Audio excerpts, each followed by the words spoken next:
it amply clear that he will not apologize at this stage as well, despite facing all of these legal hurdles in this case and even being disqualified as a member of parliament. Srishti Oja is joining us with more details on this. Srishti, good evening. Can you give us some of the highlights, details of what Rahul Gandhi really has said in his rejoinder? Well, yes, Akshita, like you said, as we know, Rahul Gandhi has moved the top court of the country seeking a stay on his conviction in the defamation case. Responding to that plea, the original complainant in the matter, Purnesh Modi, had filed a reply where he had called Rahul Gandhi arrogant. Now Rahul Gandhi has filed another affidavit before the Supreme Court countering the submissions that were made by Purnesh Modi, and he's clearly stated that Purnesh Modi calling him arrogant is completely slanderous, especially because Rahul Gandhi has refused to apologize in this particular matter. Such slanderous terms cannot be used against him. What Rahul Gandhi has also said is that the complainant here, being Purnesh Modi, is in a way trying to twist Rahul Gandhi into apologizing, and if the same is being done, then that is a gross abuse of judicial process and should not be tolerated by the Supreme Court at all. He's also said that he's not a previous convict, and therefore he has an excellent chance of success before the Supreme Court for various reasons. One being that he has an exceptional case because the offence is a trivial offence and irreparable harm will be caused to him because he was an elected member of the parliament and then had to face the qualification, and the court will hear Rahul Gandhi's plea on 4th of August, which is when we'll know if any relief is expected for Rahul Gandhi. So 2 days from now, 2 days from now is when that hearing will happen. But Srishti giving us details, and looks like from that rejoinder, Rahul Gandhi is sticking to the same legal strategy here of referring to the kind of punishment that's been granted to him and saying that, look, I am not someone with a criminal record. Purnesh Modi, the petitioner, however, has said that Rahul Gandhi is a habitual offender of making these kind of defamatory comments.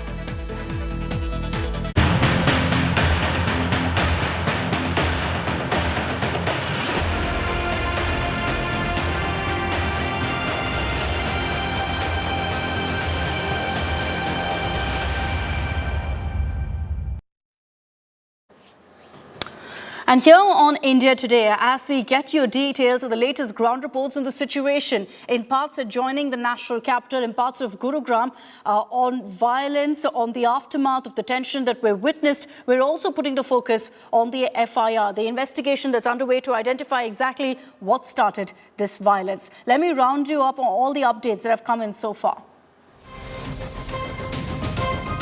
India Today's open source investigation has revealed that the fire of hate was being fanned on social media. Bittu Bajrangi and Mohammed Samar. It was their social media posts, both of whose images you see on your screens, that raised temperatures to this terrifying degree. 6 people died as a result of their incendiary posts. Haryana Home Minister Anil Vij has taken note of India Today's sting operation that we aired last night that uncovered glaring lapses in NU by the BJP government. The Haryana government has taken over India Today's sting operation tapes and will initiate a probe into the clear lapses. Haryana Chief Minister Manohar Lal Khattar has vowed strict action against rioters and says the accused will be made to pay for all the damages caused so far. But also, when questioned about cow vigilante Monu Manesar, Khattar claims that the hunt for Monu is underway, but his whereabouts currently are unknown.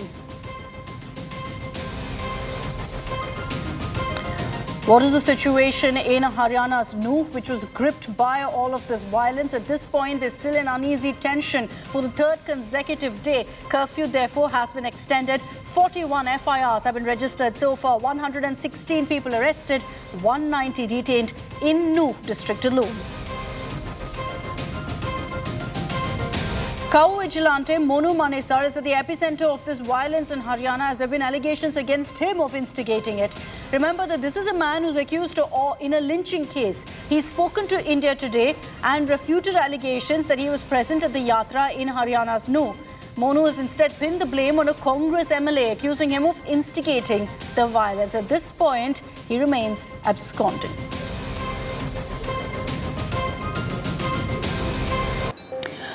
So let's now put the focus on the FIR, because that's really revealed what played out what led to this kind of unprecedented violence in the streets of Haryana. Now, according to the police and according to the FIR, slogans like Pakistan Zindabad were being raised. Remember that we've had, in fact, during that yatra, according to the FIR, stone pelting, arson, vandalism, and multiple incidents of police officials also being targeted. Now, as a result of all that we witnessed and the investigation taking place, Bajrang Dal and VHP workers took to the streets of Delhi and adjoining areas, blocking key national highways as well.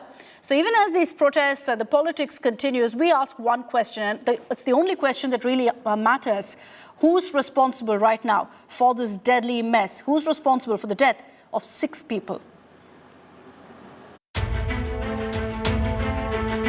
Haryana simmers. Uneasy calm in noon. Parts of Gurugram burn. There's no sign of normalcy in the violence-hit zone even 3 days after communal violence flared up. अभी तक 116 लोगों को arrest किया गया है और 90 इसके अतिरिक्त और डिटेन किए गए हैं। पूछताछ करने के बाद उनके खिलाफ भी कार्रवाई जो बनेगी वो सब की जाएगी। सारा जो विषय आया है, इसके पीछे किसका हाथ है, कैसे शुरू हुआ, इन सब बातों के ऊपर भी प्रोसेस चल रही है। उस सारी प्रोसेस में कोई भी दोषी है उसको बख्शा नहीं जाएगा। India Today accessed the FIR where many stinging revelations were made. Police say there were 800 to 900 people who chanted Pakistan Zindabad slogans while marching towards the Shiv temple. It's the same temple where 2,500 people were held hostage on 31st July. Police FIR mentions that the mob marched towards the yatra with sticks and guns, and petrol bombs were even hurled at the yatra. नूह में 41 FIR है, उसमें 116 आदमी पकड़े गए हैं। इसके अलावा नूह में अभी 90 आदमी और भी हमने डिटेन किए हैं, उनसे भी हम पूछताछ कर रहे हैं उनका क्या इन्वॉल्वमेंट है, और जो संलिप्त पाए जाएंगे उनके खिलाफ भी जो है उन्हें अरेस्ट किया जाएगा, उनके खिलाफ कानूनी कार्रवाई की जाएगी। पुलिसकर्मी जो शोभा यात्रा में शामिल होते हैं वो एक के बाद एक भीड़ को रोकने के लिए हवाई फायरिंग शुरू कर देते हैं, लेकिन भीड़ रुकती नहीं है। लेकिन एफआईआर में जो चौंकाने वाला खुलासा हुआ है वो खुलासा ये हुआ है कि ये जो खेत आप देख पा रहे हैं मंदिर के आसपास और ये जो पहाड़ी देख पा रहे हैं, इन पहाड़ी इलाकों से जो उपद्रवी हैं 600 से 700 के लगभग जो उपद्रवी थे वो पाकिस्तान जिंदाबाद के नारे लगाते हुए अवैध हथियारों से फायरिंग करते हैं। The Bajrang Dal and VHP workers upped the ante against communal violence that rocked Haryana. The Hindu group stormed the streets of the national capital, blocking key national highway connecting Haryana's Faridabad with Delhi. Right there you can see in your visuals, these are Bajrang Dal Karyakartas, Vishwa Hindu Parishad Karyakartas who have blocked the Badarpur Toll Plaza, which is the connecting point between the national capital and Faridabad of Haryana. And right there you have the Bajrang Dal Karyakartas sloganeering, holding Bhagwa flags and sitting on the road, literally blocking the lane which heads towards the national capital. ये सब बातें बहुत समय से media में आ रही थी, social media में, उसका ध्यान क्यों नहीं दिया गया मैं नहीं जानता। पुलिस की तैयारी क्यों नहीं थी, इंटेलिजेंस का फेलियर है। हमको हरियाणा की सरकार ने वचन दिया है कि जो जिम्मेवार अधिकारी हैं वो भी बख्शे नहीं जाएंगे। Not just Delhi, the Hindu group workers staged massive protests in Haryana's Panipat, Uttarakhand's Dehradun, and adjoining Noida was put on high alert. 6 people were killed in the violence that nobody foresaw. But who's at fault? Bureau Report, India Today. Let's take this across to our reporters on the ground. Shreya Chatterjee is joining us live from Nuh. We've also got Amit Bharadwaj getting us latest updates from Manesar. Both of them have been on the ground for the last 48 hours, getting you every single update that you currently see on your screens. Shreya, I'd like to begin with you. Good evening. You're joining us from Nuh, where 2 days back things were extremely tense. And even today, I see behind you the prohibitory orders are still in place, which means that there's no sense of normalcy really that's still crept in.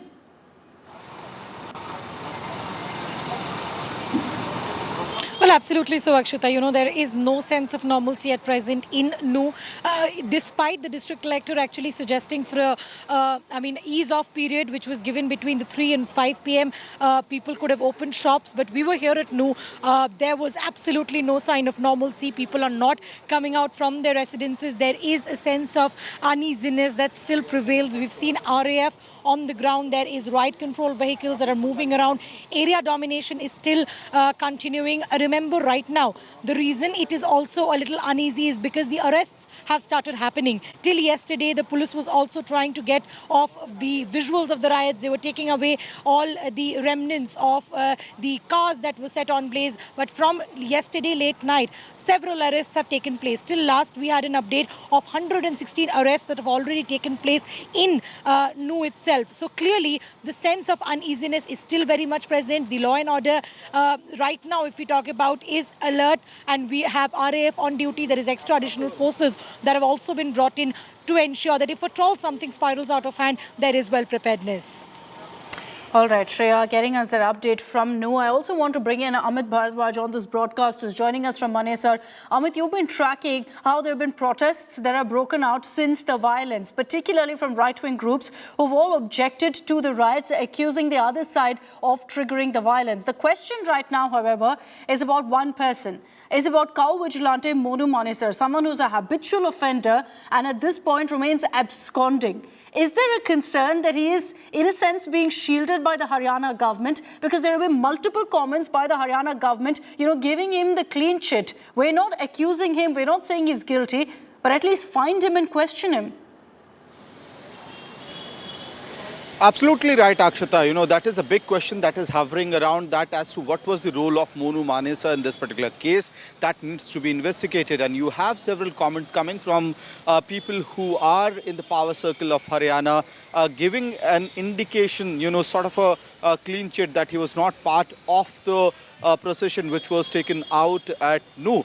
But on the other side, it remains a matter of fact that this person is an absconder. He is accused in a murder case of cow vigilante, and because of that, there's a lot of uneasiness on both sides as well. His role needs to be investigated, whether he had put several social media videos, social media posts appealing people to gather at Nu. That needs to be investigated as well. And as Shreya was also mentioning about the uneasy calm that prevails right now in Nu. Similar situation is in Manesar as well. In fact, the very temple where I'm standing, this is the spot where a Hindu Mahapanchayat of sorts was called after the kind of crackdown that is being carried out by the Haryana police in connection with the Nu violence. And the police convinced the organizers that because 144 has been imposed and action is being taken out right now, please vacate the area. Eventually, after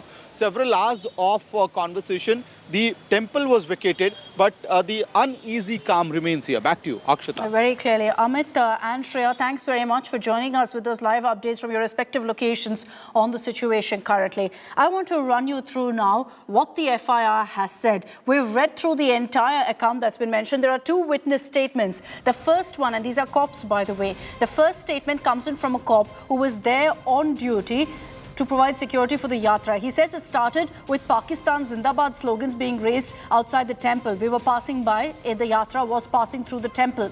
800 to 900 people, according to him, were chanting Pakistan Zindabad. This mob of around 700 to 800, that number keeps differing there if you look at the FIR, a mob of around 700 to 800 then attacked a police station. Rioters rammed into the wall of the police station, and according to him, they were armed to the teeth. He says that rioters had illegal arms with them and they fired without hesitating upon police officers. And let me highlight for you that these were cops in uniform. So they were undoubtedly being targeted there. The cop also goes on to talk about how these rioters vandalized private cars that were stationed at the police booth. They vandalized government vehicles as well, mostly setting it on fire. So that's one statement. Let's tell you about statement number 2, again from a cop. And you'll see that there's similarities here. Again, the cop says 700 to 800 people gathered and from above us started pelting stones at us. He then says that they were armed with illegal weapons which they used to target us.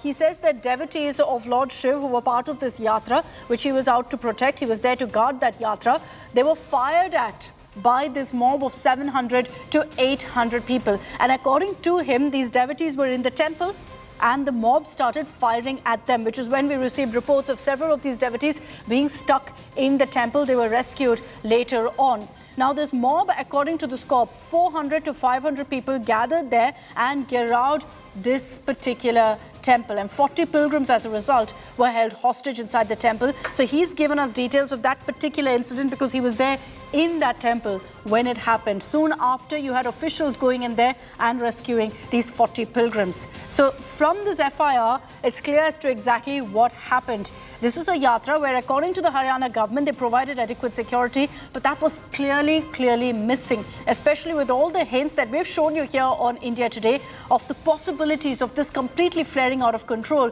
Why didn't the administration do more to ensure this kind of a situation was avoided? And that's a question we'll continue to ask here on India Today. On the other side of a short break, we'll be getting you details, in fact, of the victims of these hate crimes. Now, the lives of several people were snuffed out by hate in the communal violence that gripped Delhi suburbs.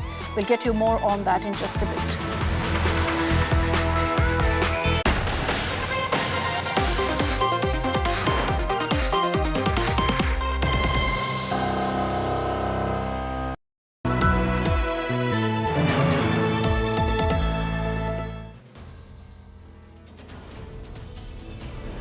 In politics, everyone has an opinion, but I have the data. Whose stock is rising?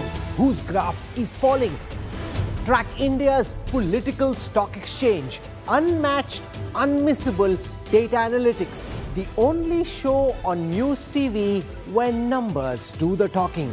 India's most credible poll tracker.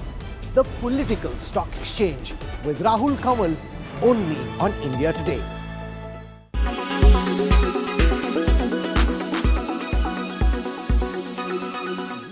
That part of the softness, weakness that you are seeing in some markets is also to do with peak digital being crossed that we saw post-COVID. Is it due to that, or is it due to what's happening in the broader economy in some of the markets that we just spoke about? Yeah, very good question, Siddharth. So I think from my perspective, I would share some data points. One is globally, we are at about 1.1 billion 5G subscribers, which in my view has to get to 5 billion subscribers in the next, 4 to 5 years. So clearly, multi-fold growth on 5G subscription has to happen. That will only happen when all our towers globally, at least 70 to 80% of them are connected on optical fiber. In India, for example, we are still at only 35% of our towers are backhauled on fiber, which clearly has to go to 70-80%. So I think that's the second part. Is there's still majority of the tier 1 countries, including US, Germany, of course, India, Australia. Many of these countries have only 30 to 40% of the homes connected on fiber. And so that's the second shift that will clearly happen.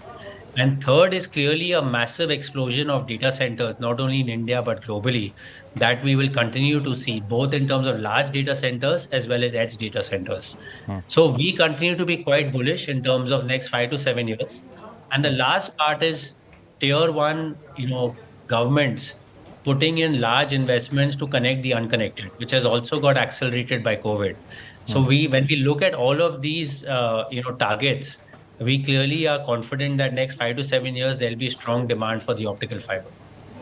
What about India? I just want you to expand on that, because on one hand, we are seeing broadband, wired broadband expand slowly. Wireless broadband is obviously the bulk of the market. But if you move away from the top tier cities, when it comes to rural India, it's still a bit patchy despite BharatNet. How would you describe the scenario going forward as far as India getting connected with good backhaul networks? Yeah, I think I would categorically say this is a top priority both for telecom operators independent internet service providers like ACT, Fastway, etc., and equally for the government. There's, making sure that BharatNet gets executed at scale, as well as the network itself gets utilized, is a top priority for the government, which I think is right on the button. I think we still continue to face challenges in terms of execution on the ground because of right-of-way permits, getting forest clearance, getting railway clearance. These are the things which typically hinder the speed of execution. So that I'm confident with the efforts of Department of Telecom and the ministry. There's a lot of work going on between center and state to simplify the approval process, and which will then further accelerate the deployment.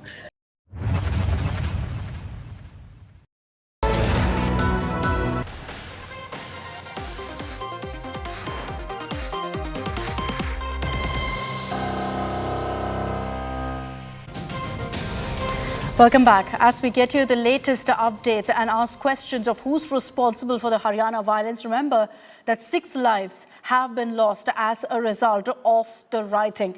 And let's just for a second take time out to tell you who these 6 people were. And this includes, remember, 2 officials who were on duty. Neeraj, a home guard who was killed in the violence. Similarly, Gursev Singh also, who was on duty, a home guard, was killed by the mob. Now, a Bajrang Dal worker who was part of the Yatra, identified as Abhishek, was also killed. A mason, Shakti, has also been killed, unfortunately, in the violence. There were 2 others, a cleric who was living in the area, a 19-year-old cleric reportedly was killed in the violence, Mohammed Saad, and the 6th victim, tragically, unfortunately, is yet to be identified by police officials who've put out a number of statements and feelers asking for anyone to come forward if their loved ones are missing. We will continue to get you the latest ground reports and ask those questions of the Haryana administration. But that's all we have time for in this edition of 6 p.m. Prime. Thank you for tuning in. Coming up on the other side is a sports special with Nikhil Naz. He's going to be, in fact, getting you all the latest on how India thrashed West Indies by 200 runs, winning the series 2-1.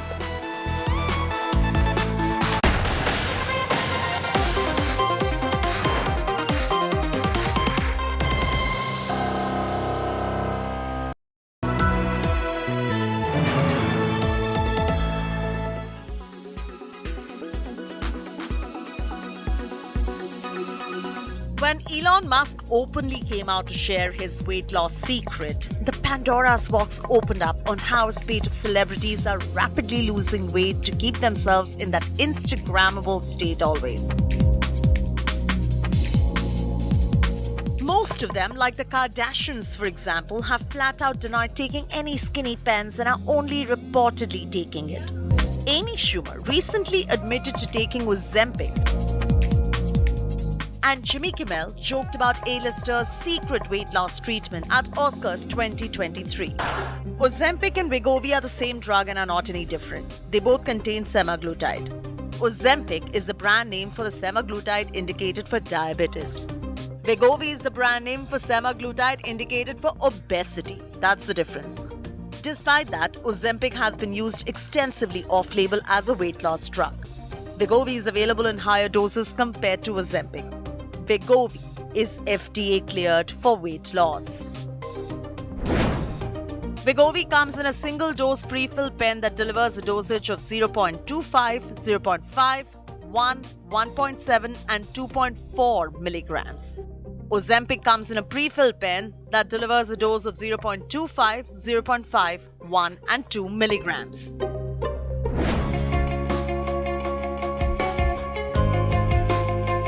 These drugs are prescribed in India by many qualified doctors in urban metropolitan cities, mainly functional medicine experts, endocrinologists, some cosmetologists and internal medicine doctors too. Doctors who prescribe this weight loss drug in India find Mounjaro far better than Ozempic for weight loss in non-diabetic patients. Studies indicate Mounjaro, which is tirzepatide, has better diabetes control versus Ozempic, which is a semaglutide. Not only is the weight loss higher with Mounjaro compared to any of the other drugs, but doctors say there are lesser side effects and lesser gastrointestinal complications. Ozempic shot will cost you approximately 20,000 rupees per injection taken once a week, every week, for a period of roughly 6 months on an average. Every patient is different.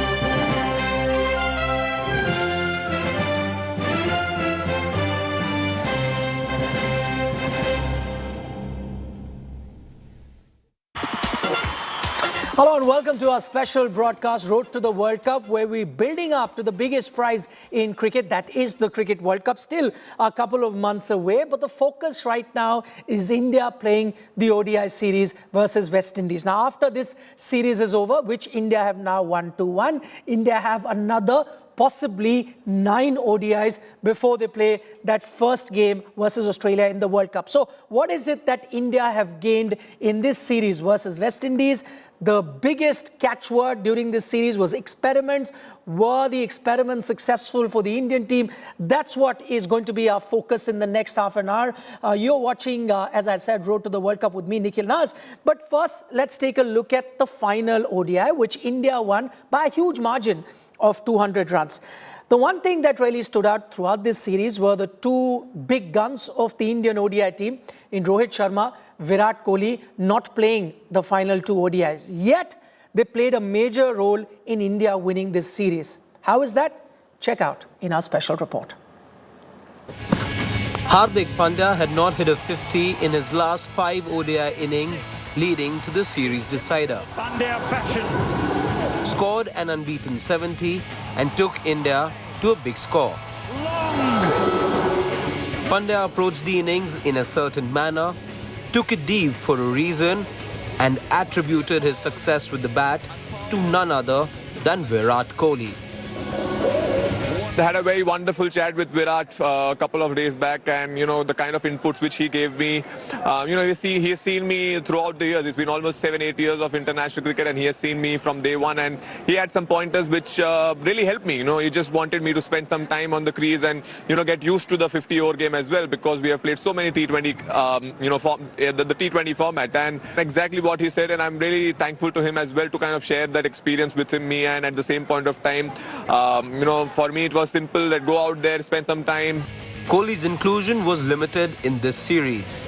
He sacrificed his spot in the first ODI, got drinks for his teammates in the second one, came in as a substitute fielder in the third, and like the perfect team man, celebrated the series win to the fullest with his teammates. I mean, see, obviously Virat and Rohit are very integral part of the team, and obviously, this was very important for someone like, Arutu to get a game, or Akshar to get a game, because, they've been playing cricket for so many years. They know how exactly all these situations have been. So, kind of giving them, the youngsters, the exposure, and kind of making sure that if we want to check something, we have the opportunity to check. Kohli wasn't the only one working silently behind the scenes. Rohit Sharma was spotted giving valuable inputs to Sanju Samson, who later went on to score his third ODI 50. The senior pros may have been on the sidelines for the series, but they know that there are tougher tests in the offing when they return in about 3 weeks' time. Sports Bureau, India Today.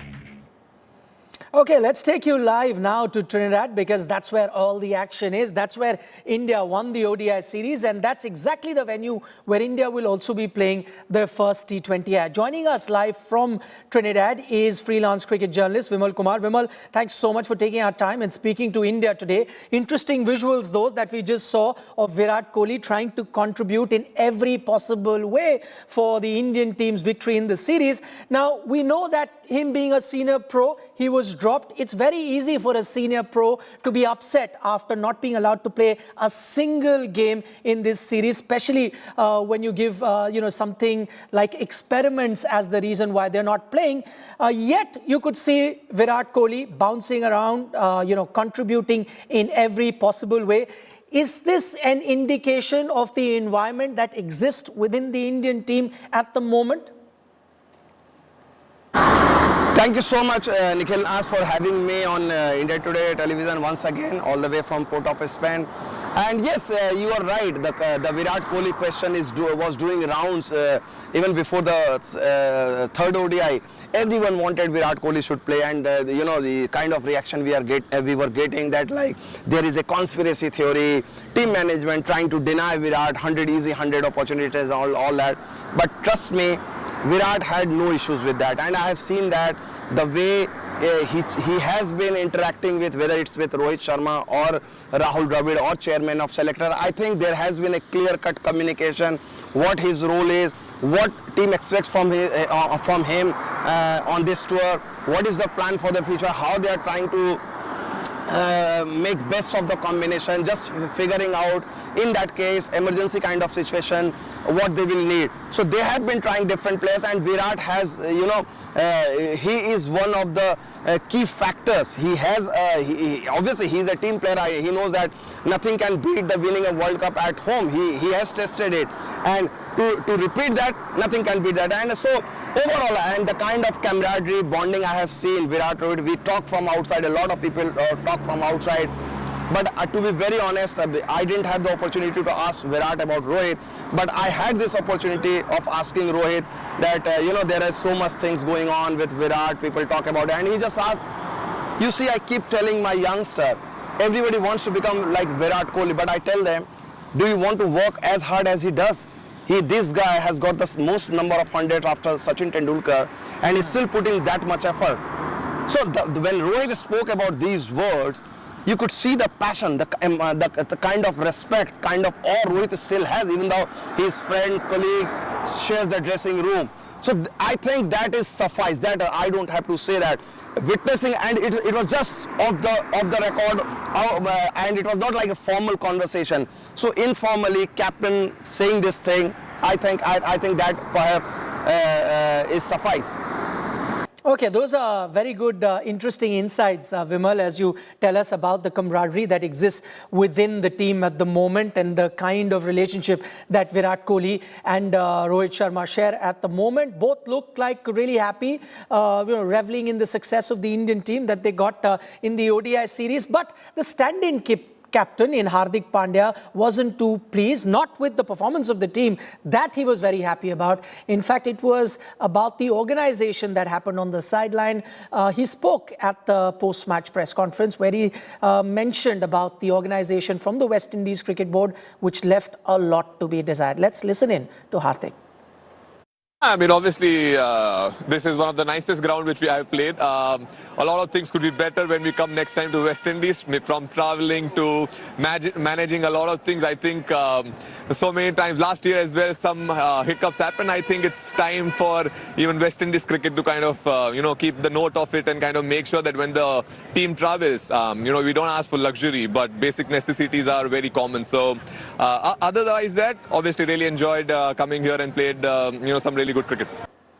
Okay, you heard it from Hardik Pandya. He said that we're not asking for too many luxuries, but at least the basic facilities should be provided to an international team, a team like India that is touring the West Indies. I'll go back across to Vimal because, Vimal, you've been traveling with the Indian team throughout this tour. You had the test matches first, then the 3 ODIs. Now you will have the T20Is. Can you highlight a few issues that really cropped up, which has now resulted in Hardik Pandya openly mentioning that the arrangements haven't been up to the mark? Yeah, I think it came as a little surprising for me because Hardik Pandya officially complained. Not complained, I think he maybe it was an appropriate thing just to bring in the notice to the WICB, BCCI rather than, you know, talking in whispering tone. See, Nikhil, you have toured this country before 2006, 2007, if I remember correctly. The infrastructure, you can't compare with England, Australia, New Zealand, or even some of the countries like even subcontinent, because this is a different culture, different infrastructure. But yes, after I've been coming here for last so many years, and some things haven't changed, like some basic stuff. And I'm again saying, no complaint. West Indies is a great country, great island, lot of islands, you know, different countries. People just love you. They love cricket, the passion, the joy. Huge amount of respect for Indians and Indian team.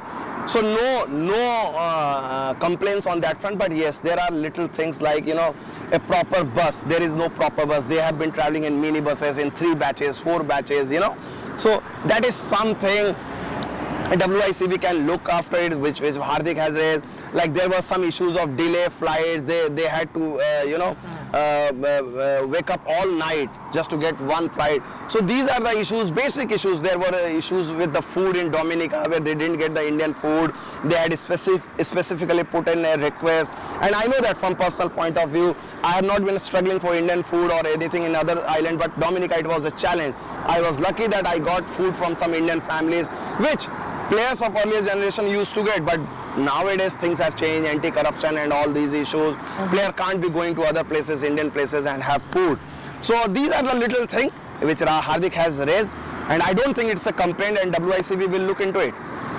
Right, so as Vimal there points out, there were not just one, but a few issues that really cropped up, which is why it led to someone like Hardik Pandya openly coming out in that post-match press conference and then telling the ordeal that they've had to go through in a few instances that have happened during the duration of the West Indies tour. But Vimal Kumar, thanks so much for taking our time and speaking to India Today and giving us all the inside details of what really is happening with the Indian team in the Caribbean at the moment. Now, sticking with the series, Team India wrapped up the 3-match ODI series against the West Indies with a clinical performance in the third and final ODI.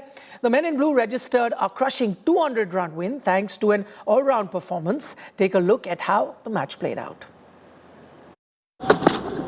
Ishan Kishan got the first boundary for India on a good batting track to get things going. First boundary. The hosts got a chance to get rid of Ishan, but KC Kati dropped the left-hander at backward point. Standard of fielding, how good it was. As all good batters do, Ishan made the most of the new life and made the West Indies pay.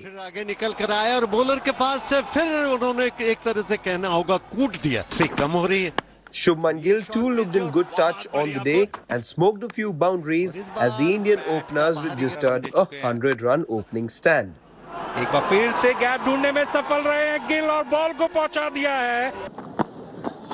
Ishan became just the first wicketkeeper since MS Dhoni in 2019 to slam 3 successive 50s in one-day internationals. Here in Trinidad, it is his 6th. He continued with his extravagant stroke play after his 50, but Yannick Carrier got the better of him and the Windies had their first wicket. Sanju Samson came out to bat, all guns blazing. He slammed 4 sixes and 2 boundaries as the wicketkeeper batter got to his third 50. Samson didn't intend to slow down and ended up giving away his wicket.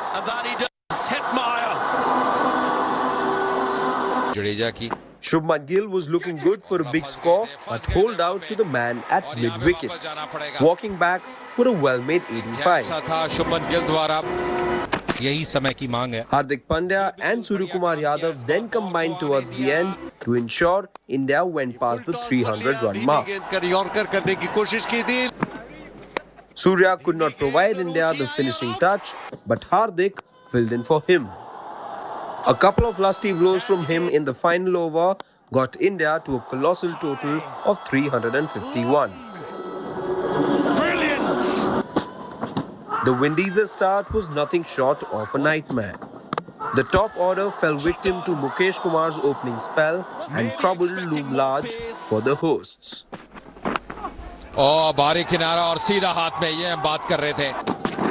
No West Indies batter could put up a fight and wickets continued to tumble. Not good enough. Alekathana scored a few boundaries but joined the others in the dressing room as Kuldeep Yadav outfoxed him. Mastery from Kuldeep. Gurukesh Moti and Alzari Joseph frustrated the Indians with a 55-run stand. Shardul Thakur was reintroduced and he delivered. It's another wicket for Shardul Thakur. The clueless hosts were outplayed by the men in blue, who emerged deserved winners of the 3-match series. Sports Bureau, India Today. Moving away from the West Indies series, here's another important update from Indian cricket. Now making a comeback into the Indian team after 10 months will be Jasprit Bumrah. The speedster has undergone a long rehab after suffering a back injury and is now all set to lead India in the T20I series against Ireland. Cricket fans across the country wait with bated breath as they pin their hopes on the seamer to bring back the glory days. Here's a detailed report. The pain of not winning an ICC trophy for a decade has only grown for the Indian cricket fan.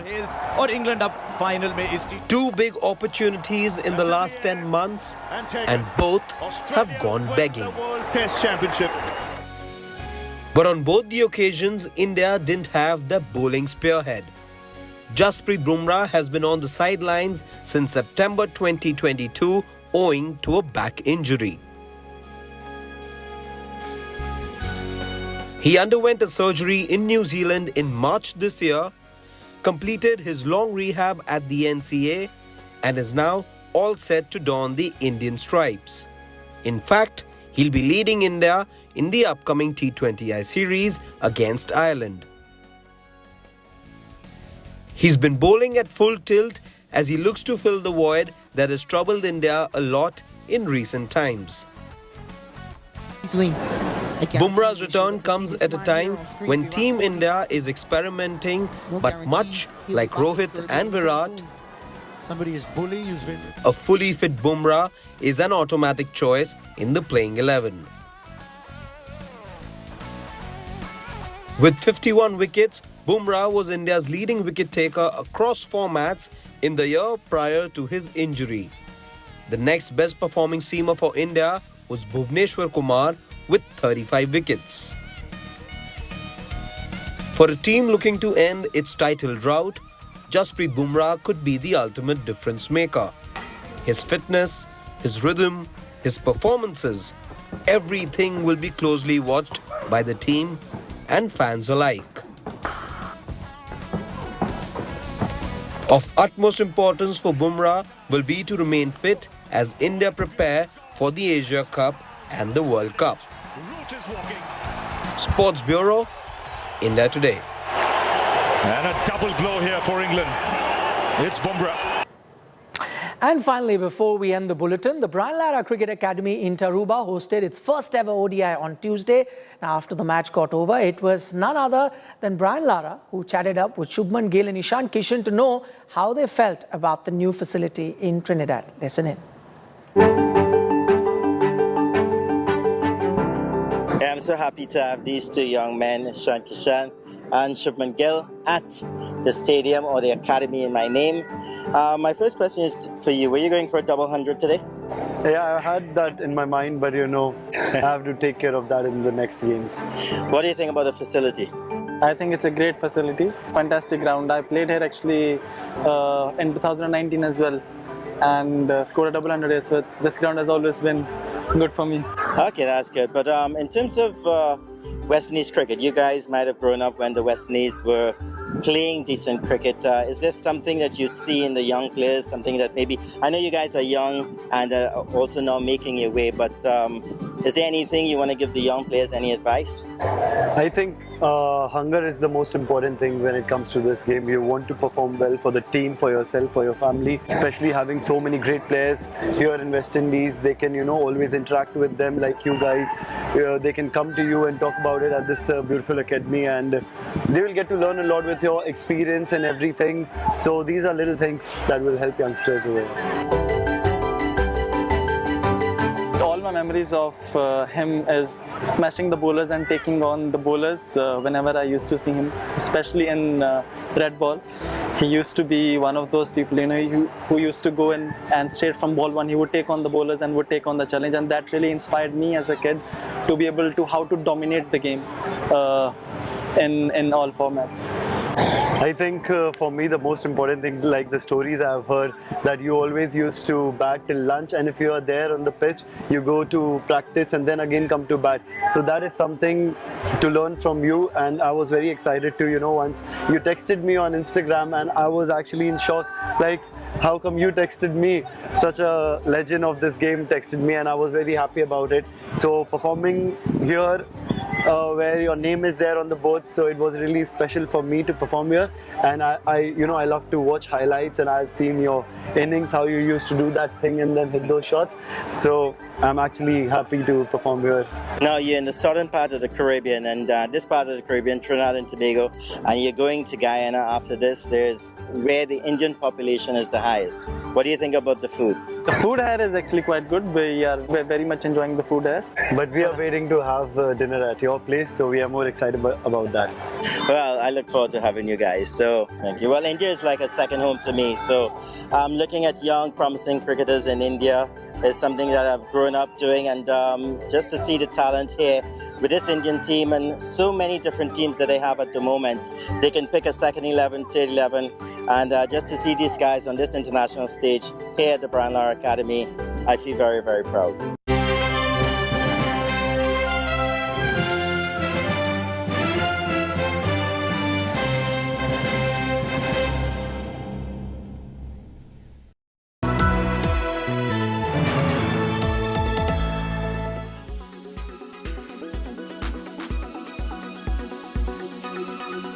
You have come out very strongly against what has happened in the railway compartment, the cold-blooded murder of 4 people, and then what's happened in new Hindu-Muslim violence.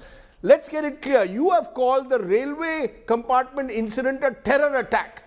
Have you jumped the gun? Because the FIR is very clear. It says there is no communal angle, at least no communal angle is specifically mentioned in the FIR. Should one be more cautious in the times in which we live before suggesting it is a communal crime?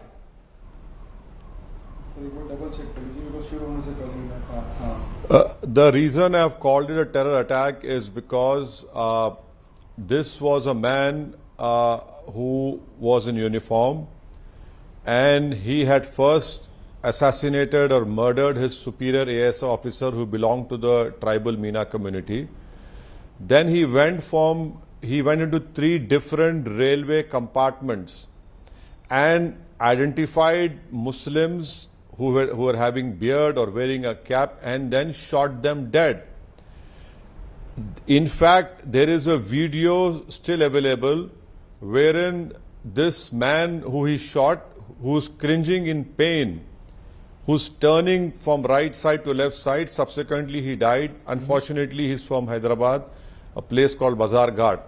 So this man went around 3 compartments of the railways, identified Muslims with their attire or with their beard, and shot them dead.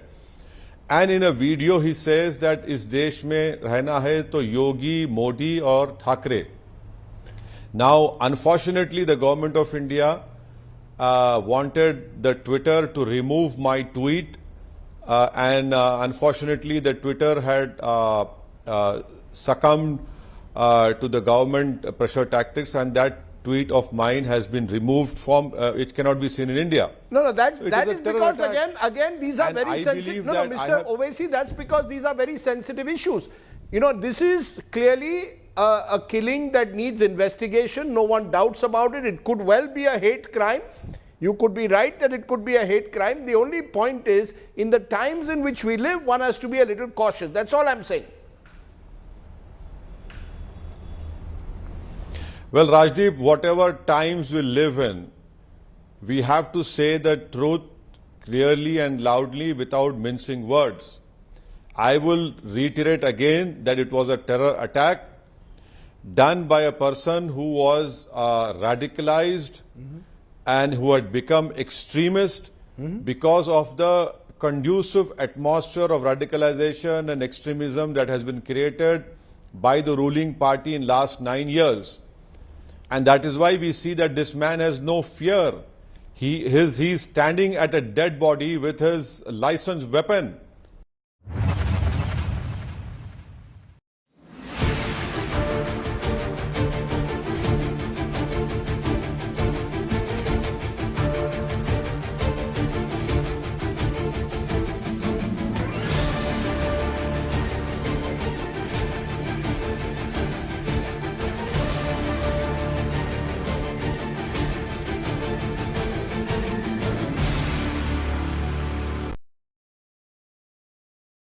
Weather forecast now. Delhi, maximum 39 and minimum 29 degrees. Mumbai, maximum 30 and minimum 26 degrees. Kolkata, maximum 31 and minimum 26 degrees. Bangalore, maximum 28 and minimum 20 degrees. Chennai, maximum 36 and minimum 28 degrees. Hyderabad, maximum 29 and minimum 23 degrees.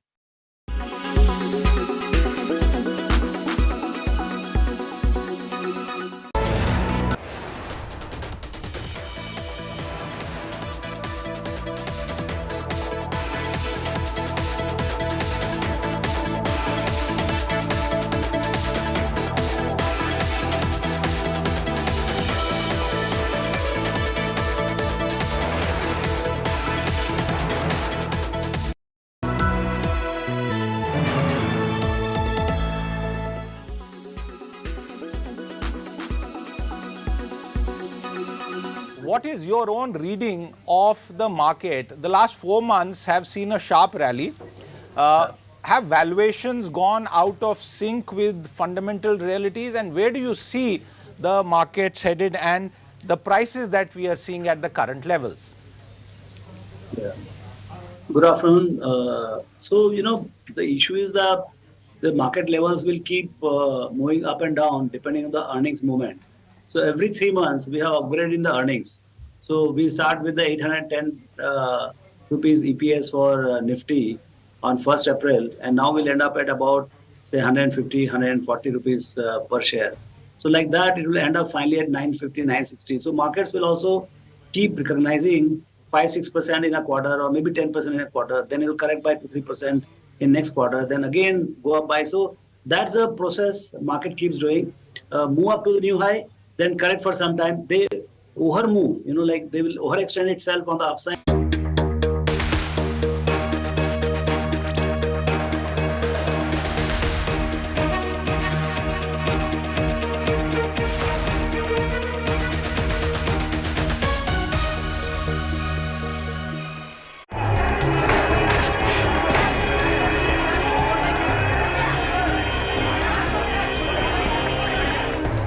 The nation is on edge.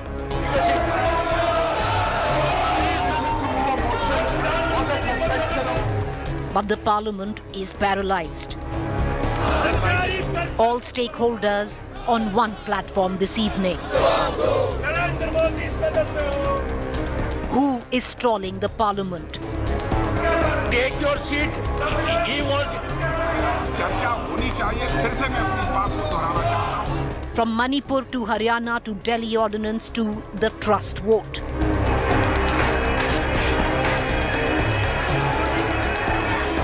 An ethnic crisis, a communal riot, a no-confidence motion to a debate on federalism. Manipur burning, parliament paralyzed. Communal riots in Haryana, parliament paralyzed. The big debate on To The Point this evening. Joining me right now is Senior Congress Leader Dipinder Hooda, Rajya Sabha MP.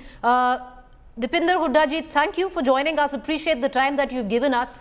But we are at that cross junction there where the nation is on edge on multiple counts, but the parliament remains paralyzed. I want to put the focus on a state that you come from right now, which is the state of Haryana, in a riot situation today, Dipinder ji. My question is, the Mewat region always been communally sensitive. What according to you went wrong? Because now what it seems, what is spoken of, Chhattis Biradari, Bhaichara, all of that has gone up in smoke.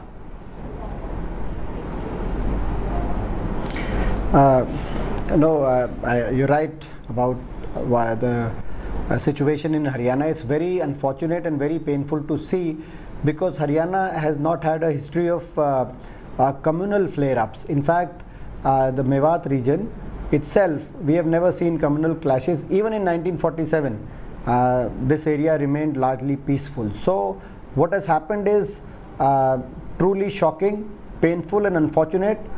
And in fact, it is an assessment of everyone on the ground that this is an avoidable situation. It is happened because of absolute governance failure on part of the Khattar government. The government did not take adequate preventive measures that it should have taken. On the day of this procession, there was no police deployment, there was no administration deployment. If in time the government had acted, this could have been totally avoided. So that's the situation. And now I would like to appeal, all our priorities at the moment is to ensure that no further harm is done. There is the situation of remains calm and peace is ensured. So through you, I would like to appeal to all the citizens of Haryana that they should all contribute in whatever way they can to ensure that peace prevails, harmony prevails, because it is on the bedrock of this peace and harmony that Haryana has been able to have a success story like Gurgaon, which is the #1 investment destination in our country today. All the Fortune 500 companies are in Gurgaon. But Dipinder ji, you talk about Gurgaon. Dipinder ji, you talk about Gurgaon today. It's no longer New, it's no longer Mewat. It's no longer New or Mewat, Dipinder ji. Today in Gurgaon, the millennial city you talk of, people are being told to go work from home because right now, even 24 hours after the riot, things are still burning, shops are still burning, violence is still rife. So that's what that is what I was pointing to. It is on the bedrock of social harmony, peace. That's such a success story, a growth engine like Gurgaon, which is not only driving the economy of Haryana, but not only NCR, but one of the most important growth engines for our country today. For the first time in its history, has seen communal flare up, and we need to ensure that all the forces who want to somehow harm that growth story, they don't succeed.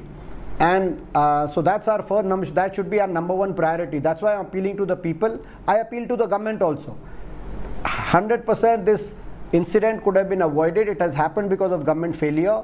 But at least now government should take all the adequate steps that are required to ensure safety of the people, security of the people, and to ensure that peace and harmony is restored. Right. And I appeal to you also, that all the media channels also, because in such sometimes the media channels tend to take a strategy of exciting news versus playing a constructive role, certain channels, but this is not that time. Well, this Dipinder is a time for the media channels there is also never to play any constructive time. Role, and because it is national interest. For any news organization, there is never any time to make a quick buck at the back of tragedy, and you can trust the India Today group not to do so. But I will ask you, Dipinder ji, a short while ago, the Chief Minister held a press conference. He's called this a conspiracy. Now, there are leaders within the Haryana government who are blaming the local leadership in New Mewat. The MLA is yours, sir. They are saying that possibly a video was circulated or provocative speeches were made on that side of the divide. Do you condemn both sides who have indulged in this violence, Dipinder ji? See, like I said, this is a complete failure of government. And why do I say that? And the Chief Minister's statement is also a proof of that. There were provocations from both sides, videos were being circulated from both sides, etc., etc. Atmosphere was such. Now a procession is being held in such an atmosphere. Why the police force was not deployed? Why the people were left to fend for themselves? Either the government can claim that they did not have intelligence report. Who has the intelligence department? CID department is with the Chief Minister. B, if the intelligence report was there, then the government decided to sit on it and do nothing. And who has the Home Department? The Home Minister. So who is at blame? It can be either they did not know or they did not act. Now there are reports, some channels have done some sting operations, etc., that the intelligence officers, the CID department inspectors, they are saying that 10 days back they sent the report to the government.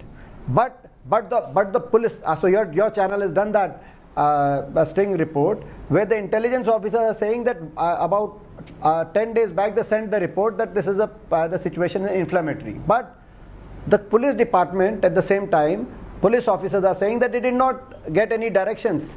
So where did that report go missing?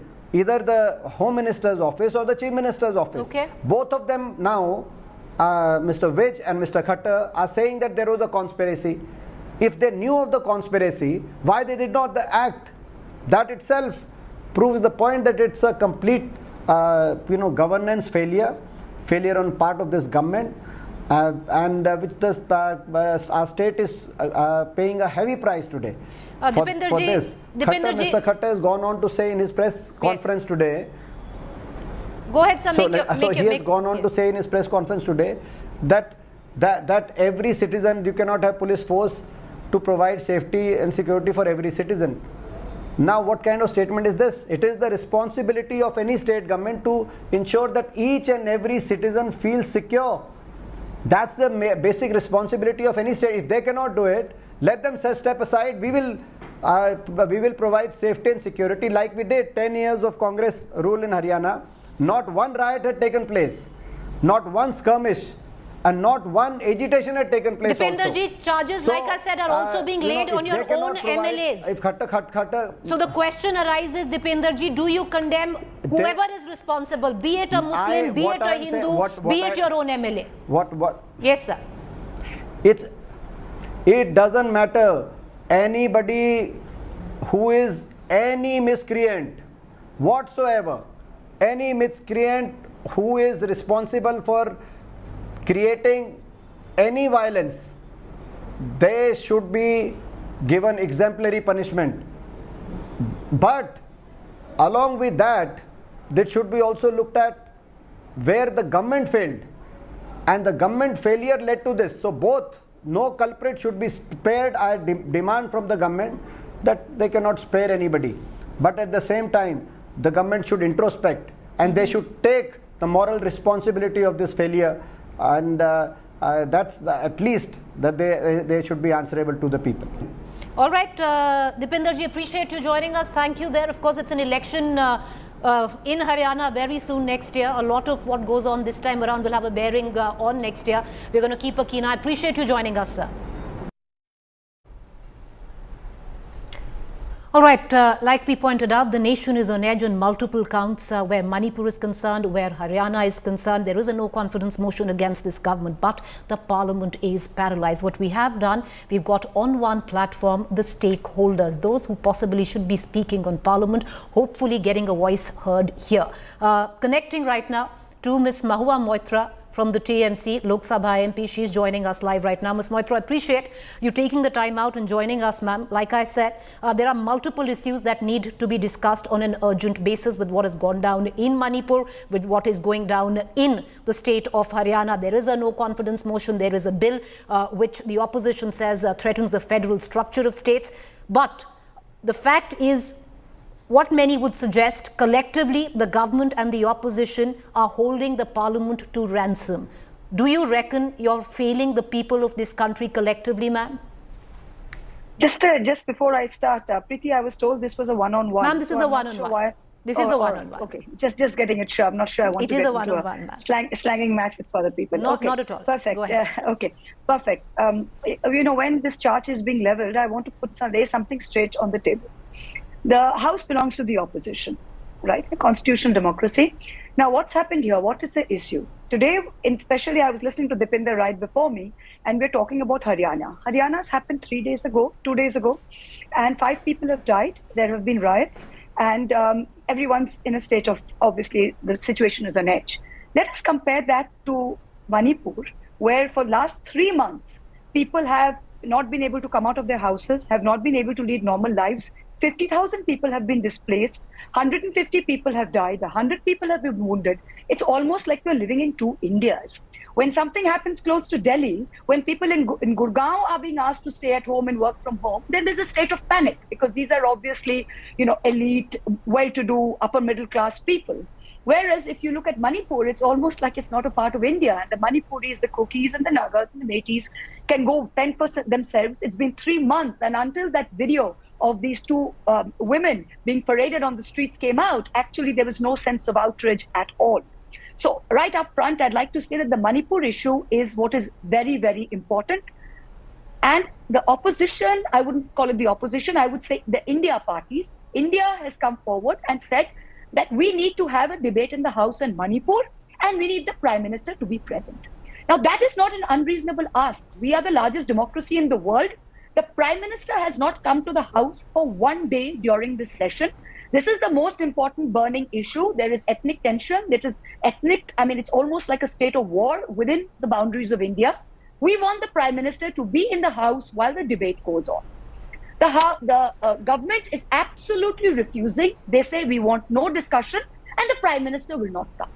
So what do you expect us to do? Normally what happens is when the opposition comes, or in our case, when the India parties come and say that this is of vital importance, we need to discuss this, we need the Prime Minister to be here, any government with a modicum of responsibility, any Prime Minister with a modicum of shame would say, yes, let's have the debate before anything else.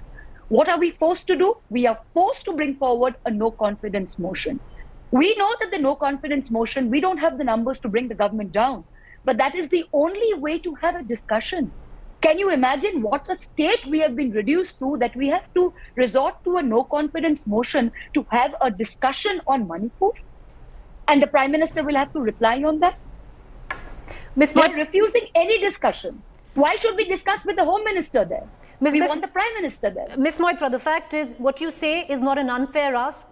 Possibly, yes, it's not an unfair ask, but what it's done in the bargain is give a free pass to the government somewhere to get away with it. Because what's happening right now is, let's see what happened today in Parliament. You agreed to discuss the Delhi bill. Having said that, the Treasury benches started sloganeering, and it was because of them that the House was adjourned. If the opposition or India wants, they can go ahead and have a discussion. What you're doing by digging in your heels and asking the Prime Minister to come in is allowing the government possibly to get away. 1 second. What is getting away? What is getting away? All of India can see this. Now, what is the rule? When the rules very clearly state, parliamentary procedure very clearly states that when a you have 10 days from the time we file for a no confidence for it to be brought to a vote. 10 days. Government has 10 days. The rules of parliament very clearly state that no substantive motion can be brought during these 10 days. Those are the rules of the House. Now, if the Prime Minister, if the Parliamentary Affairs Minister, if the Honourable Speaker chose to completely flagrantly violate the rules and pass bill after bill without the House being in order, what does one do? All we can do is watch. What happened yesterday? They introduced the Delhi Ordinance. We were supposed to have a discussion on it today. India said we will have a discussion. Amit Shah apparently is not in town. So till in the morning we were told that we would discuss it. Everyone in India came forward to discuss it. At 2 o'clock, pre-planned, the Honourable Speaker doesn't come into his chair. Amit Shah is not in town. He's not sitting in the Treasury benches. The BJP Treasury benches stand up and start hallagiri, start shouting and screaming. Adjourn, no bill. This is a joke. Can you not see this? Is the media deaf? Are they blind? Can they not see this? Can not all of India see this? How is our task is to bring the government. The government is in the dock. We are not in the dock. But nobody's saying. No. Ms. Moitra, the government has to answer for its failings. Where are we going wrong? What do we say? Okay. We want a discussion of Manipur. They refuse to bring. But because, Ms. Moitra, the discussion on Manipur is so close to your heart, and it should be discussed. It's been 80 days and counting. Possibly a state which should have president rule right now. But having said that, because you want a full-fledged discussion and you want the Prime Minister, at least begin the discussion. Why let the government get away? Begin the discussion. How can you have a discussion? In the Rajya Sabha, they are wanting a discussion under 267. Has the chairman given it? No. In our house, we have moved multiple adjournment motions saying, can we discuss it? Has the speaker allowed it? No. Please stick to facts. Has the speaker on day one allowed a motion, allowed the adjournment motion, had allowed a discussion in the Lok Sabha, there would have been no problem. Had the Rajya Sabha chairman allowed a discussion under 267, there would have been no problem. The respective chairman and the speaker has not allowed a discussion. What are we supposed to do? Are we just going to let them get away with it? Are we still supposed to sit here and discuss all sorts of inane bills that they insist on bringing on and let this issue go? Ms. Mawad, the government says that they wanted to go ahead at least with a short-term discussion, which was even admitted, by your very own party people, saying, but you don't want a short-term discussion. What is the short-term discussion? 4 hours? A short-term discussion is 4 hours. How many parties are there in India? How many parties are there in India? How many people are sitting in the India benches? If every party speaks for even 20 minutes, do we have a discussion on this? Can we have you are telling me as an anchor on a show which is being televised all over India with people watching, with millions of viewers, that a discussion as important as Manipur will take 4 hours? When something like an inane bill on anything, a basic amendment to a bill, gives a 6-hour discussion? Is this what we should agree to? Is this fair for the people of Manipur? What are our people in the Northeast thinking? What are our brothers and sisters thinking? That they're not a part of India? Someone dies there's a problem in Gurugram, everyone starts jumping up and down. All over, and Haryana and Gurgaon is so important. Manipur's been burning for 90 days, we don't bring it up. Ms. Matra, my final question, and nobody's trying to defend anyone there or trying to put anyone on the mat. We're just trying to decipher I agree, it. But please, absolutely, but please apportion the blame where it is due. No, madam, question, because there is an attempt on either sides to put the blame where the India alliance is concerned on the government, which your charge is that the government is holding the parliament to ransom, and vice versa. We're just trying to separate on what really is going down. That's what we're trying to do. Therefore, questions will be asked on either sides. So today, for example, when we had agreed that there'll be a discussion, yesterday the bill was introduced. It was set for consideration at passing at 2 o'clock. Why? If it was set for consideration at passing at 2 o'clock, it's the Home Ministry's bill. And if they did not have prior knowledge that the Treasury benches were going to make a ruckus, why was Amit Shah not there in the House at 1:59? I have one question to ask. It is because the entire thing was orchestrated and pre-planned. Amit Shah was not in the House at 2 p.m. The BJP benches stood up and shouted, and they adjourned the House. You can see for yourself it was orchestrated. Had it not been orchestrated, Amit Shah would have been in the House. Their benches would have shouted. He wasn't even in the House.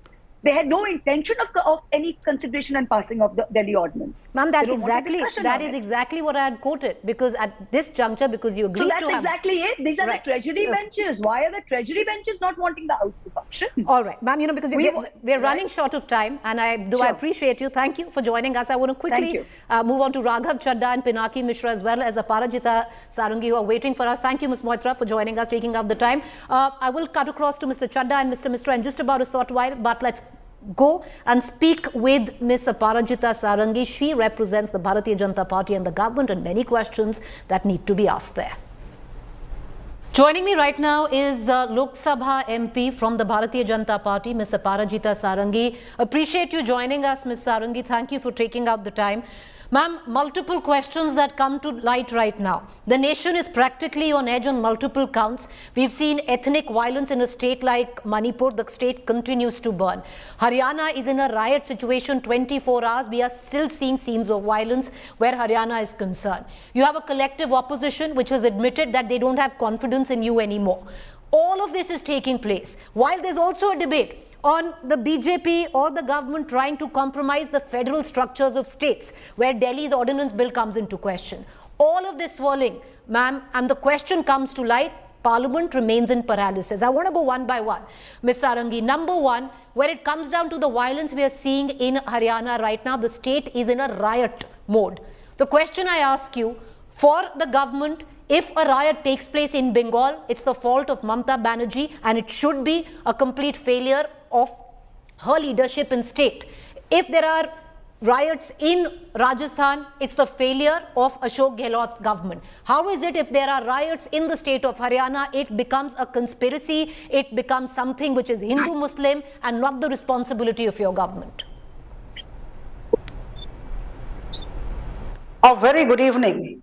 Now, let me tell you that breakdown of law and order machinery is definitely the concern of the Ministry of Home Affairs and of course the concerned state governments, because law and order is a state subject. Now, as far as the Ministry of Home Affairs is concerned, we are keeping a tab on the situation in Haryana as well as Manipur, and we are working closely with the state governments. See, when such things come to pass, we don't see which government is where. I think let us not go into such accusations by people who have motives. In fact, here is a government headed by Prime Minister Modi, which wants peace and normalcy and tranquility and order across the country. So whether it is Manipur, whether it is West Bengal, whether it is Haryana, I think we would all like to work together with the concerned state governments, whichever political party is running that state government, and we would like to restore normalcy. We are doing so in Manipur, and we would be doing in Haryana. But having said all this, let me tell you that whatever has happened in Manipur should not have happened, and whatever has happened in Haryana should not have happened. And I think the government, both the central and the state governments, would be controlling the situation with all might. But, I'll come back to the question, Ms. Sarangi, that I asked you, because you've been on my debate, ma'am, and rightly so, you have pointed a finger at Mamata Banerjee during the Bengal violence in the Panchayat polls not a very long while ago. It was the failure of her administration. Why is the BJP and the government falling short on blaming what is going on in Haryana on the Khattar government, ma'am? See, it has become a fashion to question each and every motive or action of Bharatiya Janata Party. Now, here is a government which is working with the best of intentions, and I request you and all those who are looking at us, who are watching us, please do not question the policy and the intention and the action of Prime Minister Narendra Modi's government. We want peace everywhere, and whichever state government is acting partisan or whichever state government is not doing what it should be doing are definitely brought to book, and questions are raised, questions would be raised. That's in the interest of 140 crore Indians, and that's what Prime Minister Modi's government is doing and is trying to do. I think we solicit everybody's support. That's it. But ma'am, we are free media, free press, so we will be asking questions on either side of the account. Yes, we asked the question to Mamata Banerjee. We've asked the questions to Mr. Gehlot. We're going to ask the question to the Haryana government, and we're going to ask the question of the centre as well. So that prompts me to my next question, Ms. Sarangi, and that is on the issue of Manipur, ma'am. Because a lot has gone down. It's over 80 days right now. We are still seeing some sporadic instances of violence. What has gone down has been unprecedented. There is complete lack of faith where the government of Manipur is concerned. What is stopping on the government of the day to instill president rule, which many see is a must right now? And on the other side, where the parliament is concerned, why is the Prime Minister falling short of coming and speaking in on Manipur? There is a sense that where is the pain? Doesn't he feel the pain of people of Manipur? Doesn't he want to speak to them? Doesn't he want to address the parliament? Then let's try to understand the whole situation with an open mind and a broad heart, and with some kind of rationality and some degree of maturity. On 20th of July, the parliament session began, and on 24th in the morning, I was sitting in the Lok Sabha. Our Home Minister, who is the concerned minister, who is the departmental minister, stood up and said, if you want debate on Manipur issue, the government here has all the answers to your questions. Let's start the debate. Let's start the discussion. But all these people kept on shying away. They kept on running away from actually getting into the debate. Now, just let me ask you one thing, Preeti.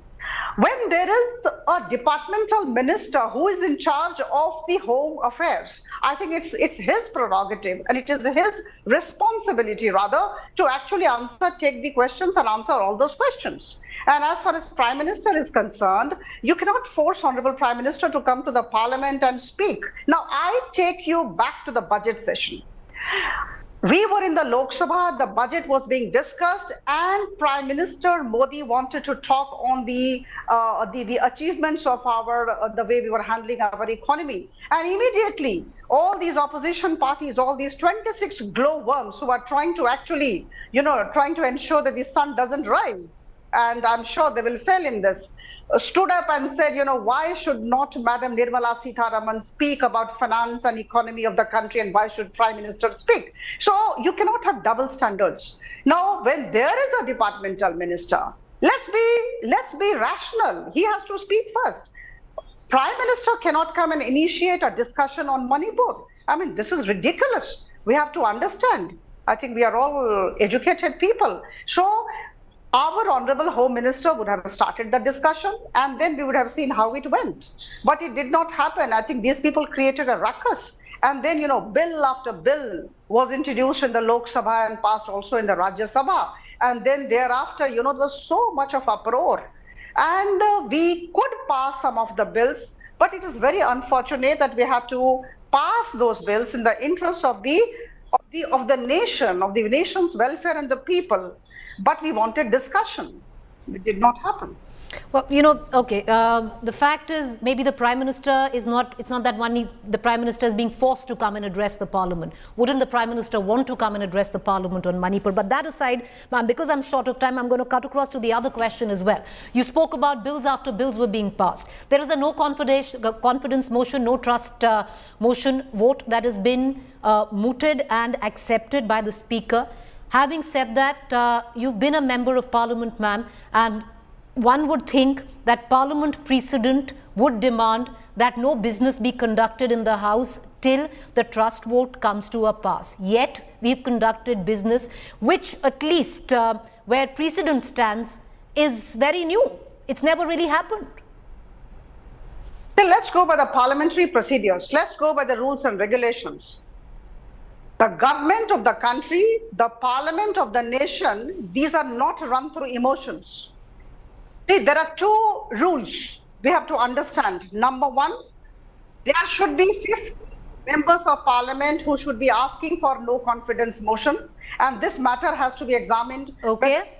All right, I'm terribly short of time. Thank you, Ms. Sarangi, for joining us. I'm sorry for cutting you short, but I guess we've got our other guests. We're going to cut across to Pinaki Mishra and Raghav Chadda on the other side of this quick break. To stay with us.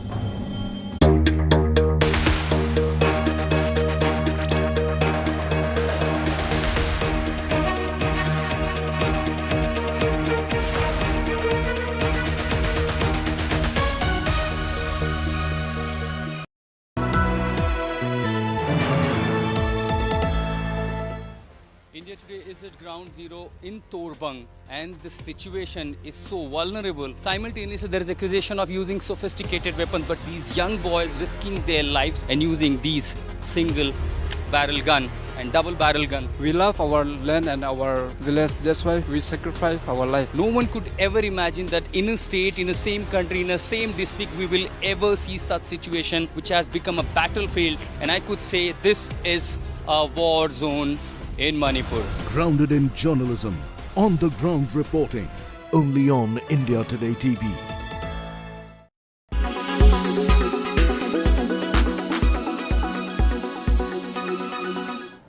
Madam Finance Minister has reiterated that it has been a unanimous decision.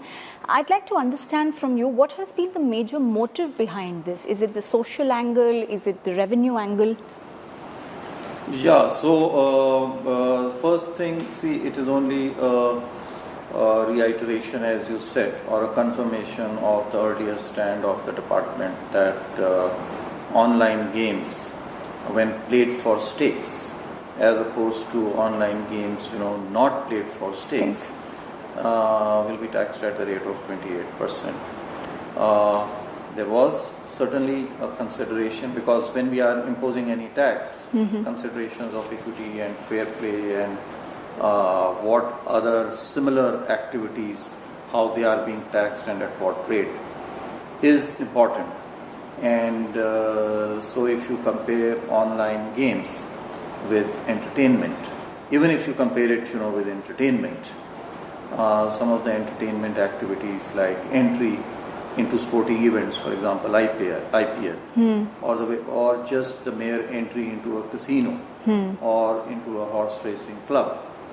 These also attract a rate of 28%.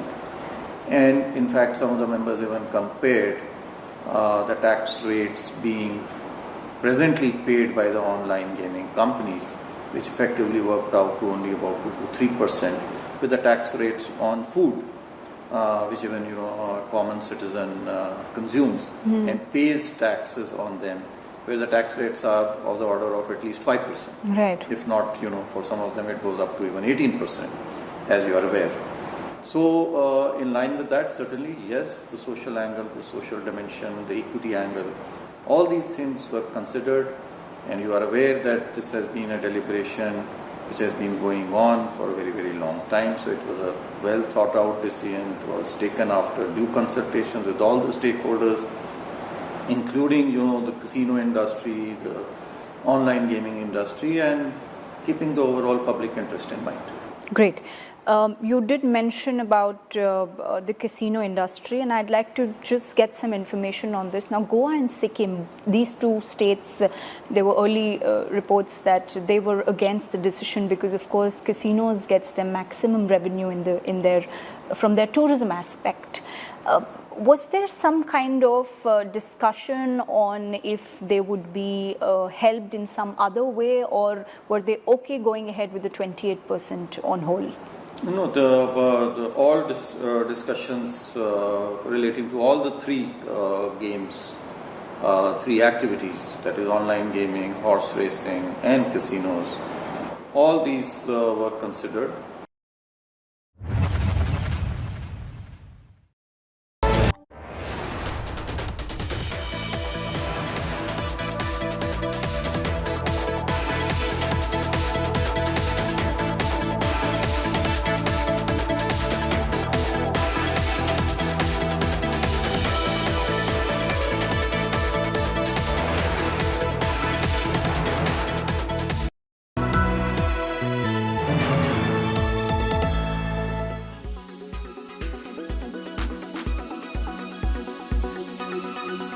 Let's get it clear first, and I want to get a clear answer from you, Mr. Bansal.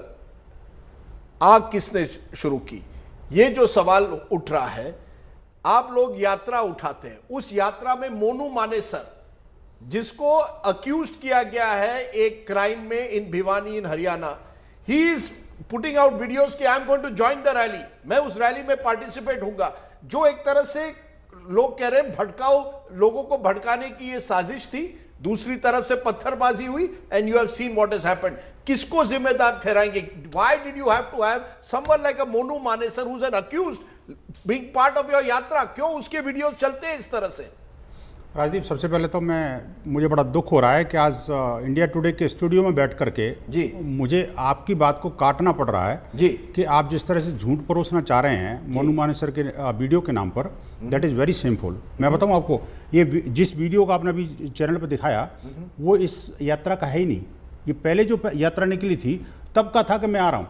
This is totally fake. Before the यात्रा उसने videos निकाले थे, वो कह रहा था कि मैं यात्रा में आ रहा हूं. मेरी बात को कृपया पूरा होने दीजिए. Go ahead. I do also have the right to. बिल्कुल बिल्कुल यू आर. मैं कह रहा हूं कि देखिए मोनू मानेसर की जो वीडियो है, हाँ इस वीडियो ने इंस्टिगेट जरूर किया. वो क्यों? क्योंकि 4 दिन पहले षड्यंत्र पूर्वक कुछ हिंदू द्रोही तत्वों ने, जिहादी तत्वों ने इस वीडियो को जो पुराना था उसको भी सर्कुलेट किया. हो सकता है कि आपके जैसे कुछ पत्रकार भी उसमें सहयोगी रहे हों, मैं नहीं कह सकता, I am not blaming you, but जिस तरह से आपने अभी दिखाया है ना, इट इज़ वेरी शेमफुल. एक बात, Monu Manesar was not suppose to join this yatra, number 1. Number 2, nobody has stop him to come at here. Third one is that अगर वो आता है तो क्या बच्चों पर, महिलाओं पर आप आक्रमण कर दोगे? क्या इसका मतलब ये है कि अगर मोनू मानेसर किसी तीर्थ यात्रा में जा रहा है तो उसको जला दोगे पूरे कुनबे को? हजारों की संख्या में लोग जो पिलग्रिमेज के जा रहे हैं, आप देखिए कि मेवात कोई, आप जो कह रहे हैं ना कि माइनॉरिटी डोमिनेटेड एरिया है, नो, मैं कहूँगा माइनॉरिटी डोमिनेटेड एरिया नहीं है, they are the majority of that area. दूसरी बात ये कि वो जो भूमि है कोई जिहादियों की भूमि नहीं है, वो भगवान कृष्ण की पवित्र भूमि है, कर्म भूमि है उनकी, और उस पवित्र भूमि को अगर आप जिहादी लैंड बनाना चाहते हैं तो this is nowhere acceptable to the Hindu community और the country of. You tell me now, Vinod Bansal, last night an under construction mosque in Gurugram was attacked and the imam was murdered. His assistant is grievous. Who did it? Who is coming? Are you saying all of this? Dekhiye, nobody is saying that violence has not taken place involving both communities. I am very clear about that. But you cannot escape responsibility. Who are these people who are out on the street today burning property? Are you saying that we have burned the mosque? I am asking you who's responsible. So why are you asking me? I am asking you. Who am I to Who has killed an imam? Why should I respond? Why should I respond? You have nothing to do with it.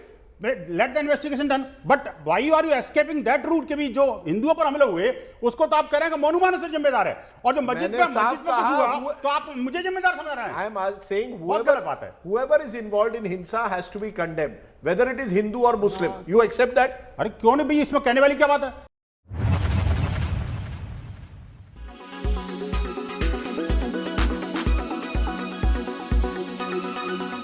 Make your media plan smarter with India Today Live TV on your connected devices. Amplify your brand with 100 million smart internet viewers. To advertise, mail us at sales@aajtak.com. Powered by New Hero Zoom. Go big, go zoom. Gee, there's only one.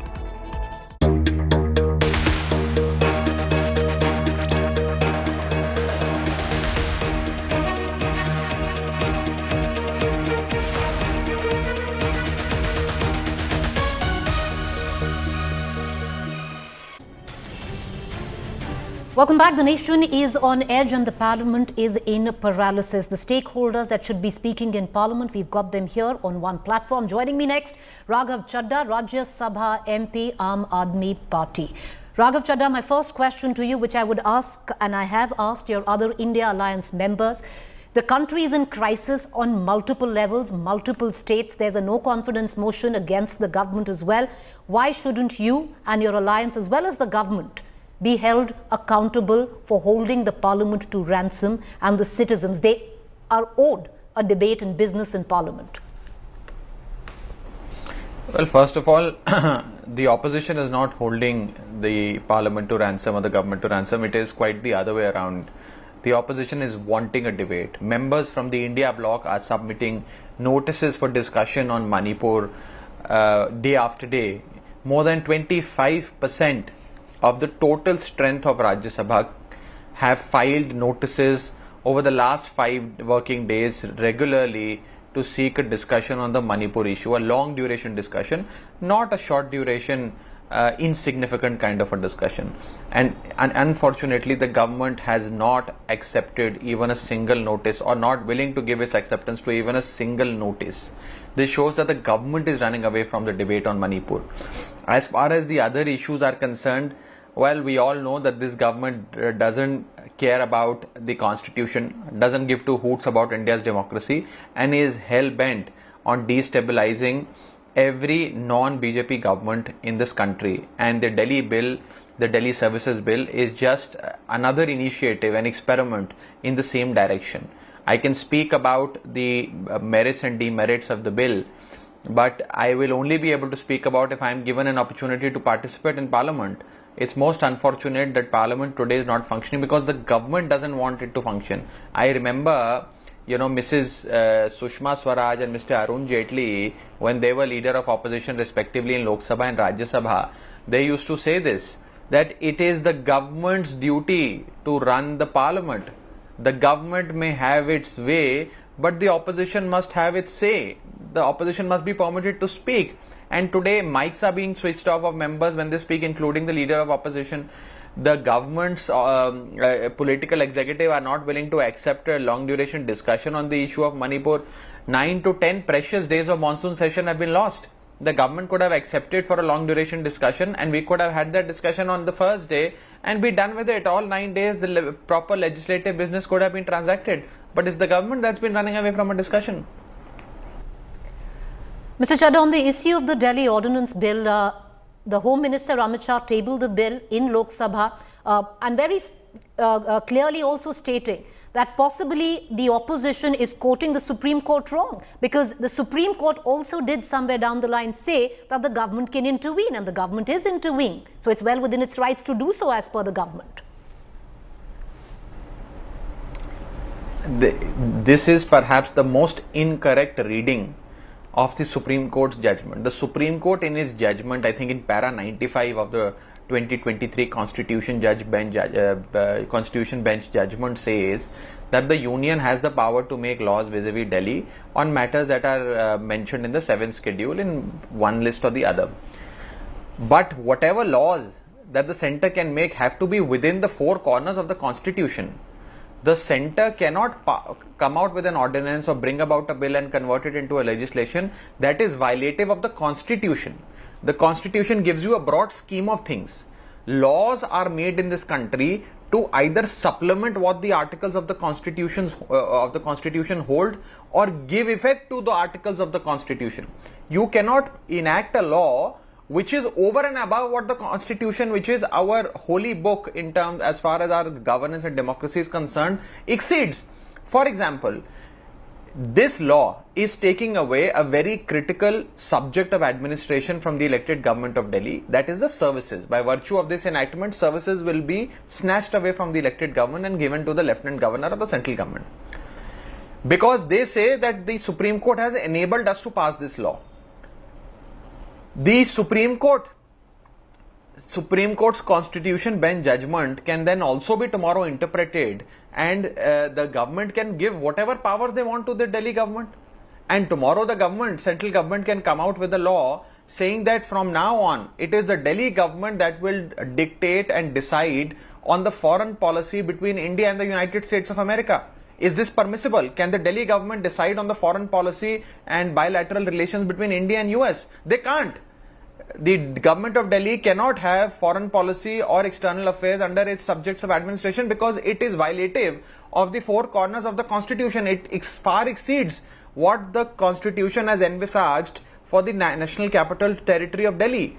So therefore, the no bill can either add to what the Supreme Court has already specified and the constitution has already specified, nor subtract for what the Supreme Court and the Constitution bench have already specified vis-a-vis Delhi. So therefore, this is a absolutely wrong and a puerile assessment of what the Supreme Court says. Point number one. Point number two, this judgment, this legislation, this bill is an outright contempt of the Honorable Supreme Court. You have reversed the judgment of the Supreme Court within 7 days of its pronouncement without changing the very basis of the Supreme Court judgment. You cannot just reverse it by bringing a bill or an ordinance. You have to change the very basis on which the Supreme Court has passed the Constitution bench judgment. So therefore, in the absence of changing the basis, by bringing a law to reverse what the Supreme Court has said is not only unconstitutional, is also the highest form of contempt of the Honorable Supreme Court. And lastly, this bill absolutely erodes federalism and absolutely erodes whatever little accountability the civil servants in Delhi had towards the elected government. It has absolutely reversed any form of Westminster style government where the elected representatives hold the secretaries and the civil service servants accountable. They have reversed the whole concept. They have made a completely different form of mechanism whereby the civil servants will hold the ministers responsible for their performance. How is it possible? How will the government run like this? I think it is not worth the paper it is written on, and the Supreme Court will in no time will absolutely strike down a bill, ordinance or legislation. But Mr. Chadha, the fact that there will be different legal and political interpretations of the bill, and we'll soon find out. Politically, we are already seeing it, legally as well. But having said that, how are you going to maneuver what happens in Parliament when it comes to vote? The likes of YSRCP, the likes of BJD, siding up with the government, supporting the government. Even your entire India alliance will not be able to save the bill or Delhi. Look, as far as YSRCP and BJD are concerned, both these political parties run administrations in two big states in this country. Both have been running state governments for a while now. And yet they have chosen to support the government, yet they have found some merit in a bill like this, which is, quite brazenly snatching away powers from an elected state government. Is quite frankly, very surprising. It's an unpleasant surprise for all of us. However, I can, with the help of a couplet, explain the situation to you that कुछ तो मजबूरियां रही होंगी, यूं ही कोई बेवफा नहीं होता, जी चाहता है बहुत सच बोलूं, क्या करूं हौसला नहीं होता. They must have been subject to some compulsion, some majburiyan. As a result, they have chosen to support the government. I am pretty sure this is not out of choice, but more out of compulsion for the problems that they face. Mr. Chadda, if I only remembered it, I would have quoted the couplet back to Mr. Pinaki Mishra, who's joining us right now from the BJD MP Lok Sabha. Thank you, Mr. Chadda, for joining us. Let's cut across to Pinaki Mishra from the BJD. The BJD has decided to support the government where it comes down to the Delhi Ordinance Bill. On the other hand, especially where Manipur is concerned, Mr. Mishra, where the no confidence motion is concerned, your party today stands accused of being selfish, looking at very short-term goals and not looking at what threatens the federal structure of the country, what threatens democracy as per the opposition. Mr. Naveen Patnaik and the Biju Janata Dal, under his leadership, number one, looks to see what is good for Odisha. There is no doubt about that.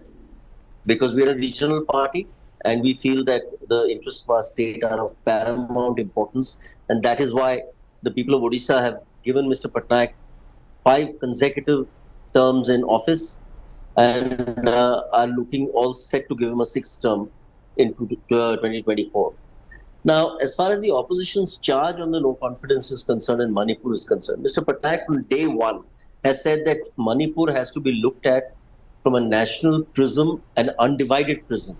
Do not look at it from a divided perspective of government, opposition, this party and that party. He's said we have to speak in one voice. We have to go shoulder to shoulder to ensure that the people of that very unfortunate situation, who are in a very unfortunate situation in that beautiful state, get immediate relief and succor. So he has said that from day one. I have articulated his position when the Honorable Home Minister took a meeting. Now, the opposition, unfortunately, has missed the woods for the trees, as they very often do, as all oppositions do. I think the BJP did that when they were in the opposition to the UPA, and now the Congress and other allied parties are doing it when the BJP is in power. How they miss the woods for the trees is that, if you give the government a free pass in Parliament by obstructing Parliament, the government has nothing to lose. The government continues to pass legislation in the din.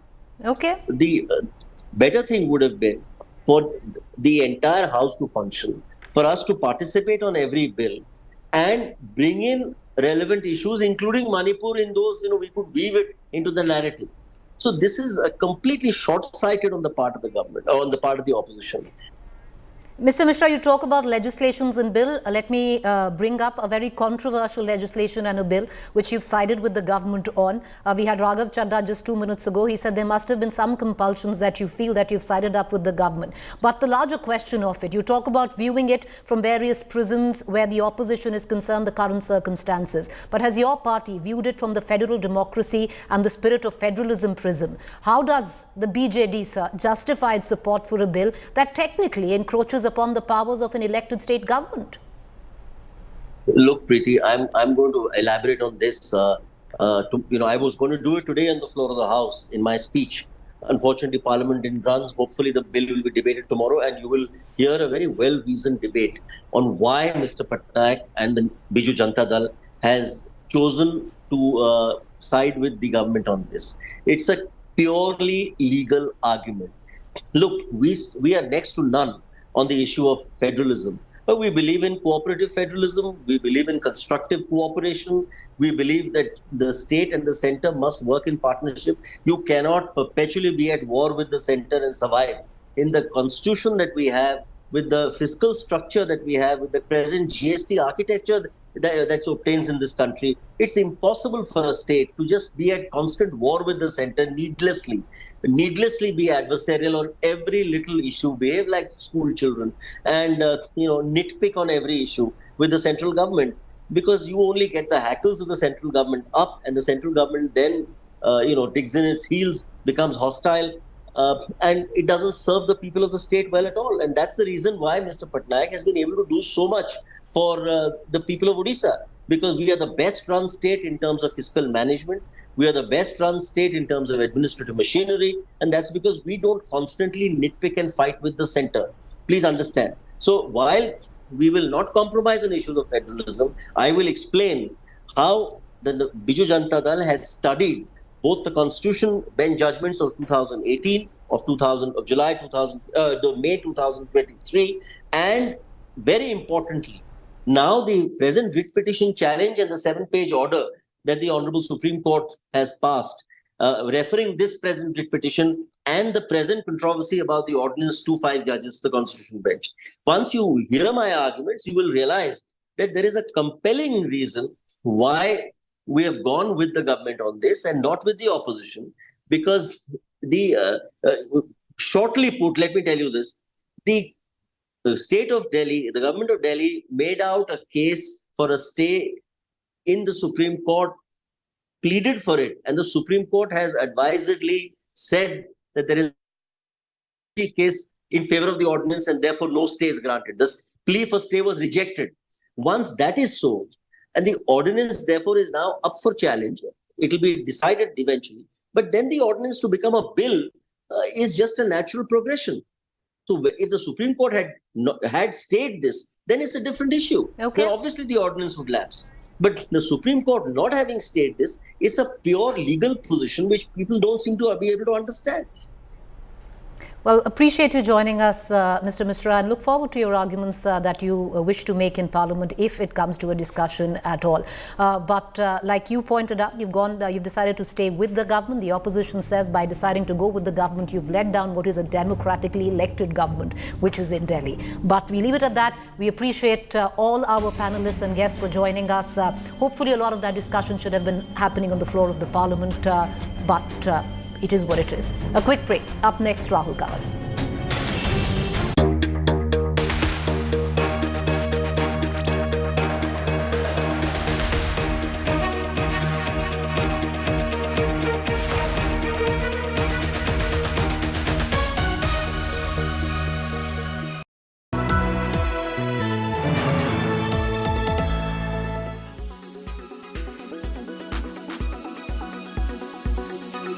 Foxconn is on a roll in India. The Taiwanese contract manufacturer, the biggest in the world, seems intent on making India its second manufacturing hub outside of China. Fresh from inking an MOU worth 1600 crore rupees with Tamil Nadu for a factory to manufacture mobile phone components in the state, Foxconn is now looking at driving into India with plans to manufacture a low-cost electric vehicle. According to a report, Foxconn EV platform unit, Mobility in Harmony or MIH, is looking at partners to build its new 3-seater EV priced below the $20,000 mark.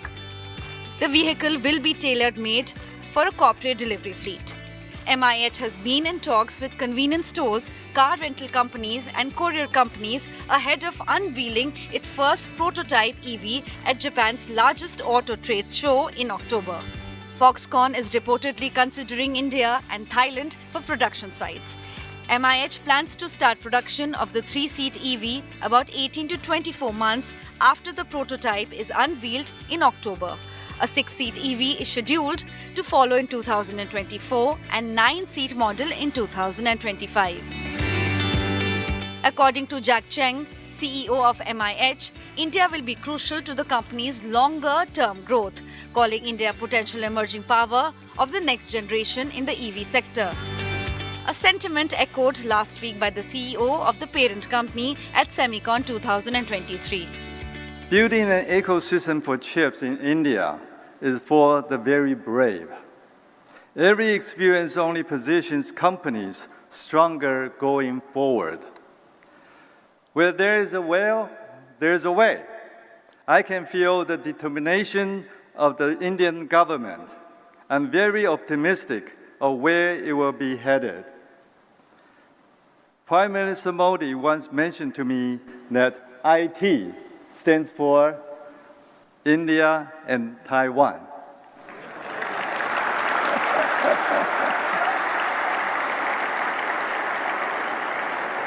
Honorable Prime Minister, Taiwan is and will be your most trusted and reliable partner. The reports of Foxconn EV plans come just days after Elon Musk-owned Tesla indicated that India may be the hub of its EV supply in APAC and Africa regions. Business Today TV had earlier broken the news that Tesla was also looking at manufacturing a $20,000 electric car in India, the cheapest in its portfolio. Bureau Report, Business Today Television.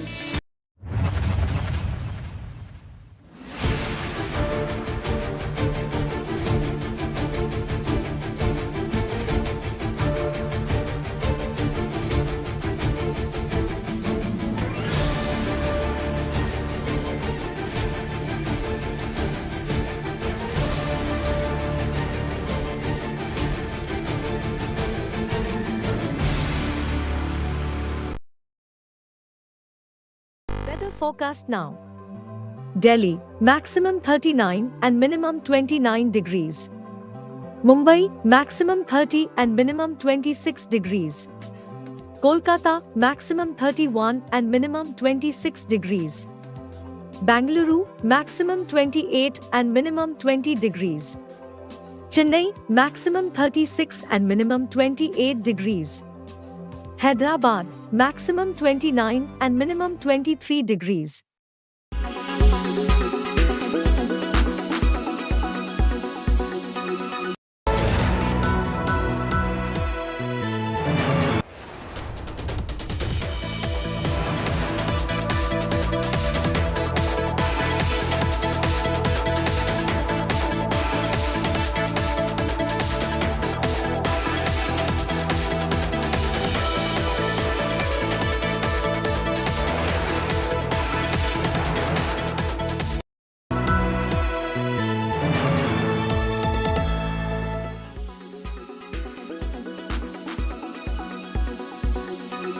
In less than 2 months from now, the new iPhone 15 will be on sale across the world.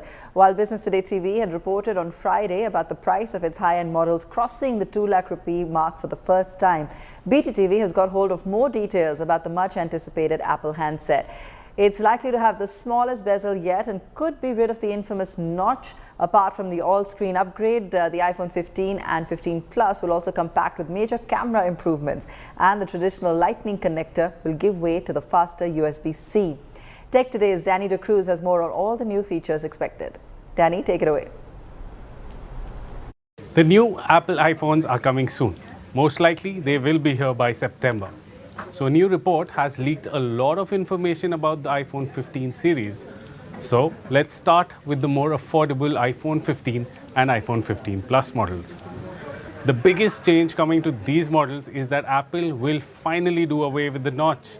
Both the iPhone 15 and iPhone 15 Plus will get the dynamic island, which was last seen in last year's Pro models. The cameras are getting a massive upgrade too, along with the performance. And yes, gone are the days of Lightning port. All new iPhones will be getting the USB Type-C for the first time. Now on to the Pro models, in which Apple...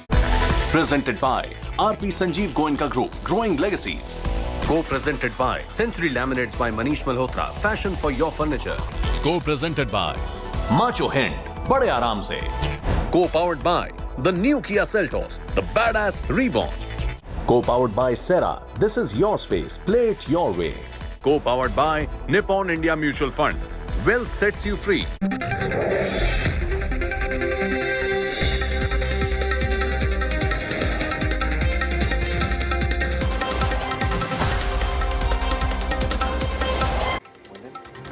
Good evening and welcome. You're watching the news track.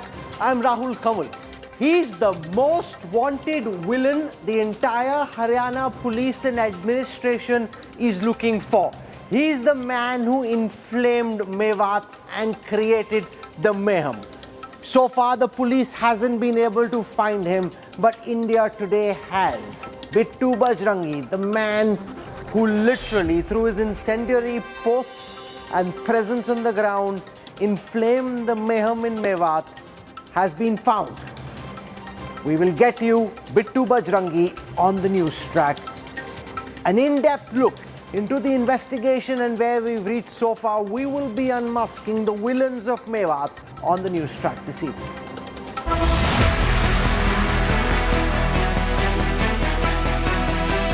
India Today investigation sets the agenda. Forces Haryana government to promise probe. मैंने एक committee बना दी है, उसमें IT experts की और अधिकारियों की, वो एक-एक सोशल मीडिया की स्कैनिंग करें कि क्या-क्या किसने कहा, क्या-क्या किसने भड़काया. And now, part 2 of our investigation explodes. The true trigger of the Haryana riots was provocative poison on social media. Amidst a crossfire of allegations, India Today reveals the truth. Big focus on news track. Three explosive, exclusive reports coming up on the news track. Before that, here's a look at the headlines today. Haryana clashes, death toll mounts to 6. Chief Minister Khattar vows to make rioters pay for damages, but says he has no information on Monu Manesar's whereabouts. Haryana FIR reveals horrific details. Cops say mob chanted pro-Pakistan slogans and fired at cops. At least 116 arrested so far. India Today investigation that revealed policing inadequacies during the new riots creates a massive impact. Haryana Home Minister orders a probe based on our investigation.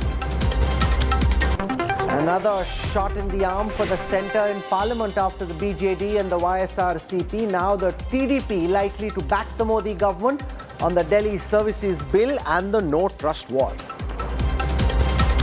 Congress leader Rahul Gandhi counters Purnesh Modi on the 2019 defamation case, says process of law being abused to arm twist him into giving an apology.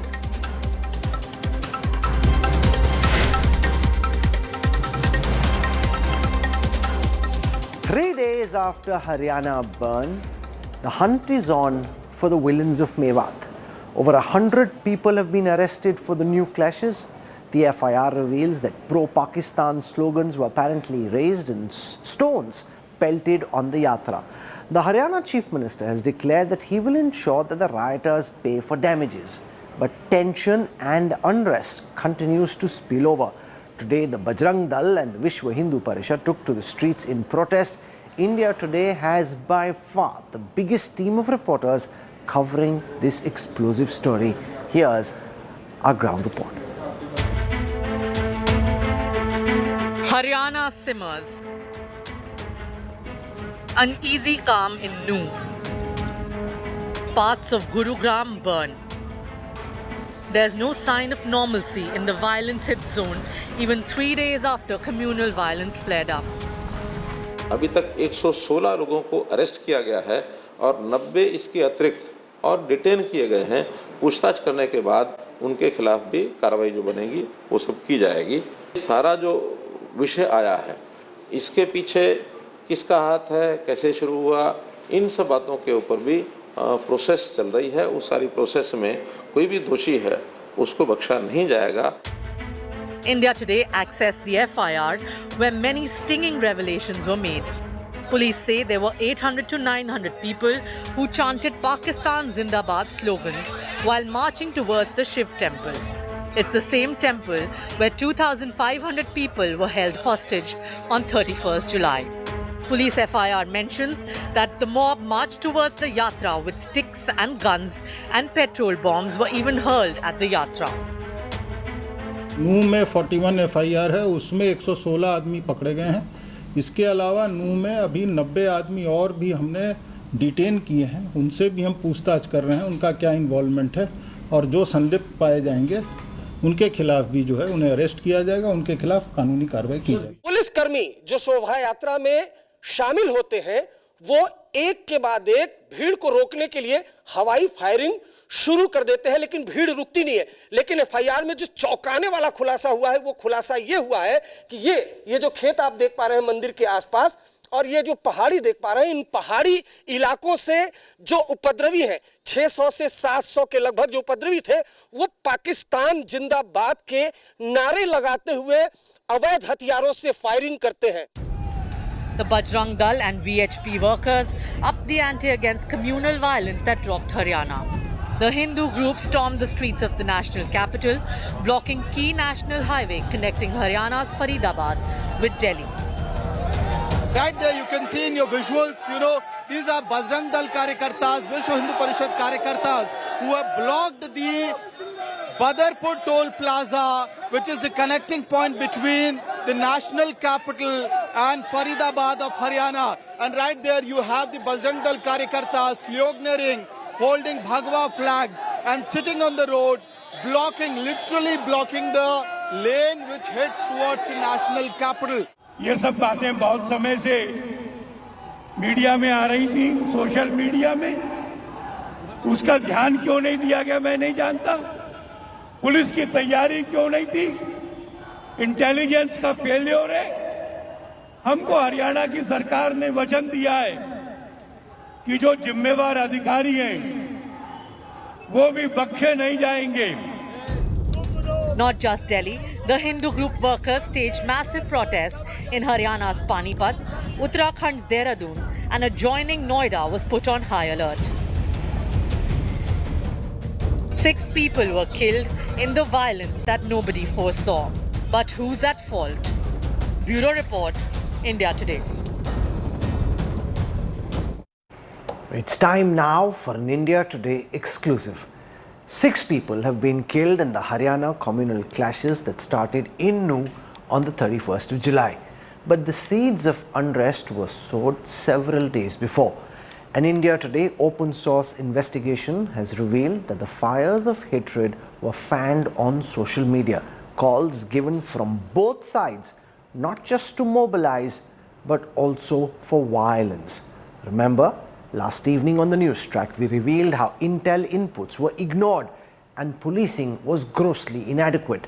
Tonight, in part 2 of our investigation, we expose the social media hate factories that fueled the Haryana riots. Ankit Kumar, editor of the India Today Open Source Investigation team, with this exclusive report. 6 dead, countless injured, over 100 vehicles reduced to burnt shells, a police station smashed,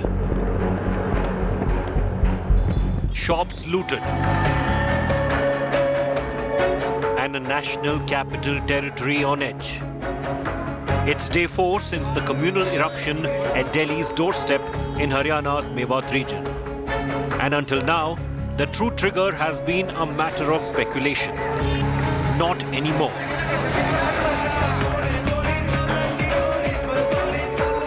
A provocative call concealed in an invitation to the Bajrang Dal's annual religious yatra.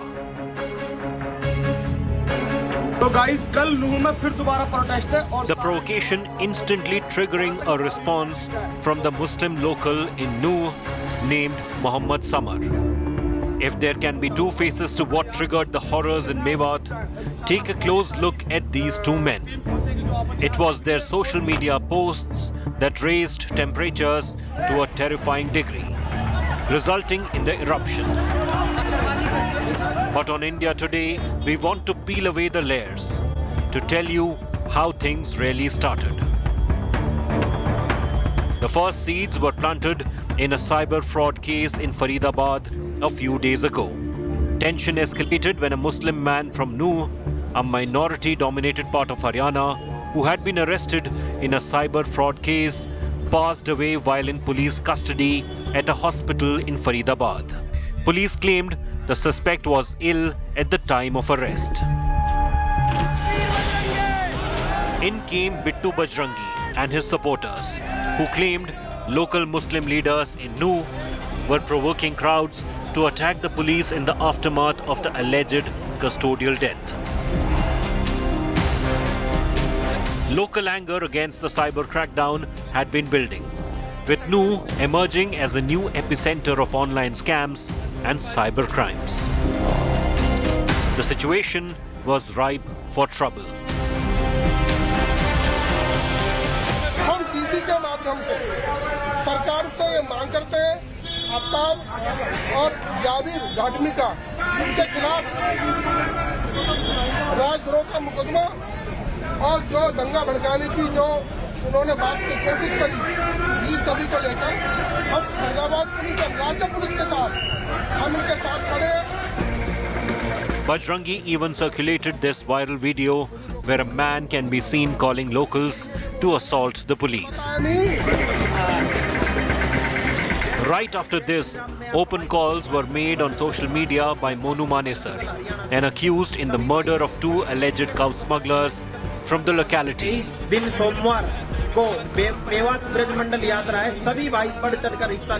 As well as by Bittu Bajrangi to participate in this year's upcoming annual Shobha Yatra passing through Mewat. Mohammad Samar was playing his own part in counter-provocations and organizing groups in Nuh in preparations for violence.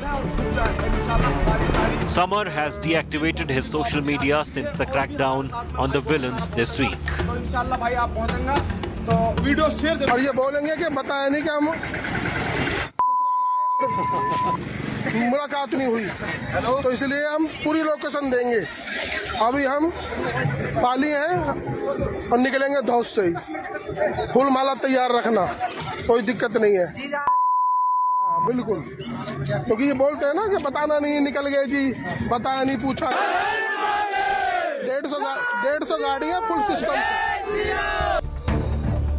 On the fateful day of Yatra, Bajrangi posted multiple live streams with more provocative messaging on his way to Mewat. What happened next was no longer limited to a social media showdown or a cyber fraud investigation. You can look at the bus. There are bricks lying down.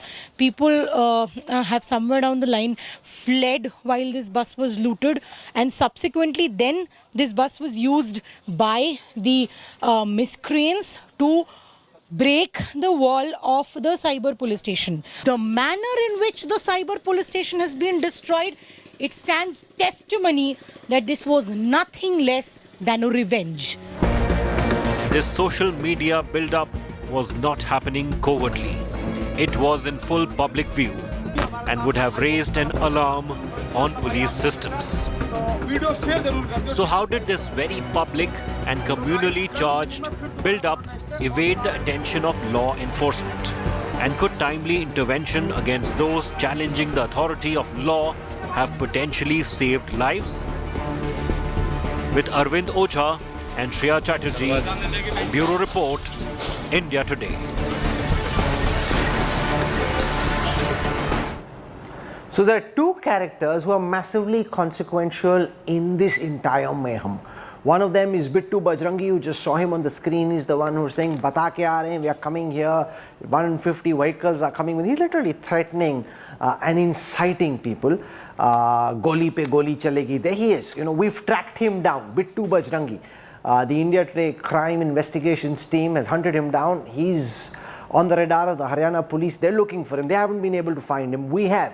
So our reporter right now from Faridabad, where the interview took place, where there's no internet at this moment, rushing towards the Delhi border. In a few minutes from now, for the first time, Bittu Bajrangi will be live exclusive on national television. The other character who's the missing piece in this puzzle is Monu Manesar, a notorious cow vigilante, a Bajrang Dal activist and a history sheeter. The new riots were triggered after rumours about Monu Manesar's presence surfaced. The Haryana government says it doesn't know about Monu's whereabouts. Yet he spoke to India Today via phone. This is what Monu had to say.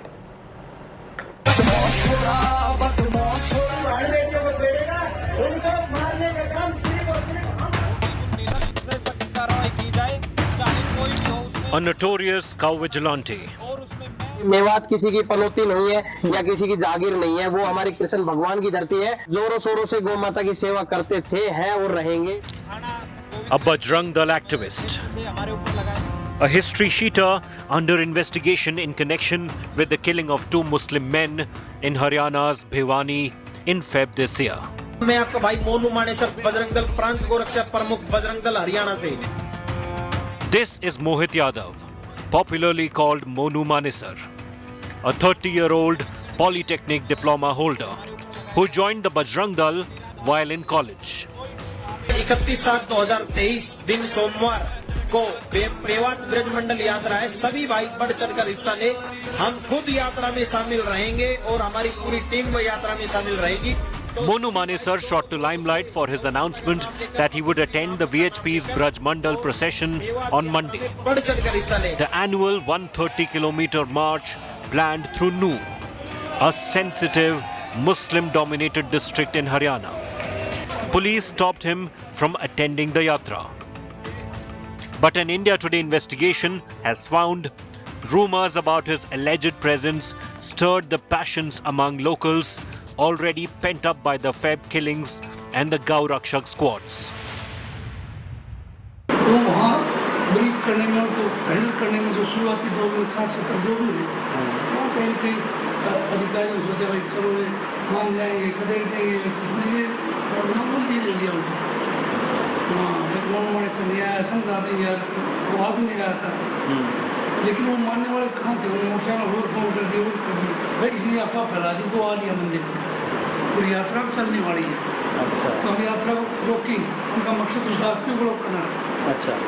जो मोड़ है जिससे जानी थी, कोई भी दोषी बख्शा ना जाए और उसमें मैं Monu Manesar denied provoking the other side of the communal divide in Nu. कोई उकसाने का कार्य नहीं किया, ना मैं उस यात्रा में गया क्योंकि हमारे अधिकारीगण थे। उस यात्रा में मैं था ही नहीं। हमारे जो डॉक्टर सुरेंद्र जैन जी हैं, जो हमारे विश्व हिंदू परिषद के बड़े अधिकारी हैं, उन पर भी सीधा फायरिंग की गई है। तो उससे बड़ा दुर्भाग्य क्या है? हमारी हिंदू बहन बेटियों पर सीधा फायरिंग, और ये हिंदू समाज बिल्कुल नहीं सहेगा। At the same time, he sought to speak on behalf of the entire Hindu community, claiming it won't tolerate attacks. The last time his name cropped up prominently in national media was in Feb. The police probe found cow vigilantes from Haryana pounced on Junaid and Nasir, suspecting them of being cattle smugglers. The charred bodies of the two men from Rajasthan found in a burnt vehicle at Bhiwani. Police named 9 suspects for the savage murder. 3 of them have been arrested, 6 still at large. Monu Manesar's alleged role being probed. Entire police force of Bharatpur districts, they are on high alert, and we are monitoring every activities that is happening there. Social media is also being monitored very closely. Our officers have been involved in interaction with the public, interaction with the local villagers, and same with the administration. Born and raised in Haryana's Manesar, he is father of 2 children. The man is no stranger to police investigations. He is named in 6 cases in Haryana and 1 at Bharatpur in Rajasthan. His vocabulary at public meetings hosted by Hindutva outfits has often blurred the line between free speech and provocation.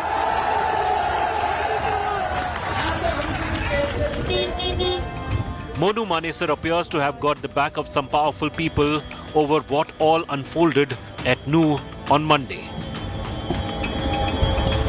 Monu को हुआ बना करके, मोनू को ढाल बना करके इस तरीके की हिंसा करना, मोनू तो वहाँ प्रेजेंट भी नहीं है। जो अभी तक की रिपोर्ट्स आई हैं, अगर मोनू होता तो शायद लगता है कुछ उसके कारण लोगों में उकसाहट आई है। वो तो वहाँ था नहीं, और उसके बावजूद ये जो हुआ है, इसका मतलब ये कि तो एक मोनू का नाम लेकर के वहाँ हिंसा करने की जो योजना बनी, हम खुद यात्रा में शामिल रहेंगे और हमारी पूरी टीम वो यात्रा। A textbook case, a man with criminal record fostered by the powerful, going berserk online and on the ground, all in the name of Gauraksha and religion. With Arvind Ojha and Jai Kishan Sharma, Bureau Report, India Today. I want to go across live and exclusive to Dr. Surendra Kumar Jain. He's the International Joint Secretary of the Vishwa Hindu Parishad. He runs this massive body, has in the past headed the Bajrang Dal as well. Dr. Jain, Swagat, welcome. These people who have emerged as key accused in this Mewat Mayhem, whether it is a Bittu Bajrangi or it is a Monu Manesar, they have links to the Vishwa Hindu Parishad and the Bajrang Dal. You now head the VHP, earlier you headed the Bajrang Dal. What do you have to say about the kind of incendiary, provocative videos that were put out by Bittu Bajrangi, by Monu Manesar? You know, they're not going there from the videos, and as I see them, to just do a normal yatra. I'm coming to Mewat, goli chalegi, wahan pe aa jao, 150 gaadiyan. You know, it almost looked as if they were going, wanting to create trouble. How do you respond to this, Dr. Jain? मैं आपकी बात का हिंदी में जवाब देना चाहूँ। बेशक। और मेरे लिए आश्चर्य का विषय है जी कि आपके लिए चिंता का विषय मोनू ज्यादा है। जो 7 लोग मर गए, जो वहां पर वाहन जल गए, जिस प्रकार से पुलिस वालों को मारा गया, चौकियों को जलाया गया, यात्रा में उपस्थित लोगों को जान से मारने की कोशिश की गई, सबको जिंदा जलाने की कोशिश की गई, ये आपके लिए चिंता का विषय नहीं। और शायद आप ये मान बैठे हैं उन लोगों की तरह से जो उन जिहादियों को प्रोटेक्शन देना चाहते हैं कि ये सब मोनू मानेसर के कारण से हुआ है। मोनू मानेसर का वीडियो कितने दिन पुराना है? केवल 2 दिन पुराना है, और वो था भी नहीं। ये तैयारियां, मोर्टार और गोलियां, छतों पर हथियार, ये क्या 2 दिन में इकट्ठे हो गए? जो असेंबली के अंदर मामन खान ने धमकी दी कांग्रेस के एमएलए ने, मेवात में घुसकर तो दिखा दो, उसका क्या है? जो एक और मुस्लिम नेता कांग्रेस के आफ्ताब ने धमकी दी थी 1 महीना पहले कि जो गांव में पुलिस वाला आए उसके टुकड़े टुकड़े कर दो, उसकी चिंदी चिंदी कर दो, वो सोशल मीडिया पर आप देख सकते हैं। आप नहीं देख पा रहे हो, अपनी रिसर्च टीम को कह देना, वो आपको ढूंढ कर दे देगा। उसका क्या है? और मान लो मोनू ने ये सब कहा भी है, क्या सबको गोलियों से भून देंगे? नहीं, मेरे पास तस्वीरें हैं सुरेंद्र जैन जी, मार देंगे। मैं दर्शकों को तस्वीरें दिखाना चाहता हूं। मैं मोनू पर बात नहीं करना चाहूंगा, मैं आपके इस नैरेटिव में नहीं फंसना चाहता कि मोनू ने ये वीडियो जारी किया इसलिए हम पर गोलियां हो गई। अरे फांसी पर चढ़ाओ ना उसको, कौन रोक रहा है? लेकिन मोनू की आड़ लेकर उनको आप जस्टिफाई करना चाहते हैं। नहीं, मैं किसी को जस्टिफाई नहीं कर रहा, मेरे पास ये तस्वीरें हैं सर, ये हमारे रिपोर्टर हैं। नैरेटिव राहुल, आपका नैरेटिव मुझे साफ दिखाई दे रहा है। नहीं सर, हम तो रिपोर्टिंग कर रहे हैं, आप हमें कई साल से जानते हैं, यहाँ पे कोई नैरेटिव वगैरह नहीं है। सॉरी, आप किसी एजेंडा के साथ चल रहे हैं, वरना मोनू मानेसर के ऊपर चर्चा करने की जगह आगे वहां हिंदू कैसे रह सके, किस तरह से वहां पलायन कर रहा है हिंदू, उसकी बहन बेटी की रक्षा वहां नहीं हो रही, क्यों 100 गांव मेवात में हिंदू शून्य हो गए हैं, क्यों 90 गांव में आज केवल 5% हिंदू रह गए हैं, क्यों 50 से अधिक मंदिरों पर मुसलमानों ने कब्जा कर लिया है, कैसे मोर्टार आ गया उनके हाथ में, कैसे पहाड़ के ऊपर खड़े होकर गोलियां चला रहे हैं, ये कतई चिंता का विषय नहीं है। लोगों की लाशें घरों पर आ रही हैं, हम क्या लोगों को मरवाने के लिए ले गए थे? एक मोनू ने कुछ कहा नहीं, और मोनू ने क्या किया है, कितने क्रिमिनल केसेस हैं, यही राजस्थान की पुलिस है जिसने चार्जशीट में उसका नाम नहीं रखा हुआ है। चार्जशीट में नाम नहीं है राजस्थान की केस में, आप निकलवा कर देख लेना। नहीं, मैंने अभी बात की हरियाणा के राज्य मंत्री से, गृह मंत्री से, उन्होंने कहा सर, उन्होंने कहा कि मोनू मानेसर पे तमाम केसेस हैं, हमारे लिए वो मोस्ट वांटेड है, हम उसको ढूंढ रहे हैं। अनिल विज ने कहा, मेरी उनसे थोड़ी देर पहले बातचीत हुई। मेरा सवाल ये सुनिए, हमारे पास तस्वीरें हैं, अब आप देखिए उन तस्वीरों में आप एक पहलू देख रहे हैं, वो बात भी सही है, उसको भी इन्वेस्टिगेट करना है। ये तस्वीरें देखिए, ये वो वीएचपी के कार्यकर्ता हैं या फिर वीएचपी की उस रैली में आए हुए लोग हैं जो कि बंदूक लिए, तलवारें लिए, लाठियां लिए, पत्थर लिए चल रहे हैं। ये भी हकीकत है, आप एक पहलू पकड़ रहे हैं, इस पहलू का क्या?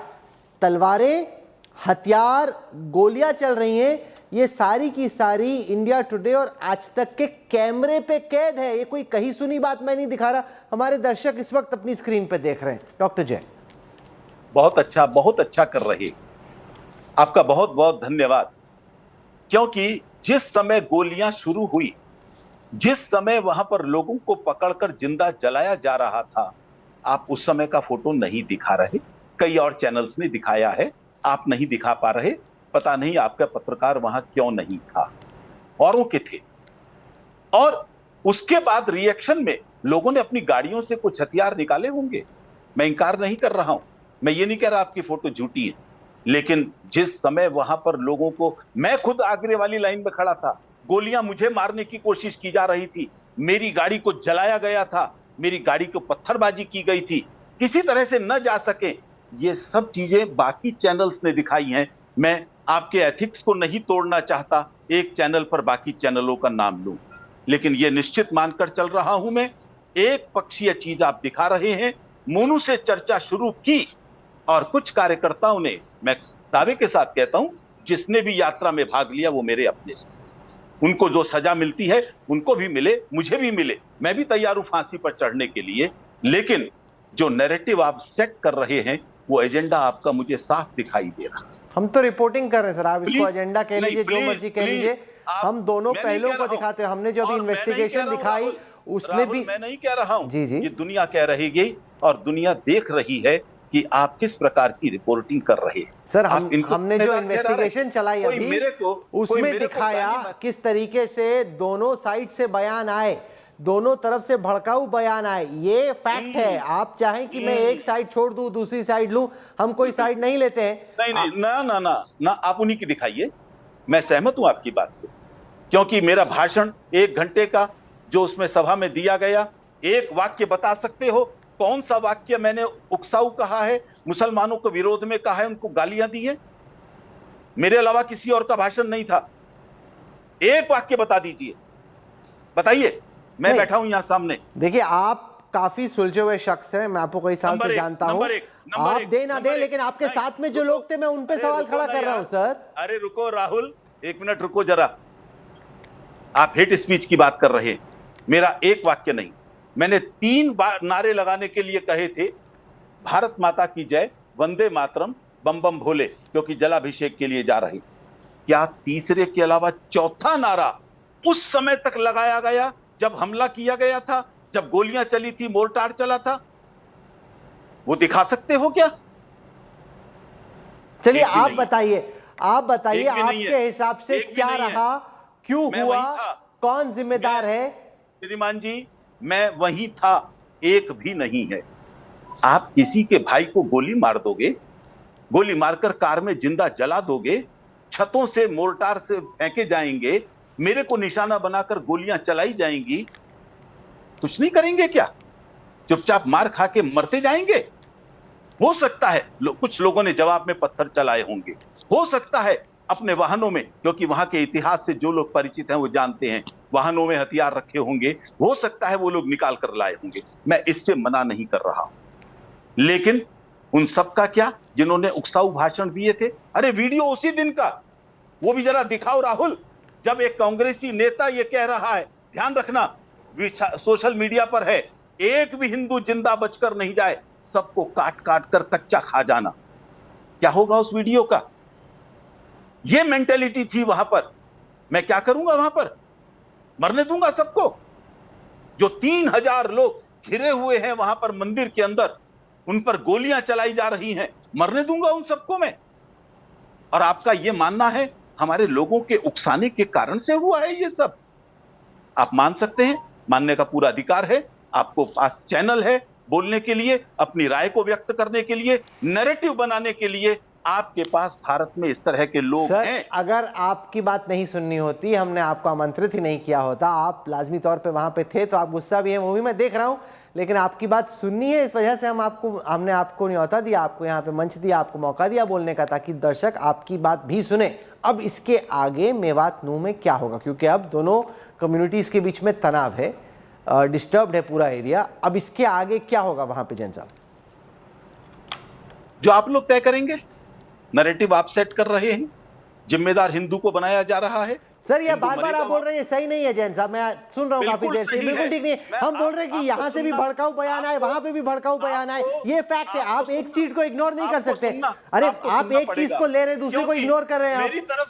मेरी तरफ से एक भी भड़काऊ बयान सर आपकी तरफ से खुद, आप विश्व हिंदू परिषद के हेड हैं, आपकी तरफ से ना आया हो, आपके साथ जो लोग थे। सर ये बिट्टू बजरंगी कौन है? बिट्टू बजरंगी कौन है? सर ये यात्रा से पहले बिट्टू बजरंगी बोल रहा है, गोलियां चलेंगी, एमसीबीसी की गाली दे रहा है, तमाम तरह की बातें कर रहा है, ये भी तो आप ही के लोग हैं ना सर। और बिट्टू बजरंगी जो हमारा कोई कार्यकर्ता नहीं है, उसने ऐसा कहा भी होगा तो गोलियों से भूनने की अनुमति दे दोगे आप उनको? मैं कौन होता हूं देने वाला, पर वो तो बोल ही रहा है, भगवा पहले घूम रहा है, ये देखिए अभी कैमरे पे है, क्या क्या बातें बोल रहा है, गोली पे गोली चलेगी। Can you justify? एक व्यक्ति ने 2 दिन पहले कुछ वीडियो निकाला होगा, मैं उससे मना नहीं कर रहा हूं, आप दिखा रहे हैं तो सत्य ही होगा, लेकिन क्या उसके आधार पर इस नरसंहार को कोई भी जस्टिफाई नहीं कर रहा है सर? रायट हुआ है, दोनों तरफ से अटैक्स हुए, इसको कोई जस्टिफाई थोड़ी कर रहा है, जस्टिफाई करने का सवाल ही नहीं उठता, जस्टिफाई कैसे हो सकता है? It was not a riot, it was a genocide. ये रॉयट नहीं था, शुरुआत मेरी तरफ से होती रॉयट था। मेरे को मारने के लिए आते, मैं भी उतनी ही तैयारी से जवाब देता, ये रॉयट था। ये रॉयट नहीं था, इट वॉज ए जेनोसाइड। चारों तरफ से घेर रखा था, चारों तरफ से जो भाग रहे थे उनको भी मारा जा रहा था पकड़ पकड़ कर। एक बहन विजया लक्ष्मी पंडित, उनको घेर लिया, 80 साल की बुजुर्ग महिला, क्या कसूर था उनका? चौकी जला दी है, पुलिस वालों पर गोलियां चलाई जा रही हैं, उनको जान से मारा जा रहा है। मुझे लगता है ये रॉयट नहीं था, ये जेनोसाइड था। मैं फिर कहूंगा राहुल, आप चर्चा को सही दिशा में ले जाएंगे, हम बहुत इसको अप्रिशिएट करेंगे, वरना आपके अधिकार का मैं सम्मान करता हूं। आपसे मेरा बहुत पुराना परिचय है, किस तरह से आप चीजों को प्रस्तुत करते हैं मैं बहुत अच्छी तरह जानता हूं, और लेकिन आपका अधिकार है, मैं स्वागत करता हूं आपके अधिकार का। मैं समझता हूं मैं अपनी बात कह चुका हूं और आप अपनी बात कहे जाएं। बहुत बहुत धन्यवाद, नमस्कार। बहुत बहुत शुक्रिया। Doctor Surendra Jain, he heads the Vishwa Hindu Parishad. He was on the ground when this violence happened. So you heard one side of the story. I want to show you now what Anil Vij, the Haryana Home Minister, told me when I interviewed him a little while before. Now, here's an exclusive conversation with the man who's heading the Haryana Home Department. He heads the Haryana Police and therefore is responsible for the probe that is currently underway. His line, as you listen to him, you will find quite different from that of the VHP.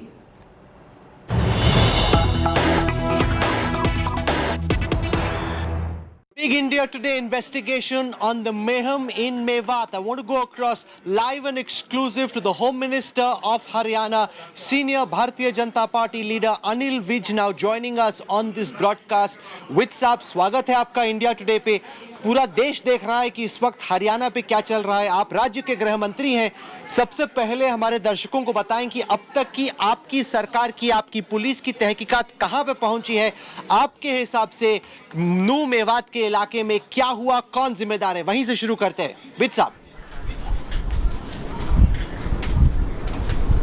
देखिए, अभी हमने वहाँ पर स्थिति को नियंत्रण में करने के लिए 20 कंपनियां हमने केंद्र सरकार से जो मिली थी वो डाली हैं। 30 कंपनियां हमने हरियाणा की वहाँ पर डाली हैं। मेरे सामने सबसे पहले काम है वहाँ पर स्थिति को नियंत्रण करना, शांति बहाल करना, लोगों का सरकार में विश्वास कायम कराना, और वहाँ पर जिन लोगों ने ये सब कुछ किया है उस एक एक आदमी को उसके किए की सज़ा दिलाना।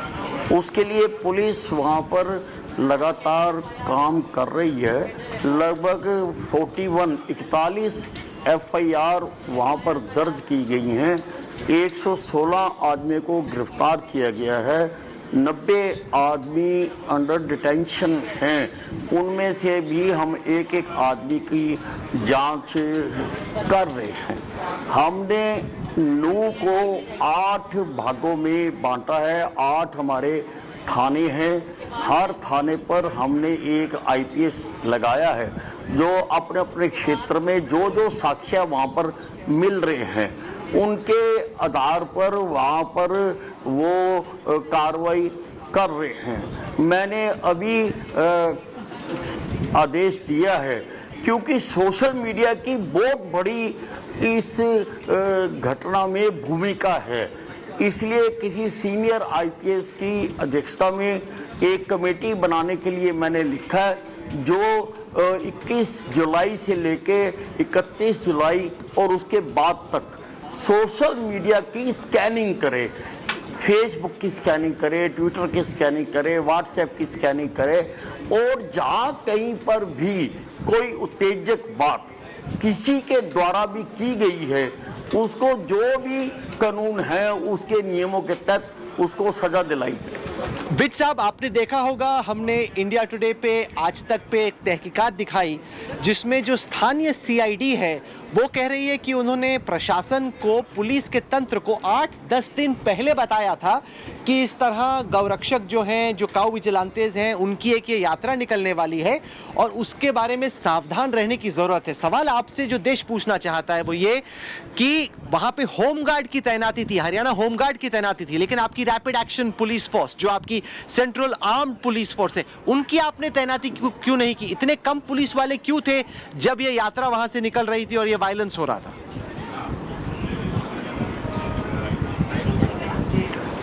देखिए ऐसा है, वो ऑडियो वीडियो मैंने भी सुनी है और उसको मैंने भेज दिया है डिपार्टमेंट को उसकी जांच कराने के लिए कि क्या उसने इनपुट दी थी, कहाँ इनपुट दी थी, किसको इनपुट दी थी, वो देखना जरूरी है। देखिए ये यात्रा हर साल निकलती है और वहाँ पर जो हो सकता है कि लोकल जो प्रशासन है उसको कोई सूचना दी हो और उसके मुताबिक उन्होंने उसके इंतजाम कर दिए हों। जहाँ तक मैंने जानकारी हासिल की है, जितनी पुलिस पिछले सालों में लगाई जाती थी उतनी ही इस बार भी वहाँ पर लगाई गई है। नहीं, पर फिर भी आपने देखा होगा कि वहां पे आर्म्ड पुलिस, मेरे को जो बताया गया, जो इन्वेस्टिगेशन में निकल के आया कि 2 किलोमीटर की दूरी पे आरएएफ रैपिड एक्शन फोर्स थी, उसको तैनात नहीं किया गया। ये जो होम गार्ड्स हैं जिनके पास हथियार भी नहीं होते, वो बेचारे खड़े हुए हैं इतनी बड़ी तादाद में। आपको मालूम था कि इस तारीख को यात्रा निकलने वाली है, फिर भी तैनाती की थोड़ी कमी थी सर। नहीं देखिए, ये अब प्रदेश में स्थानीय स्तर पर कई कार्यक्रम होते रहते हैं, सबकी जानकारी हमारे तक नहीं आती है, तो वहाँ पर स्थानीय प्रशासन ही अपने जो इनपुट होता है उसके हिसाब से इंतजाम करते हैं। क्योंकि मामला ये इतना बड़ा हो गया तो इमीडिएटली फिर हमें पुलिस भेजनी पड़ी है आजू बाजू के सभी जिलों से, गुड़गांव से, झज्जर से, फरीदाबाद से, रेवाड़ी से, सारी पुलिस हमने फिर वहाँ पर भेजी जब ये मामला हो गया। पहले तो रूटीन जैसे जिले में आम कार्यक्रम होते रहते हैं उसी प्रकार से ये कार्यक्रम हो रहा था। अच्छा विज साहब, ये बताइए कि ये मोनू मानेसर का आपके हिसाब से स्टेटस क्या है? ये बजरंग दल का जो गांव विजिलेंटे, गांव रक्षक दल है, उसका इंचार्ज है। राजस्थान में जो लिंचिंग्स हुई उसमें ये अक्यूज्ड है। कहा जाता है कि मानेसर में ये खुला घूमता है। आपके विचार में मोनू मानेसर का इस वक्त का स्टेटस क्या है?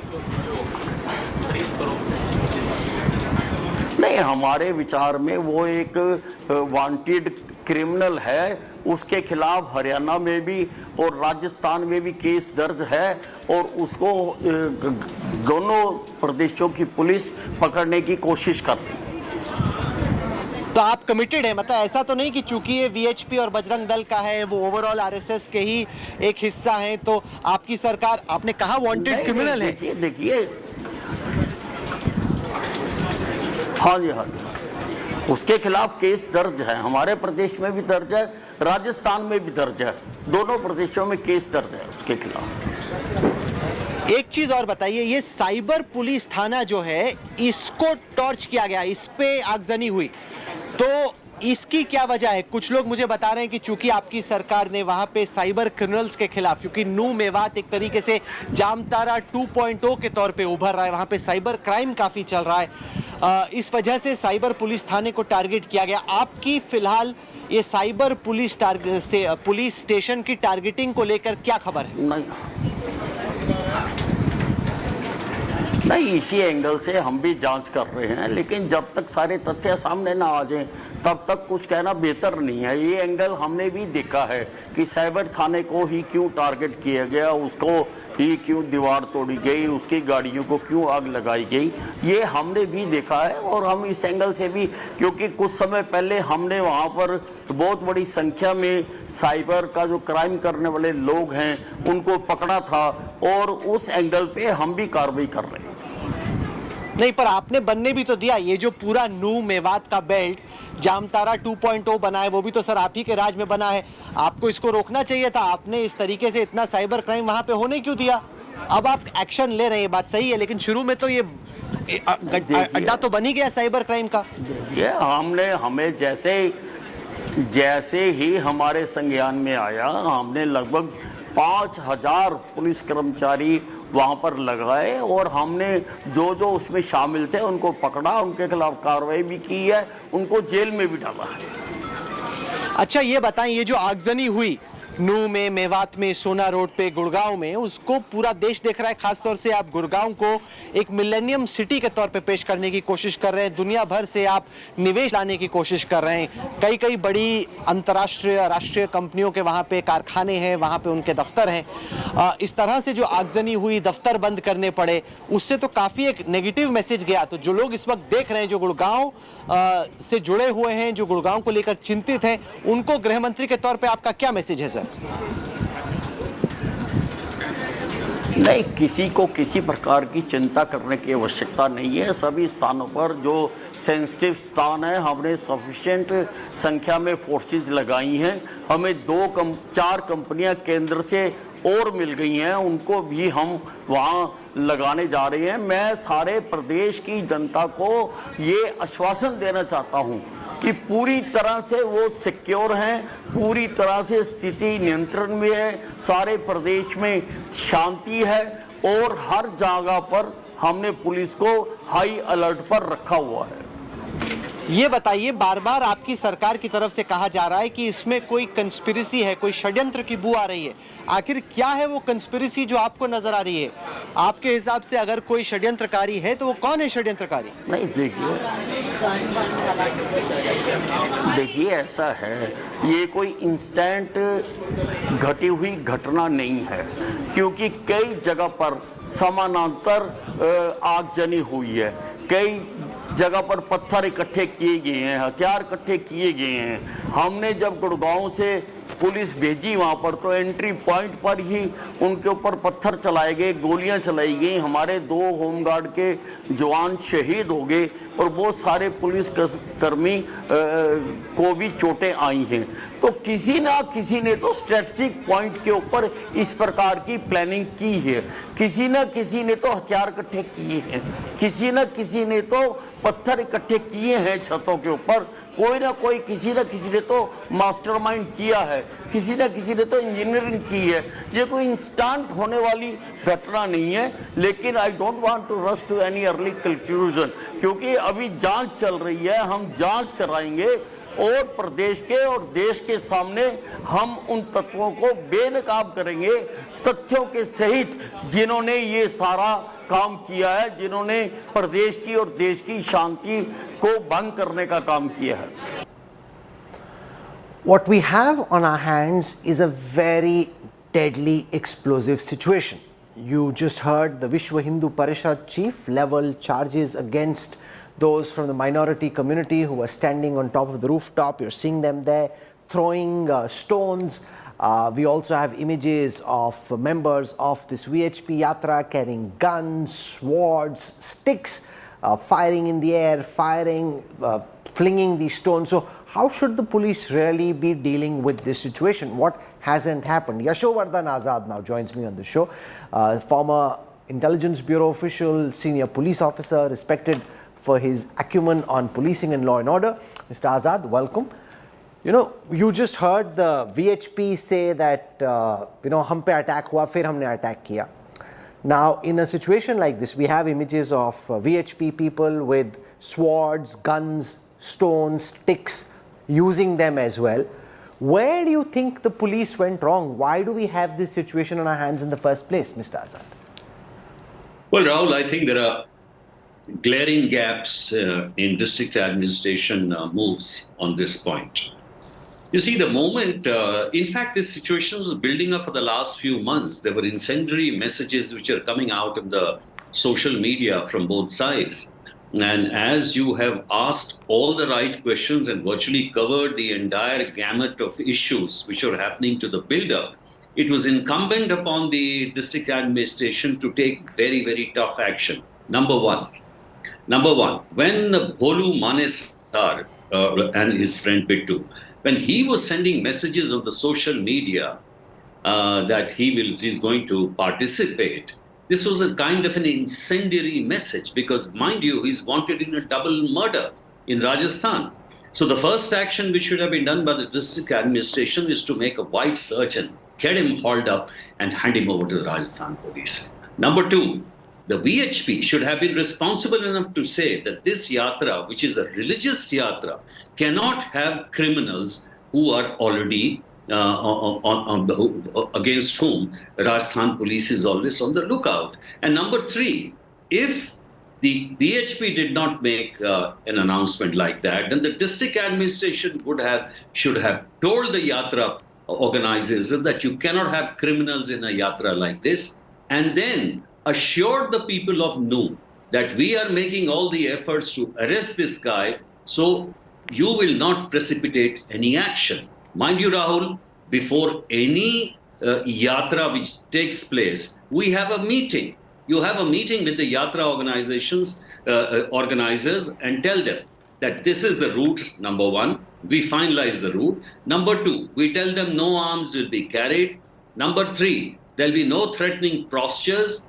And number four, there will be no actions which are against any kind of rules and norms on the law and order front. I don't know what was done on this count. And lastly, if the situation builds up and the conflagration comes to that point, then you take decisive action on that point. And as you have said, the RAF was standing 2 kilometers away and you're using home guards. The SP is on leave and nobody takes decisive action on that particular point of time. I don't support those stone throwers. They should have been arrested immediately. But the point is the situation had gone beyond repair. At that point, nobody took a decisive action. And once the conflagration took place, the cyclical reaction started taking place in other places. This is very unfortunate. You know, we have Dr. Ajay Kumar with us here, of course, is here as a Congress spokesperson, but many of our viewers would recall he was earlier a crack police officer as well in his past avatar. And you've dealt with these kind of situations, Dr. Kumar. I've just heard from the Home Minister of Haryana, he's now ordered a probe basis our investigation. But where do you think they really went wrong? Because now we're seeing this vicious back and forth. Unhone patthar pheka, humne goli chalai, humne sword chalai, phir unhone mortar pheka. You know, it's very, very confusing to deconstruct who's really to blame when both sides are having a go at each other. So Rahul, I think it's, first of all, you know, I was hearing Yashovardhanji speaking and I concur with him wholly. Couple of things. One is that, you know, whenever there's any criminal, whenever there is a riot situation, the indicators of riots or the volatile law and order situation are available weeks ahead. Whether it is abusive social media is one aspect, some small fires being set up, some guys being beaten up and all, and that's the normal indicators. But we need to look at what is happening, you know, whether it's the RPF constable killing, whether it is what is happening in the social media, is that everybody wants to push this country to the edge. And it's for us, see, right now in Noida, near your TV studios, there was 144 and there was this VSP procession which happened. Delhi had 144 and it had a VSP procession happening. So the question again is, if the police officials are looking for leadership from a political front, where there is a total abdication of what should be a governance. And I'll give you a very clear-cut example. They transferred the SP of Bareilly recently for doing a lathi charge. Actually, you would have had a Haryana-like situation on Bareilly also. You know, young IPS officer gets transferred. So the message goes that, boss, you need to. So my issue is whether it is some crazy anchors, you know, and not to mention names, so I won't do that because I'm on a different channel. But the important part is what is the final solution? So the issue is that much as we want, it falls purely on the Bharatiya Janata Party for sure, because you can't keep saying that these are fringe elements and all. You have raised those temperatures. No, but it's like also a fact. Let's take Monu Manesar for a fact. I was just chatting with, you know, our bureau chief in Jaipur, who tells me that in the case of the killing of Nasir in Junaid, while the family members named Monu Manesar, the police in Rajasthan so far says in its investigation, his bhumika has not, his role hasn't yet been established.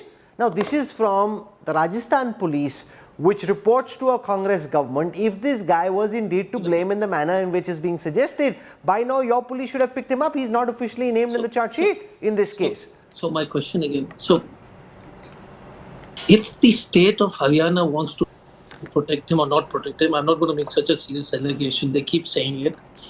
But it's very difficult for a different state police to keep arresting people. No, forget arrest. Prove the case against him. Charge him. One second. Rahul, I'll just complete. Okay. No, I'm with you.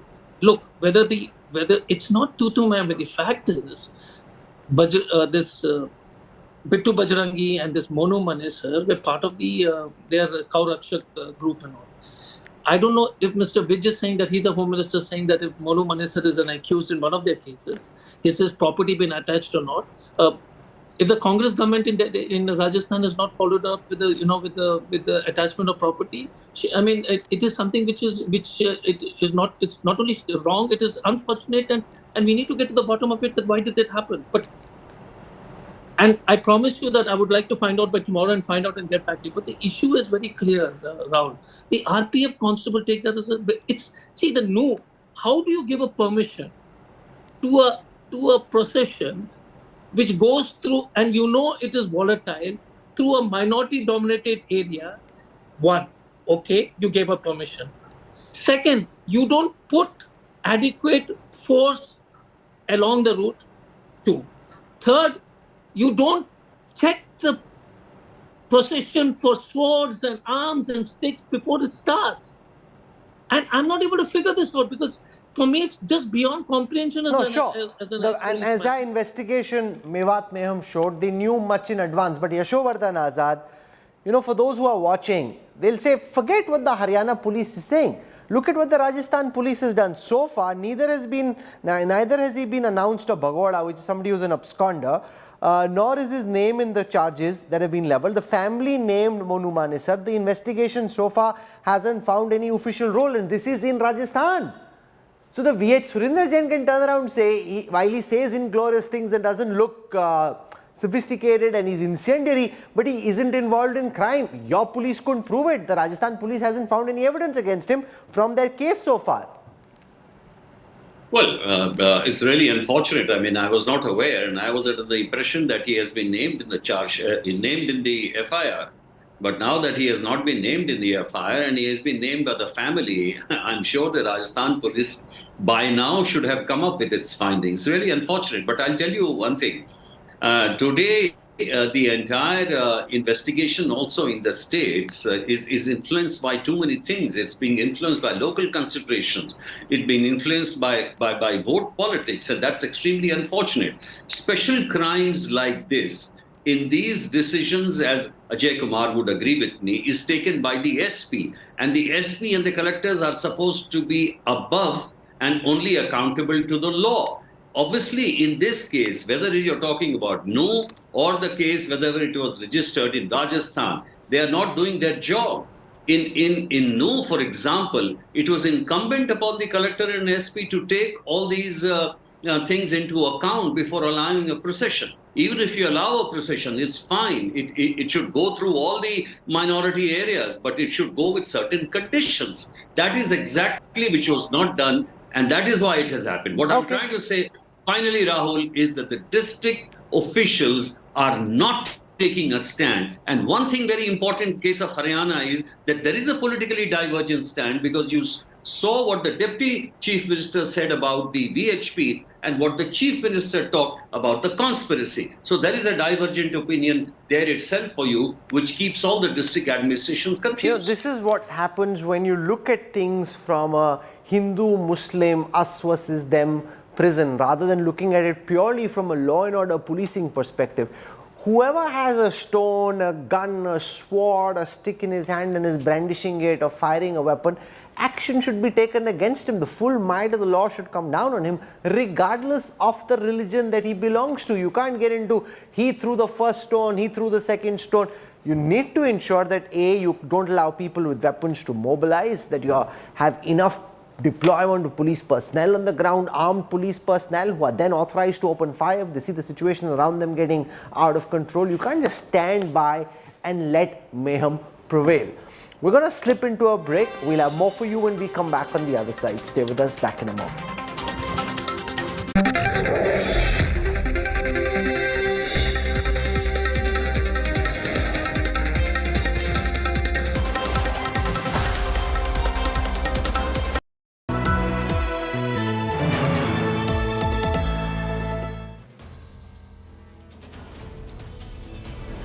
In politics, everyone has an opinion, but I have the data. Whose stock is rising? Whose graph is falling? Track India's political stock exchange. Unmatched, unmissable data analytics. The only show on news TV where numbers do the talking. India's most credible poll tracker. The Political Stock Exchange. With Rahul Gandhi, only on India Today.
Weather forecast now.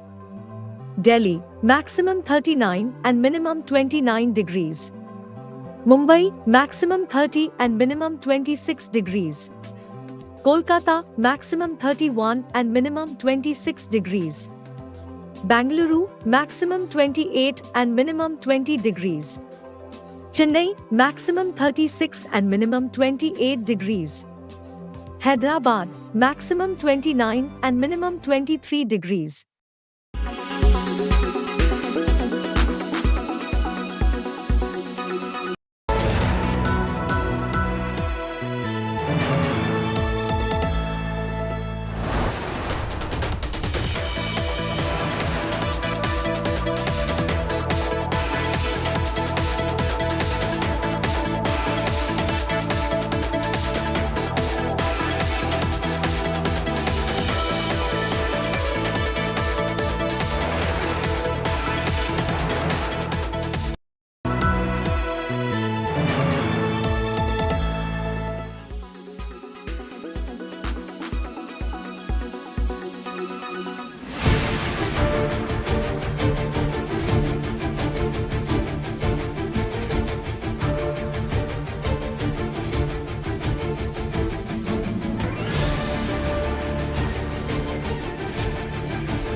Weather forecast now. Delhi, maximum 39 and minimum 29 degrees. Mumbai, maximum 30 and minimum 26 degrees. Kolkata, maximum 31 and minimum 26 degrees. Bangalore, maximum 28 and minimum 20 degrees. Chennai, maximum 36 and minimum 28 degrees. Hyderabad, maximum 29 and minimum 23 degrees.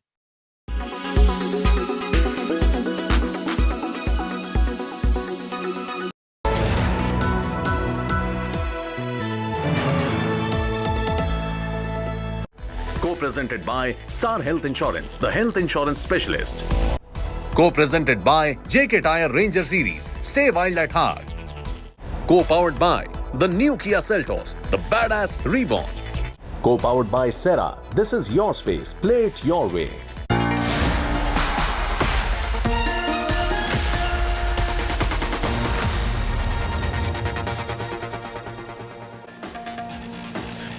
Hello and welcome. You're with the news today, your primetime destination Wednesday night. This is where you'll get all the news, the newsmakers, the talking points. Remember, on the news today, we seek one thing, accountability. And that's exactly what we're going to focus on the news today. Who is accountable for what's happened in Haryana? Who will be held accountable? We'll be joined by one of the union ministers, an important one from Haryana. Kishan Pal Gujjar is among my guests today. Also, Dipinder Hooda, the Congress MP from Haryana, will join me. But as always, it's time first for the 9 headlines at 9. The death toll mounts to 6 now in the Haryana communal clashes. Chief Minister Khattar says will make rioters pay for all damages, but claims no information on Monu Manesar's whereabouts. His deputy, Dushyant Chautala, questions why was a procession allowed to take place. The Haryana violence FIR reveals horrific details of mob violence as a mob of at least 600 people attacked new police stations and fired at the cops. 116 people so far arrested in the riots probe. Hindu groups VHP and Bajrang Dal hit the streets pan-India in protest against the Haryana communal flare-up. Supreme Court directs centre to ensure no hate speech and orders videography of all their rallies. 5-judge Constitution bench begins hearing on the abrogation of Article 370 in Jammu and Kashmir. Kapil Sibal, arguing for the petitioner, says Parliament cannot declare itself as a constituent assembly. Setback for AAP in Delhi services showdown against the centre after Biju Janata Dal and YSRCP. TDP now likely to back the Modi government on the Delhi services bill and the no trust war. Congress leader Rahul Gandhi counters petitioners Purnesh Modi on 2019 defamation case, says process of law being abused to arm twist him into giving an apology. Another cheetah is found dead in the Kuno National Park. It becomes the 9th big cat casualty since relocation in March. Noted Bollywood production designer Nitin Desai found dead in his studio in Maharashtra's Raigad district. Suicide suspected. Condolences and tributes pour in from Bollywood. And former US President Donald Trump indicted. Trump charged for plotting to overturn the 2020 presidential elections, witness tampering in Capitol riots case.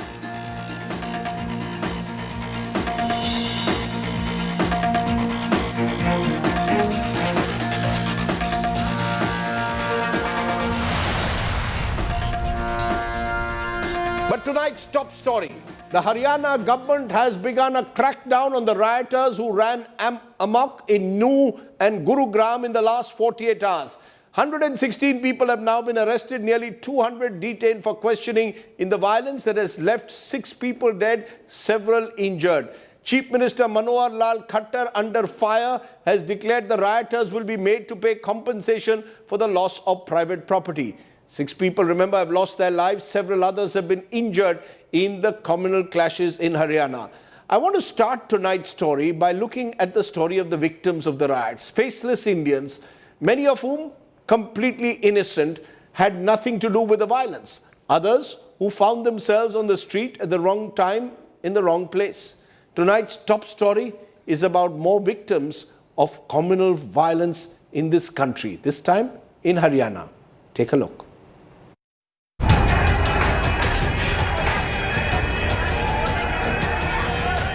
Arson,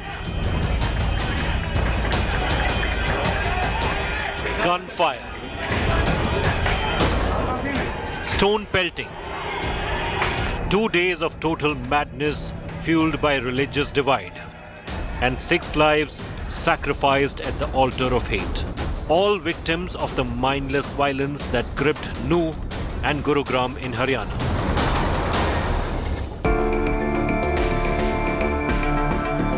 A pall of gloom descended on Fatehpuri village in Haryana's Fatehbad district as news of Home Guard Gursevak Singh's death reached his family. Gursevak was the sole breadwinner of a family of 6. He leaves behind his wife, 2 children and aged parents. मेरे पुत्त ਨੂੰ ਮੈਂ 5:30 ਵੱਜ ਗਏ ਜੀ ਮੇਰੇ ਪੁੱਤ ਨੇ ਮੁੜ ਕੇ ਮੇਰੇ ਨਾਲ ਕੋਈ ਗੱਲ ਨਹੀਂ ਕਰੀ ਨਾ ਫੋਨ ਚੁੱਕਿਆ ਮੇਰਾ ਪੁੱਤ ਕੱਲਾ ਕਮਾਉਣਾ ਸੀ ਜੀ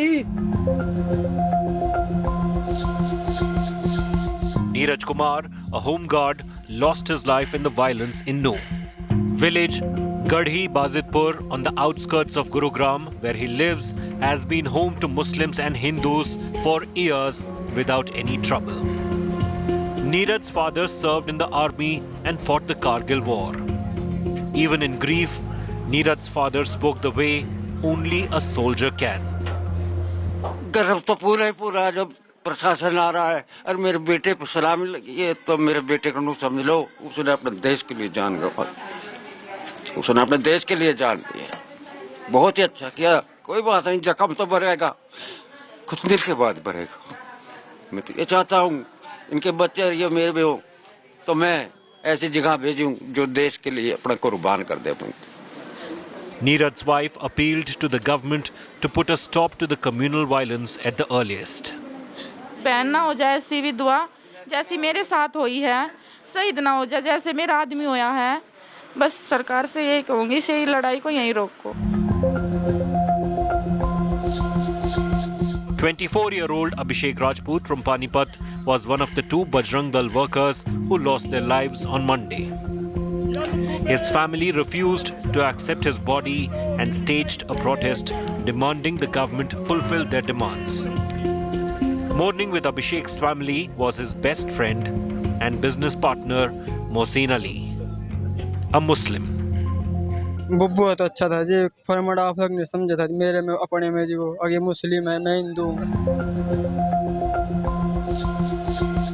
Shakti Singh, a Bajrang Dal worker, worked in a sweet shop to earn his living. Bhadas village, where he lives, is Muslim dominated. His family blames outsiders for the violence. वो लगभग 6 बजे वो शाम को 6 बजे खाना वाना खा करके वो बोला कि मैं गुरुकुल पे जा रहा हूँ तो वहाँ से यहाँ से घर से जो है कि गुरुकुल के लिए गया था। गुरुकुल पे 6 बजे के आसपास ही जो है कुछ बाहर के शरारती तत्वों ने जो है हमला कर दिया था। तो हमें सुबह जो है कि सूचना मिली कि भाई यहाँ जो है कि मांडीखेड़ा हॉस्पिटल में जो है कि भादस गांव से एक डेड बॉडी आई है। तो हमें शक गया कि हो सकता है हमारा भाई हो वो। तो हम यहाँ से बाइक लेकर के गए 2-3 जने और वहाँ जो है हॉस्पिटल में जाकर के हमने अपने भाई की लाश देखी। जालिम हूँ इंसान बना दे या अल्लाह घर की मेरे दीवार हटा दे या अल्लाह। 22-year-old Muhammad Hafiz Saad, a Naib Imam at the Anjuman Jama Masjid in Gurugram, posted this song appealing for communal harmony on social media recently. Saad had his tickets booked to visit his home in Bihar for Tuesday. He was killed on Monday night when a riotous mob targeted the masjid, hours before he would have taken the train to his home.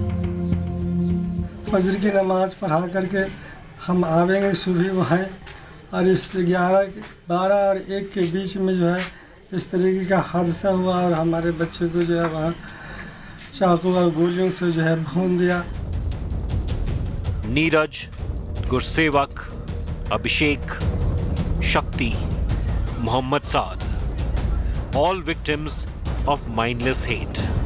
With Shreya Chatterjee and Arvind Ojha, Bureau Report, India Today. The genie of hate is out and taking lives. Let's tell you the timeline now. It's becoming clearer exactly what happened in the last 48 hours. It all started at 10 a.m. July 31st when the VHP Bajrang Dal Yatra began. Remember, this Yatra began against the backdrop of the likes of Monu Manesar, who we'll come to later, making provocative videos as they've been accused of. 12 noon, July 31st, stones were pelted on the Yatra after sloganeering. 2 p.m. to 3 p.m., according to the FIR, a mob of 600 to 700 people attacked the police. This was a mob that was chanting Allahu Akbar and slogans of that kind. According to the FIR, anti-social elements then fired at the police and an officer was injured. 4 p.m. July 31st is when the clashes began to spread across Nu. At 5:30 p.m. July 31st, the Haryana government suspended internet services. At 6 p.m., the violence had spread to Gurugram. Late night, July 31st is when the cleric was killed outside a mosque in Gurugram. So the violence starts in Nu, which is Muslim dominated, and then spreads to Gurugram, where there is a backlash within the Hindu community targeting Muslim establishments. This is how it all happened. Now, one of the missing pieces in this puzzle is the role of Monu Manesar. He's a cow vigilante, a Bajrang Dal activist, someone who's been facing cases in the past. The Nu riots were triggered after reports that Monu Manesar would be present in the rally. In fact, he had put out a social media video asking people to come to Nu. The Haryana government says it doesn't know about Monu's whereabouts. The Rajasthan police, which had earlier said he could be involved in a double murder, has also not charged him. Monu instead spoke to India Today via phone. This is what he had to say.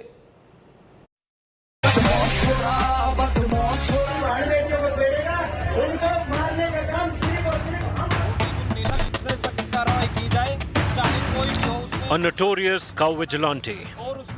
Mewat किसी की पनौती नहीं है या किसी की जागीर नहीं है, वो हमारे कृष्ण भगवान की धरती है। जोरों शोरों से गौ माता की सेवा करते थे, हैं और रहेंगे। A Bajrang Dal activist. A history sheeter under investigation in connection with the killing of 2 Muslim men in Haryana's Bhiwani in Feb this year. मैं आपका भाई मोनू मानेसर बजरंग दल प्रांत गोरक्षा प्रमुख बजरंग दल हरियाणा से। This is Mohit Yadav, popularly called Monu Manesar, a 30-year-old polytechnic diploma holder who joined the Bajrang Dal while in college. 31/7/2023 दिन सोमवार को मेवात ब्रज मंडल यात्रा है, सभी भाई बढ़ चढ़कर हिस्सा ले। हम खुद यात्रा में शामिल रहेंगे और हमारी पूरी टीम वो यात्रा में शामिल रहेगी।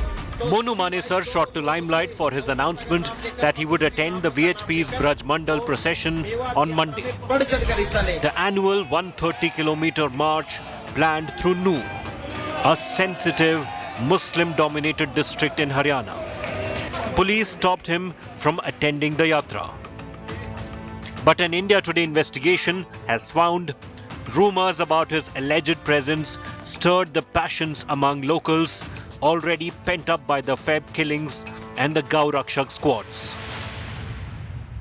तो वहाँ ब्रीफ करने में, उनको हैंडल करने में जो शुरुआती दौर में 60-70 जो भी हुए, वो कहीं कहीं अधिकारियों ने सोचा भाई चलो ये मान जाएंगे, खदेड़ देंगे, उसमें ये नॉर्मल ये ले लिया उनको।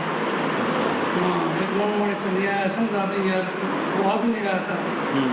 लेकिन वो मानने वाले कहाँ थे? वो मोशा और फोन कर दिए, भाई इसने अफवाह फैला दी, वो आ लिया मंदिर में और यात्रा चलने वाली है। अच्छा। तो हम यात्रा रोकेंगे, उनका मकसद उस रास्ते को रोक करना था। अच्छा। जो मोड़ है जिससे जानी थी, कोई भी दोषी बख्शा ना जाए और उसमें मैं। Monu Manesar denied provoking the other side of the communal divide in Nu. कोई उकसाने का कार्य नहीं किया, ना मैं उस यात्रा में गया क्योंकि हमारे अधिकारीगण थे। उस यात्रा में मैं था ही नहीं। हमारे जो डॉक्टर सुरेंद्र जैन जी हैं, जो हमारे विश्व हिंदू परिषद के बड़े अधिकारी हैं, उन पर भी सीधा फायरिंग की गई है। तो उससे बड़ा दुर्भाग्य क्या है? हमारी हिंदू बहन बेटियों पर सीधा फायरिंग, और ये हिंदू समाज बिल्कुल नहीं सहेगा। At the same time, he sought to speak on behalf of the entire Hindu community, claiming it won't tolerate attacks. The last time his name cropped up prominently in national media was in Feb. The police probe found cow vigilantes from Haryana pounced on Junaid and Nasir, suspecting them of being cattle smugglers. The charred bodies of the 2 men from Rajasthan found in a burnt vehicle at Bhiwani. Police named 9 suspects for the savage murder. 3 of them have been arrested, 6 still at large. Monu Manesar's alleged role being probed. As far as the investigation is concerned, only thing I can say about Monu Manesar is that he is definitely within the purview of investigation. Born and raised in Haryana's Manesar, he is father of 2 children. The man is no stranger to police investigations. He is named in 6 cases in Haryana and 1 at Bharatpur in Rajasthan. His vocabulary at public meetings hosted by Hindutva outfits has often blurred the line between free speech and provocation.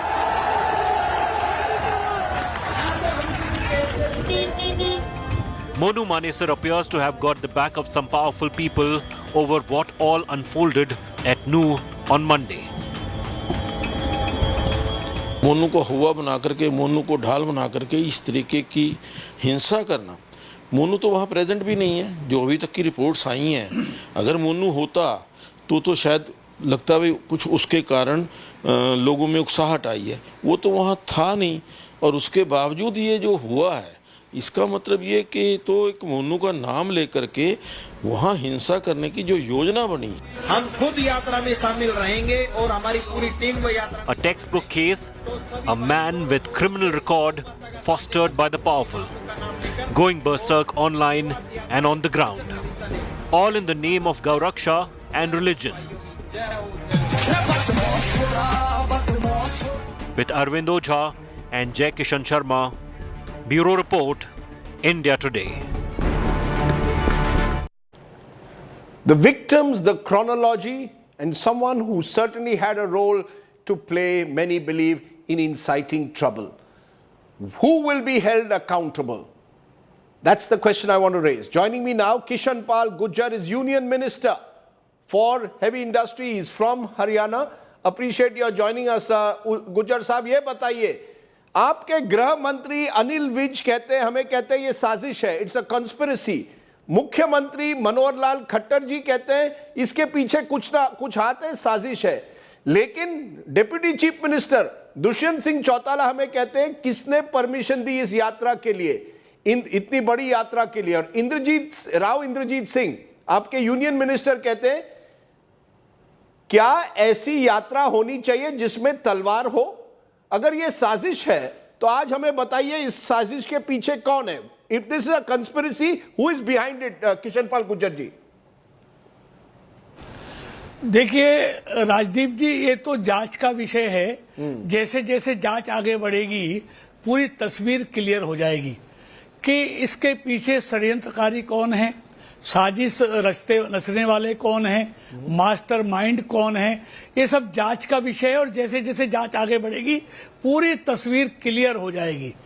मेरा इसमें ये कहना है, ये शोभा यात्रा कोई पहली बार नहीं, आप देखेंगे हर बार सावन के महीने में ये शोभा यात्रा निकलती है, जिसकी बाकायदा जिला प्रशासन से इजाजत भी दी जाती है, उसका रूट भी तय किया जाता है। कहीं दूर दूर तक ये अंदेशा नहीं था। लेकिन कहते हैं अतीत की घटनाओं से भविष्य के लिए आदमी वो योजना बनाता है।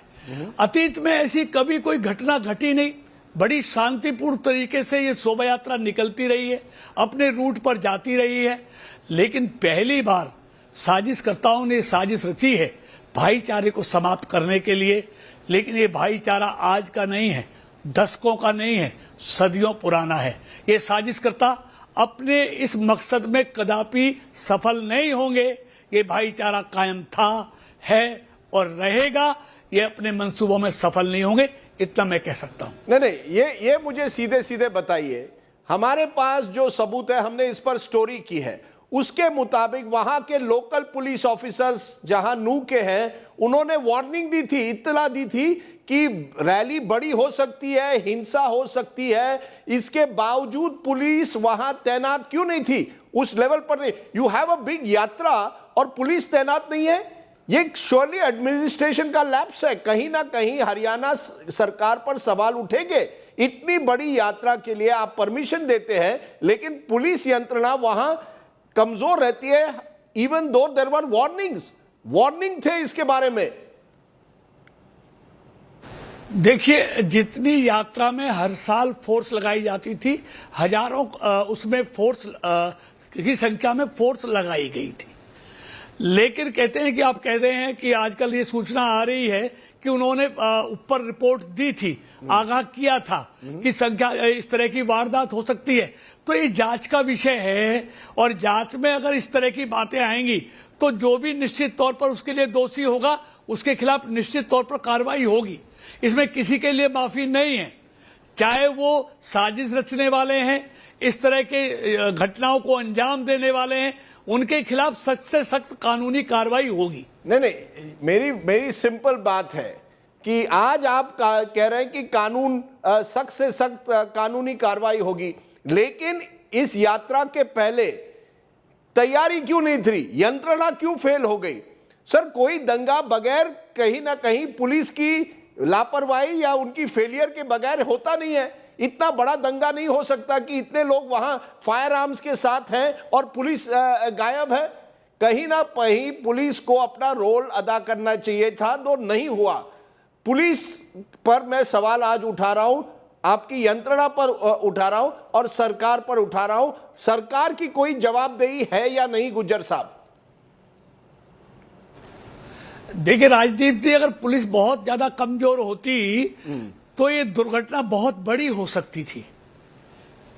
ऐसा नहीं है पुलिस नहीं थी, वहां हजारों की संख्या में पुलिस थी और बहुत तेजी से जब ये घटना घटी तो वहां डिप्लॉय भी किया गया पुलिस को, पैरामिलिट्री फोर्स भी बहुत जल्दी से वहां पर भेजी गई, तभी आज सामान्य स्थिति वहां पर हो पाई है।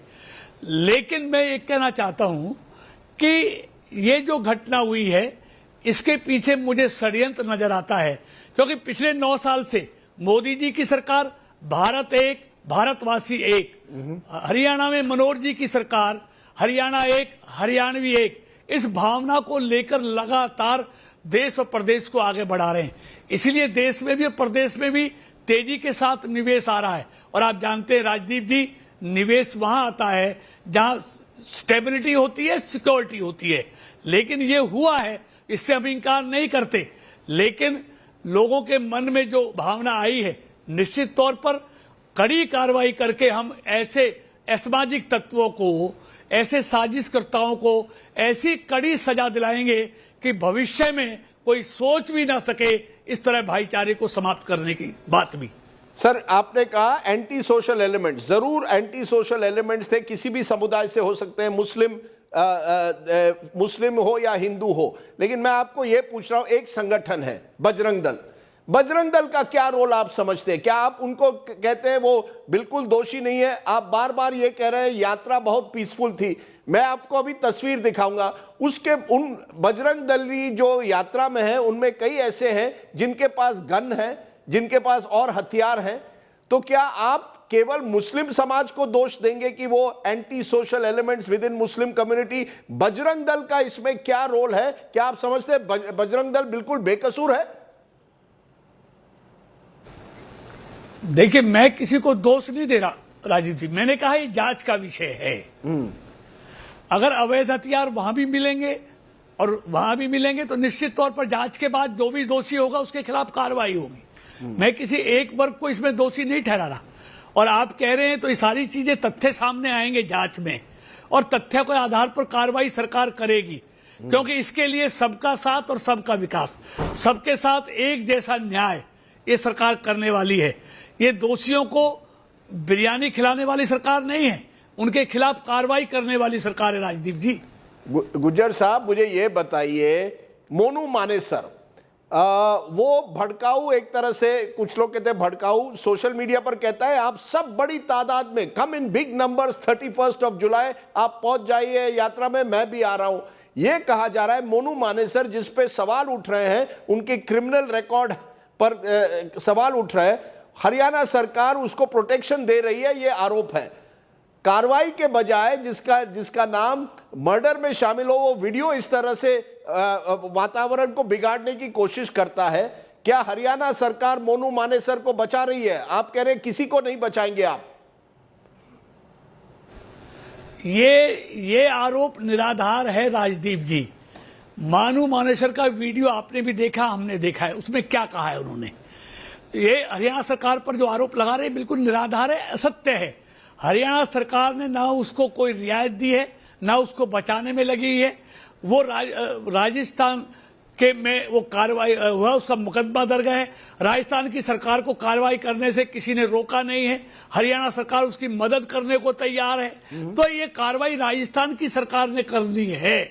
वो कार्रवाई क्यों नहीं कर रही, ये तो वो बता पाएंगे। लेकिन उस वीडियो में ऐसी कोई बात नहीं है जिसमें दंगा भड़काने की या दूसरे को उत्तेजित करने की बात हो। उसमें सिर्फ जो सुनाई दे रहा है वो ये है कि आप ज्यादा से ज्यादा संख्या में 31 तारीख को पहुंचिए, शोभा यात्रा में भाग लीजिए, मैं भी भाग लूंगा। मान लीजिए उन्होंने वीडियो का, लेकिन उसका ये वीडियो उन षड्यंत्रकारियों को, उन अपराधियों को ये इजाजत कैसे दे देता है, ये अधिकार कैसे दे देता है कि उस वीडियो के कारण, उस एक आदमी के कारण वो निहत्ती शोभा यात्रा पर पत्थर बरसाएंगे, गोलियां चलाएंगे, गाड़ियों को आग के हवाले करेंगे, दुकानों में लूट मार करेंगे। वो एक वीडियो के कारण, एक व्यक्ति के कारण वो सबको सजा कैसे, सबके खिलाफ ये इस तरह की कार्रवाई कैसे कर सकते हैं, या इस बात की उनको इजाजत दे सा है कानून? गुज्जर साहब, आप साजिश बार बार कह रहे हैं that this is a conspiracy. Haryana में अगले साल न केवल लोकसभा चुनाव है, विधानसभा चुनाव है। यह कहा जा रहा है कि हिंदू मुस्लिम दंगा भड़काने की ये साजिश जो है वो पॉलिटिशियंस करवा रहे हैं, नेता कर रहे हैं। क्या आप मानते हैं कहीं ना कहीं ये नेताओं का एंगल है, चुनाव आ रहे हैं और लोगों को बांटने की ये साजिश है? This is to divide people. देखिए राजदीप जी, ये बातें वो कर रहे हैं जिनका अस्तित्व अपना संकट में है, जिनको अपने अस्तित्व की चिंता है, वो इस तरह का निराधार आरोप लगा रहे हैं। आप देखेंगे पिछले 9 सालों में अगर इस घटना को छोड़ दें या 1-2 घटनाओं को छोड़ दें, जम्मू कश्मीर छोड़ दें, तो पिछले 9 सालों में मोदी जी की सरकार में आप बताइए, जो रोज दंगे, रोज कर्फ्यू, रोज बम ब्लास्ट होते थे, रोज रावालिस वस्तुओं के विज्ञापन टेलीविजन और अखबारों में आते थे, आज को वो दिखाई देते हैं। हमने कानून का राज स्थापित किया है, देश में भी और प्रदेश में भी। अपराधी के मन में कानून का भय हमने बैठाया है कि कानून से खिलवाड़ करने वाला देशद्रोही बचेगा नहीं, उसको कड़ी से कड़ी सजा दी जाएगी। इसलिए वोट की राजनीति का इसमें कोई चक्कर नहीं है। हमारे लिए वोट से पहले देश है, भाईचारा है। हमको पहले देश चाहिए, पहले भाईचारा चाहिए। ये उनको मुबारक जो वोट के लिए राजनीति करते हैं, जो भाई को भाई से लड़ाकर वोट हड़पते हैं। ये लोग वो इस तरह की बातें फैला रहे हैं। हमारे लिए देश पहले है, भाईचारा पहले है, उसके लिए हम वोटों की चिंता नहीं करते। वोट तो आते रहेंगे, जाते रहेंगे, चुनाव आते रहेंगे, जाते रहेंगे। हमारा देश रहना चाहिए, हमारा भाईचारा रहना चाहिए। हम इस संकल्प को लेकर राजनीति में काम कर रहे हैं। राजनीति गुज्जर जी, अगर आपको भाईचारा बढ़ाना है, देश को बचाना है, तो आपको एक चीज माननी पड़ेगी कि अगर कट्टर हिंदुत्ववादी हो, जो गन लेके, बंदूक लेके रैलीज में इस यात्रा में जा रहे हैं, या कट्टर इस्लामी हो जिन्होंने आगजनी की हो, पत्थरबाजी की हो, हिंसा की हो, कोई भी कट्टरवादी हो, हिंदू हो या मुस्लिम, मैं एक बार फिर कह रहा हूं, हिंदू हो या मुस्लिम, कार्रवाई सब पर होनी चाहिए। बजरंग दल अगर कार्य करता है, हिंसा करता है, उन पर भी होनी चाहिए। कोई इस्लामिक गुट करता है, उन पर भी होनी चाहिए। एक तरफ कार्रवाई नहीं हो सकती। क्या आप मानते हैं कि ये एक प्रॉब्लम है? अगर आपको वाकई भाईचारा बढ़ाना है तो कार्रवाई भी इक्वल, हिंदू हो या मुस्लिम, दोनों पर होने पड़ेगी इस बार। देखिए राजदीप जी, बिल्कुल ये सरकार सबके साथ न्याय करने वाली सरकार है, किसी के साथ पक्षपात करने वाली सरकार नहीं है। इसलिए जिसने भी ये अपराध किया है, जिसने भी ये साजिश रची है, उसके खिलाफ सख्त से सख्त कार्रवाई होगी। वो किसी भी धर्म का हो, किसी भी मत का हो, किसी भी मजहब का हो, जिन्होंने कानून को अपने हाथ में लिया है, उसके खिलाफ निश्चित तौर पर कार्रवाई होगी। तो इमाम हो, जिसकी इमाम की मौत हुई है, या बजरंग दल वर्कर की, आप मुझे आश्वासन दे रहे हैं कि दोनों जो भी इसके लिए जिम्मेदार है, उनके खिलाफ कार्रवाई होगी। गुज्जर जी, बहुत बहुत शुक्रिया, thank you very much. Okay, you heard Mr. Gujjar there, the union minister talking to me. Let's now get the opposition viewpoint. Dipinder Hooda is Rajya Sabha Congress MP from Haryana. Appreciate your joining us, Mr. Hooda. Let's be clear. The chronology of this riot reveals that there is certainly a role of Islamist groups in NU who have been seen on tape resorting to violence. There has been an imam who was killed in Gurugram. There are Bajrang Dal workers who are also well armed. How do you explain this chronology? Who do you hold responsible for what happened in Nu and then Gurugram?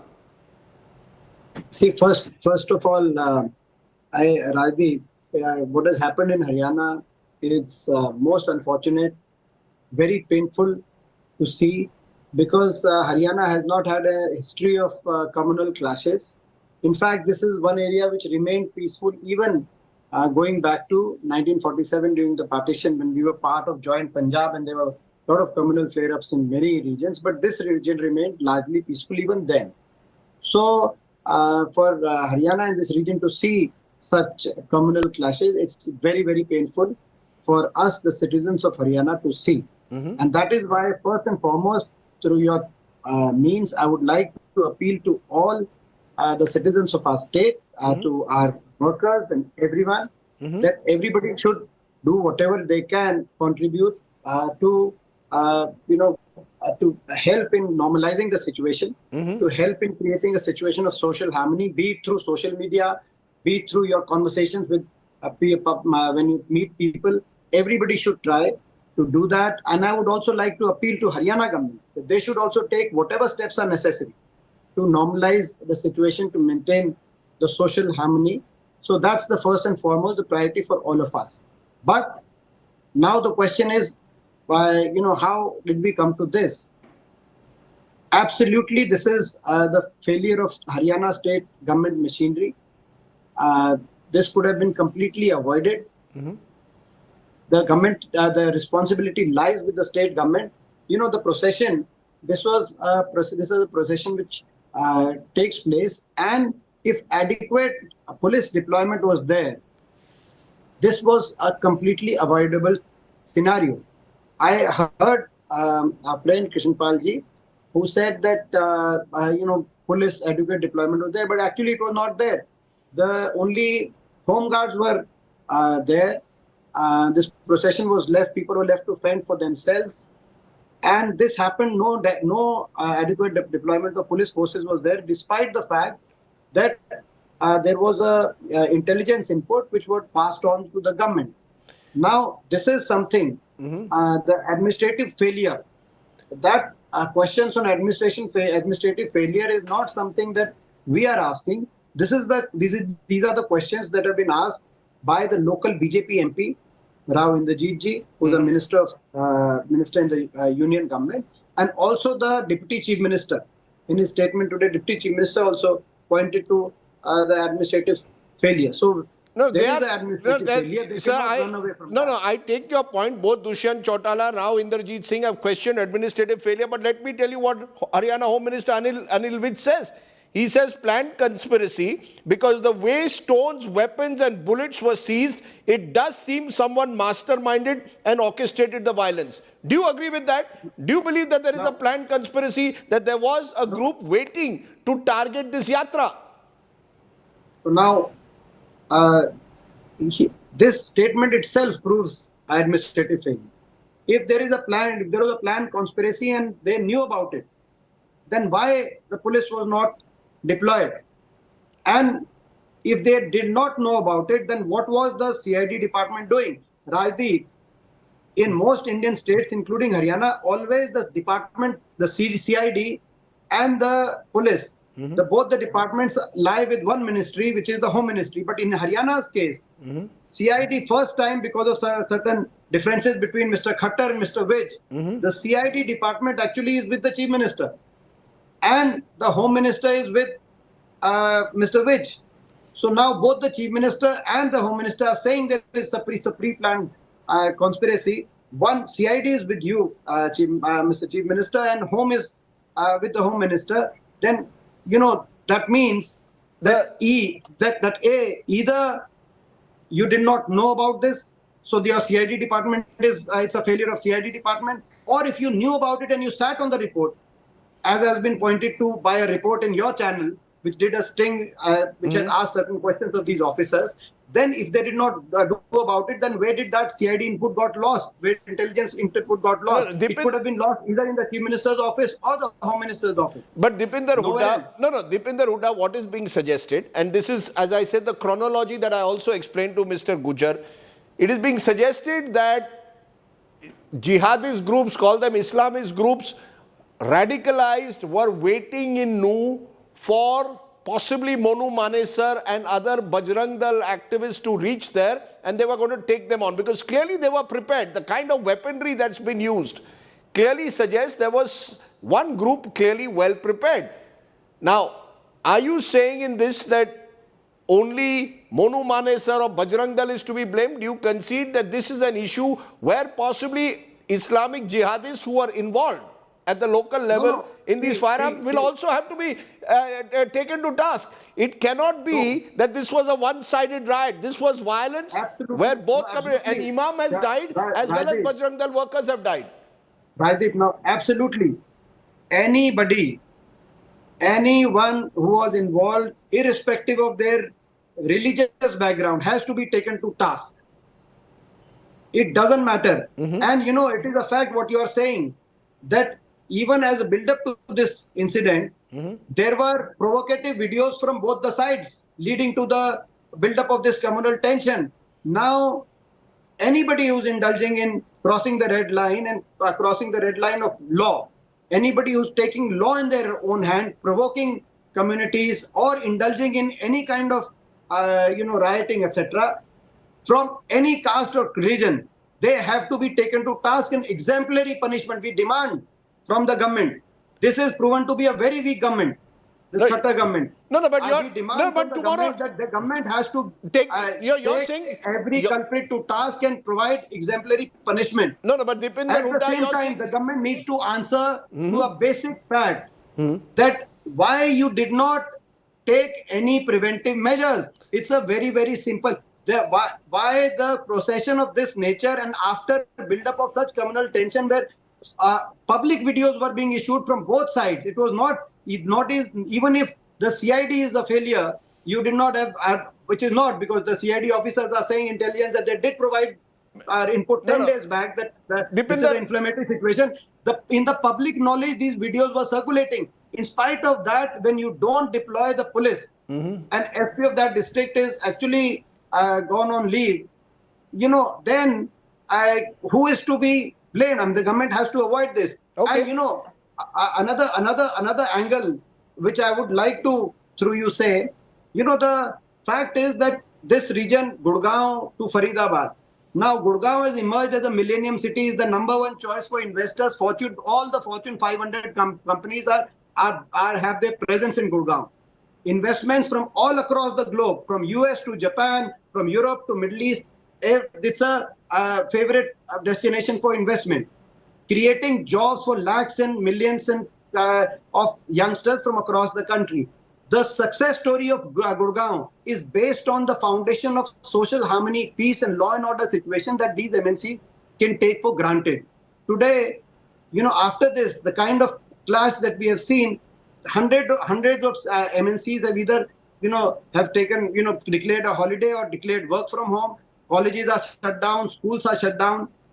This in national interest, before anybody's political interest or anybody's national interest, it's important to keep the growth story of Gurgaon going. Tomorrow, Gurgaon can rival Dubai, Gurgaon can rival Tokyo, Japan, Tokyo, London, New York. But for it to happen, we cannot have this situation. The national interest of all political parties, it's important to have a social fabric in place, to have the social harmony for which our state has been known. Chief Minister today held a press conference and said that the police, 60,000 police cannot provide security for about 3 crores Haryanvis. That's the most unfortunate statement that I've heard from a person sitting in such a high office. If you cannot do it, you step aside. We will do it. We have proven 10 years of Congress government in Haryana, not one riot. I'm saying on record. And their government, after every couple of years, there is a huge law and order machinery failure, and there's a riot on certain, fault lines, one fault line or the other. Okay, there were earlier. I take your point. I know you made a strong point, particularly about Gurugram. There one final question. You said this government needs to take tough action on the rioters. Presume tomorrow, as the government has indicated today, they are going to demolish the property of rioters. They will bulldoze the property. They will they will financially ruin these rioters. Will the Congress support that? Does the Congress support any attempt being made firm to action. bulldoze any firm action, including bulldozing of people's properties? Any firm action. After an investigation, all the rioters who have crossed the red line from any side, be it from A side or a B side, anybody who is found in creating this disharmonious situation, any firm action that the government takes, we are with the government. Okay, those are strong. This is proven to be one of the weakest government of the, where, a simple procession, they were unable to provide security for a procession which was, well planned in advance, the procession. They are now claiming a conspiracy. They are now planning pre-planned. What were they doing if it was pre-planned, if I may ask, Mr. Khattar? You've asked that question, and it's a strong question which hopefully the Chief Minister will have to reply. If it's a pre-planned conspiracy, where did the administration fail? I keep repeating this.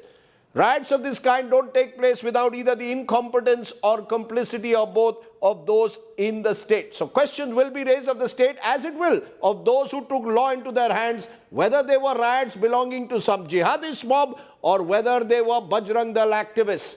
The law must be equal for all, Hindu or Muslim. Deepinder Hooda joining me. Appreciate your joining me here on the news today. Now, the point is that when communal violence takes place, it is more often than not the poor who suffer the most. In Badshahpur, a shop and an old man was burned down. Images of the man in agony were captured by the India Today journalists that went viral. My colleague Shreya Chatterjee spoke to him. Listen in.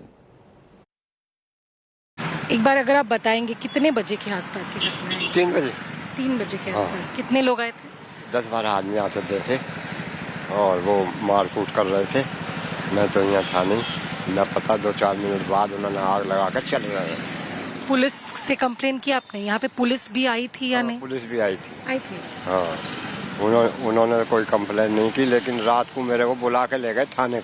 हाँ। वहाँ पे उन्होंने जो कुछ लिखाया और अपने पास। क्या बोला आपको? कंप्लेन करेंगे, आगे कार्रवाई होगी आपकी? अल्लाह बेहतर जाने, होगी ना होगी। मुझे तो लिख के मेरा एड्रेस पैसा रख लिया, मुझे तो कुछ दिया नहीं, ना कुछ बताया। कितना सामान होगा यहाँ पे? सामान बहुत था यहाँ, कूलर भी थे, रजाई गद्दे भी थे, थान भी थे। सारे आपके सामान यहीं पे थे? हाँ, सारा सामान, मेरे कपड़े लगते सारे कुछ, सब कुछ जल गया मेरा। कितना रुपए का सामान होगा? अरे बहुत रुपए का सामान था। मैं तो रात दिन यहीं रहता था, मेरे तो घर भी कुछ ना, मेरा तो इसमें ही जो कुछ था। अरे इसमें तो 3 लाख का नुकसान है, क्या करूं बताओ। This man is running a small shop in Gurugram, millennial city, highest per capita income Indians live there. Who's going to compensate him?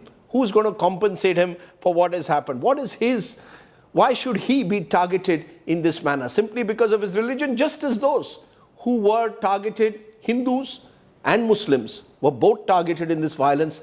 Many of them were completely innocent and did not deserve what you see there on your screen. I want to tell you one more thing. Nu, where communal crashes broke out on Monday, is one of the poorest districts in Haryana. 40% of the population is multidimensionally poor, according to a Niti Aayog report. I keep maintaining, look at those numbers. These are districts of this country that have suffered the most in terms of poverty. Now they suffer because of violence. Violence driven by the genie of hate. नफरत फैलाना बहुत आसान है, प्यार बांटना बहुत मुश्किल. Talking of hate, let me turn to the recent train firing incident where a railway police protection force constable shot 4 people dead on that moving train. An eyewitness to the incident, Krishna Kumar Shukla, has now revealed more shocking details. Saurabh Vakhtania has this report.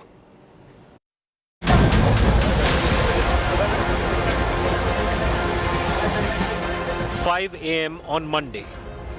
4 people are killed in a shooting spree on the Jaipur-Mumbai Superfast Express. Railway Protection Force Constable Chetan Singh allegedly gunned down his superior officer Tikaram Meena and 3 Muslim passengers. Those 1.5 hours of sheer horror still haunts Krishna Kumar Shukla, an attendant who was on the coach, and now a key witness. माहौल तो sir जी बहुत डरावना था वहाँ का. भाई ऐसा सामने वाला बंदूक लेके घूम रहा था, ऐसे लग रहा था जैसे मानो कसाव वाली कहानी सामने, तो पैसेंजर तो डरेंगे ही ना। मैं वहाँ पेट्रोल का काम करता हूँ, कोच अटेंडेंट हूँ, करीबन 12-13 साल हो गए। Shukla rushed to the spot where he heard the firing. हम भी देखे तो सामने वाला नीचे एकदम खून में पड़ा हुआ था और वो जो जिसने गोली चलाई थी वो बगल में बंदूक लेके खड़ा था।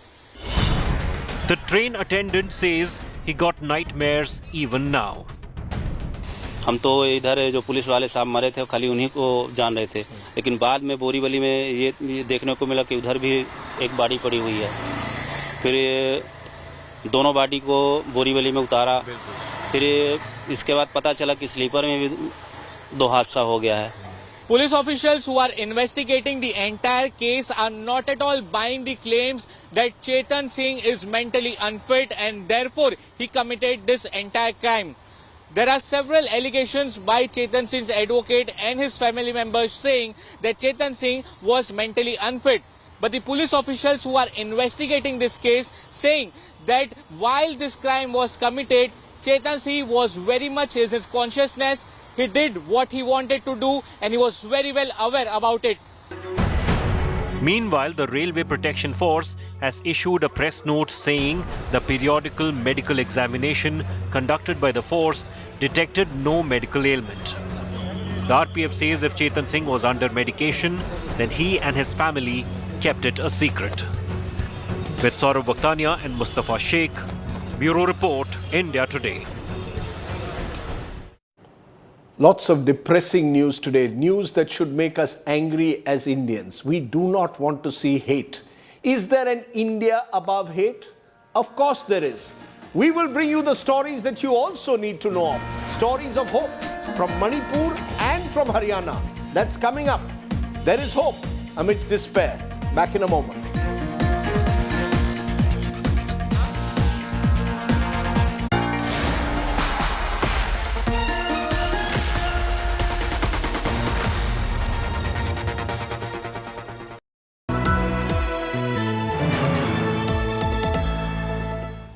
India today is at ground zero in Torbang and the situation is so vulnerable. Simultaneously there is accusation of using sophisticated weapons, but these young boys risking their lives and using these single barrel gun and double barrel gun. We love our land and our village, that's why we sacrifice our life. No one could ever imagine that in a state, in the same country, in the same district, we will ever see such situation which has become a battlefield, and I could say this is a war zone in Manipur. Grounded in journalism, on the ground reporting, only on India Today TV.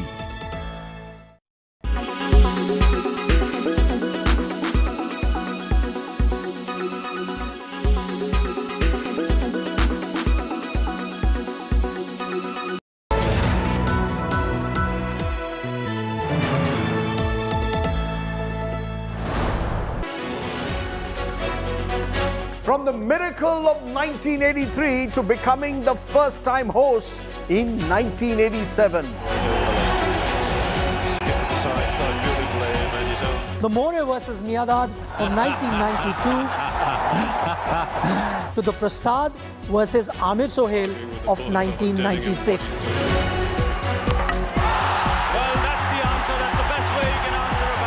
And then, of course, the high of 2011 with Mahendra Singh Dhoni finishing it off in style. He finishes off in style. A magnificent strike into the crowd. India lift the World Cup after 28 years. Relive India's journey at the Cricket World Cup from 1983 to the last edition in 2019 with me, Rajdeep Sardesai. And me, Nikhil Nas. World Cup Rewind at these times on India Today.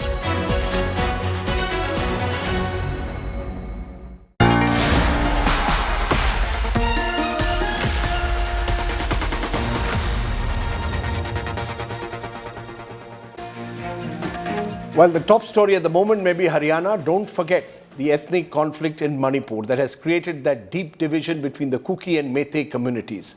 Now, is there hope? Of course there is. Because amidst the chaos, a Kuki-Meitei couple is trying to provide a safe haven for children living in the war zone. Take a look at this report from India Today's Ashutosh Mishra. This is a rare oasis of peace in Manipur. The orphanage run by Donjalal Haukip, a Kuki, and his wife Rebati Devi Haukip, a Methi, is in the foothills of Khetal Manvi. Here an imaginary line divides the Methi-dominated West Imphal and Kuki-dominated Kangpokpi. A line so far nobody has breached. They used to come and encourage my wife. They said, "You take care of the children. We are here, and we won't disturb you anything." So they encourage, and moreover, The Kuki tribe come here and they encourage your wife. yeah, and moreover, there's around 3-4 Meitei ladies are there married to Kuki in the hill. They came and they said, "Do not worry, we are here." The orphanage run by Emma Foundation is home to 18 children, and they come from all communities.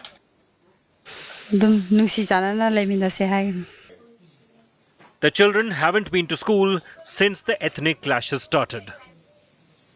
How many of them have not been going to schools? They all go to school. No, the small younger one. Yeah, they all go. Before the conflict, they all go. Before the conflict. Yeah. And since the conflict? Since the conflict, only the higher classes. Only the higher classes. They now learn the occasional lessons from Rebati Devi Haukip and spend time in their dormitory among their books. Initially, they are wary of the guests in their dorm. Poem आता है? Jingle आता है? Poem आता है कोई? Poem किसने याद किया है? Attempts at friendly chit-chat yield shy smiles. Then they opened up, like only kids can do.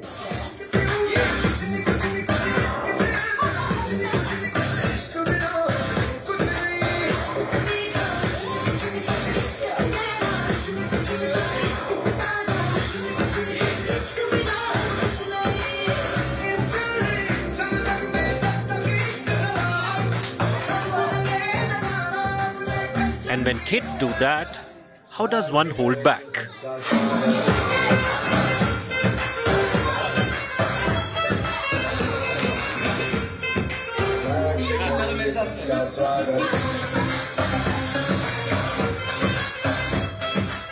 Haukip and Rebati don't have kids of their own.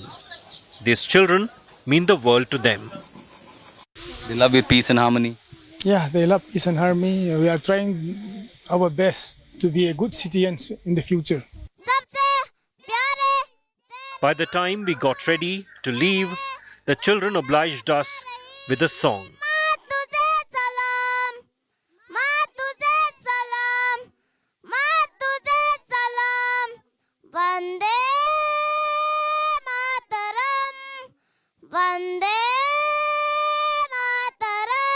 While people are at war against each other in Manipur, there are few stories that could be a living example and motivation for the entire state that love can bring peace and harmony. Love can bring you together, and this is what is need of the hour in this state which is in conflict and which has become literally a war zone. In Manipur's this part, bringing this dispatch with Sanjay Kumar, I'm Ashutosh Mishra for India Today. Okay, we started the program with Haryana and we thought we would end it with it. In the start of the program, the stories were of despair, of people grieving. But there are Indian citizens, when Nu and Gurugram flared up, who rose above the politics of hate to help their others in need. Tonight, I want to leave you with a story of a Muslim family that opened their doors to a Hindu father and son and to a woman cop who were being chased by their attackers during the communal clashes. The family not only provided them food, but also stood guard.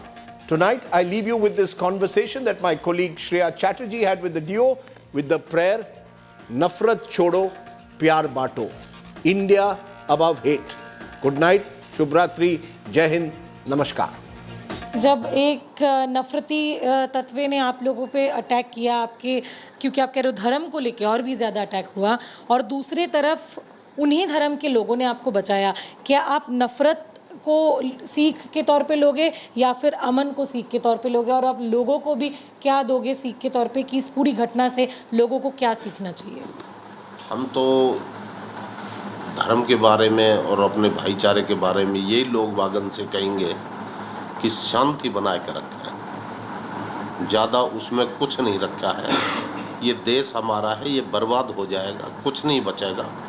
जिस तरीक़ा से वारदात हो रही हैं, हिंदू कर रहा है, मुस्लिम कर रहा है, ये गलत हो रहा है।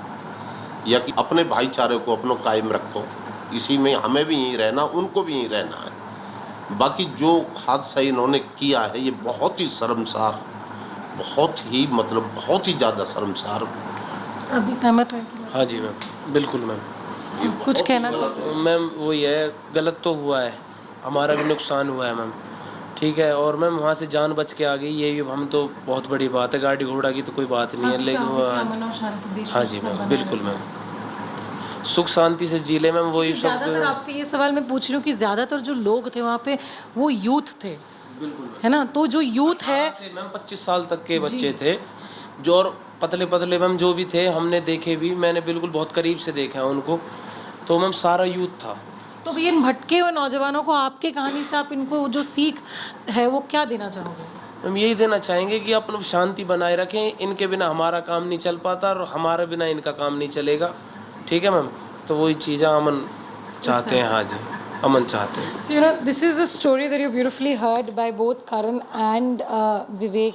They were attacked by the same community. They were saved by the same community.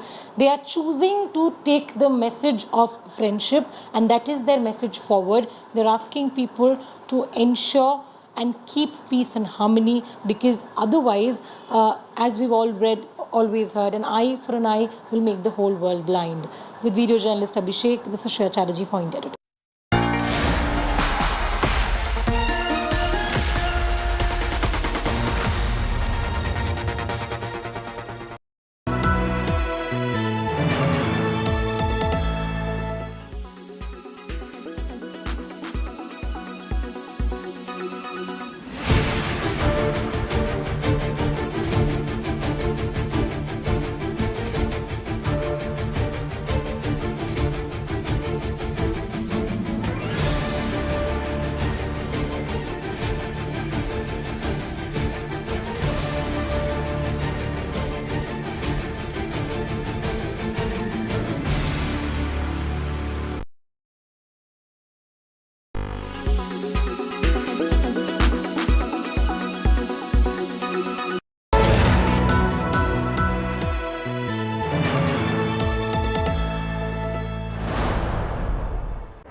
From the miracle of 1983 to becoming the first-time host in 1987.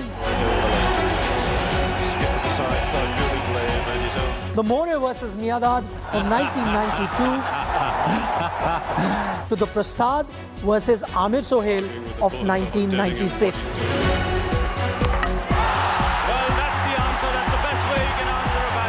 And then, of course, the high of 2011 with Mahendra Singh Dhoni finishing it off in style. He finishes off in style.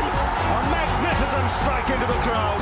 India lift the World Cup after 28 years. Relive India's journey at the Cricket World Cup from 1983 to the last edition in 2019 with me, Rajdeep Sardesai. And me, Nikhil Nas. World Cup Rewind at these times on India Today. Good Good evening, viewers. Let's take a look at the weather report across the major cities this evening. Thiruvananthapuram is at 30 degrees Celsius with an AQI of 41. Mumbai is at 30 degrees Celsius with an AQI of 56. Panji is at 29 degrees Celsius with an AQI of 42. Ahmedabad is at 32 degrees Celsius with an AQI of 71. Bhopal is at 27 degrees Celsius with an AQI of 30. Jaipur is at 33 degrees Celsius with an AQI of 52. Delhi is at 36 degrees Celsius with an AQI of 125. Srinagar is at 30 degrees Celsius with AQI being 74. Lucknow is at 31 degrees Celsius with an AQI of 82. Patna is at 32 degrees Celsius with an AQI of 33. Kolkata is at 31 degrees with an AQI of 38. Hyderabad is at 29 degrees Celsius with an AQI of 28. Bangalore is at 27 degrees Celsius with an AQI of 29. Chennai is at 35 degrees Celsius with an AQI of 35. This is all we have for you in this segment. Hope wherever you are, you find favorable weather around you. Keep watching India Today for all the weather updates with me AI Sana all through the day. Co-powered by the new Kia Seltos, the badass reborn. Extra safe polycab green wire.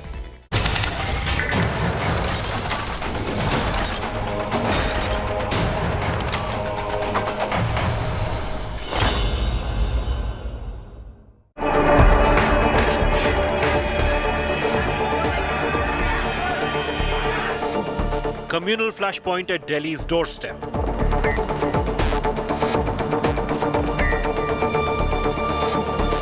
Haryana's Mewat up in flames.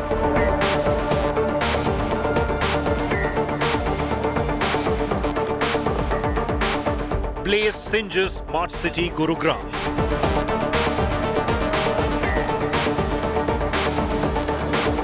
%100% accuracy amidst the blaze. जिस कदर हथियार लहराए गए हैं, जिस तरफ गोलियां चलाई गई हैं, ये अकस्मात हुआ नजर नहीं आता। ये तो किसी ना किसी ने इंजीनियरिंग की है। First hand reports tell the full story.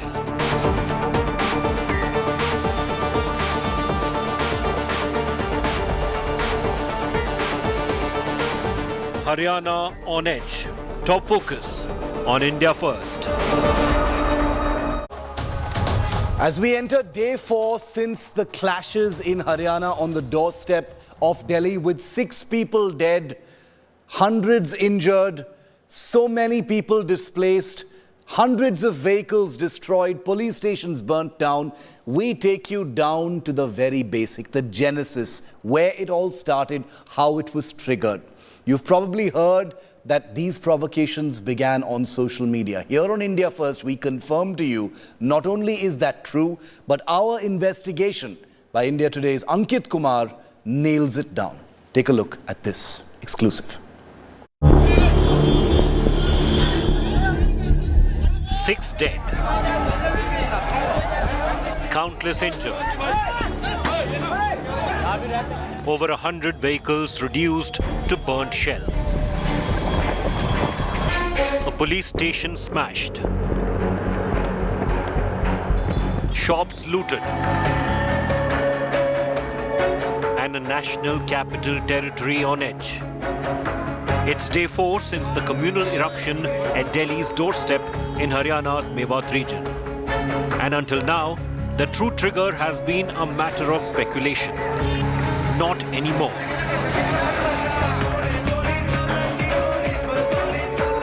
A provocative call concealed in an invitation to the Bajrang Dal's annual religious yatra.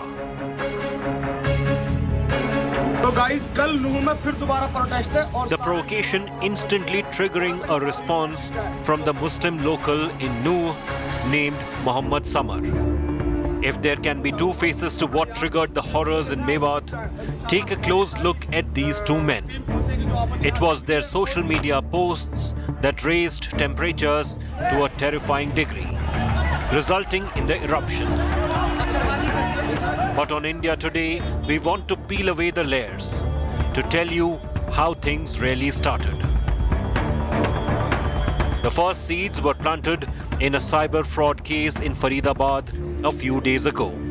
Tension escalated when a Muslim man from Nuh, a minority-dominated part of Haryana, who had been arrested in a cyber fraud case, passed away while in police custody at a hospital in Faridabad. Police claimed the suspect was ill at the time of arrest. In came Bittu Bajrangi and his supporters, who claimed local Muslim leaders in Nu were provoking crowds to attack the police in the aftermath of the alleged custodial death. Local anger against the cyber crackdown had been building, with Nu emerging as the new epicenter of online scams and cyber crimes. The situation was ripe for trouble. हम DC के माध्यम से सरकार से ये मांग करते हैं आफ्ताब और जाबिर घाटमी का उनके खिलाफ राजद्रोह का मुकदमा और जो दंगा भड़काने की जो उन्होंने बात की कोशिश करी, ये सभी को लेकर हम फरीदाबाद पुलिस और राज्य पुलिस के साथ हम इनके साथ खड़े हैं। Bajrangi even circulated this viral video where a man can be seen calling locals to assault the police. Right after this, open calls were made on social media by Monu Manesar, an accused in the murder of two alleged cow smugglers from the locality. दिन सोमवार को मेवात ब्रज मंडल यात्रा है, सभी भाई बढ़ चढ़कर हिस्सा लें. As well as by Bittu Bajrangi to participate in this year's upcoming annual Shobha Yatra passing through Mewat. Mohammad Samar was playing his own part in counter-provocations and organizing groups in Nu in preparations for violence. Samar has deactivated his social media since the crackdown on the villains this week. और ये बोलेंगे कि बताया नहीं कि हम मुलाकात नहीं हुई, तो इसलिए हम पूरी लोकेशन देंगे. अभी हम पाली हैं और निकलेंगे धौस से ही. फूल माला तैयार रखना, कोई दिक्कत नहीं है. बिल्कुल, क्योंकि ये बोलते हैं ना कि बताना नहीं, निकल गए जी, बताया नहीं, पूछा. 150 गाड़ियां full system. On the fateful day of Yatra, Bajrangi posted multiple live streams with more provocative messaging on his way to Mewat.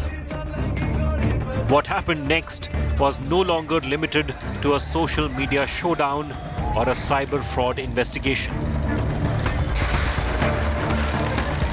You can look at the bus. There are bricks lying down.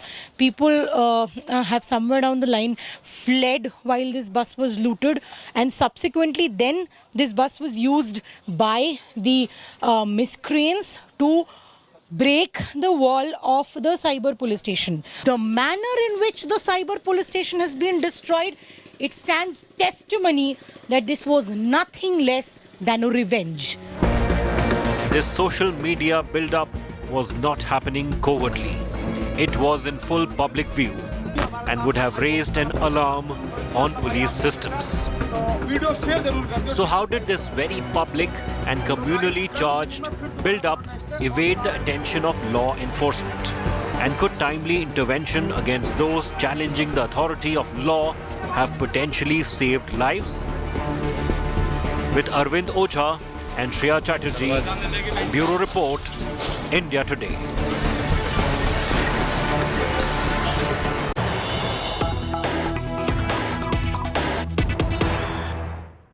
And news just coming in, this is a big breaking exclusive. One of the key instigators of what happened in Mewat in Haryana has been tracked down by India Today. Even as the Haryana police are said to be on the hunt for a man named Bittu Bajrangi, one of the persons who had been live streaming provocative videos, instigating crowds and resulting in videos from the Muslim community in Nu as well, making similar provocations and threats. The Haryana police says that they're tracking him. India Today has caught up with him and we've put questions to him as well.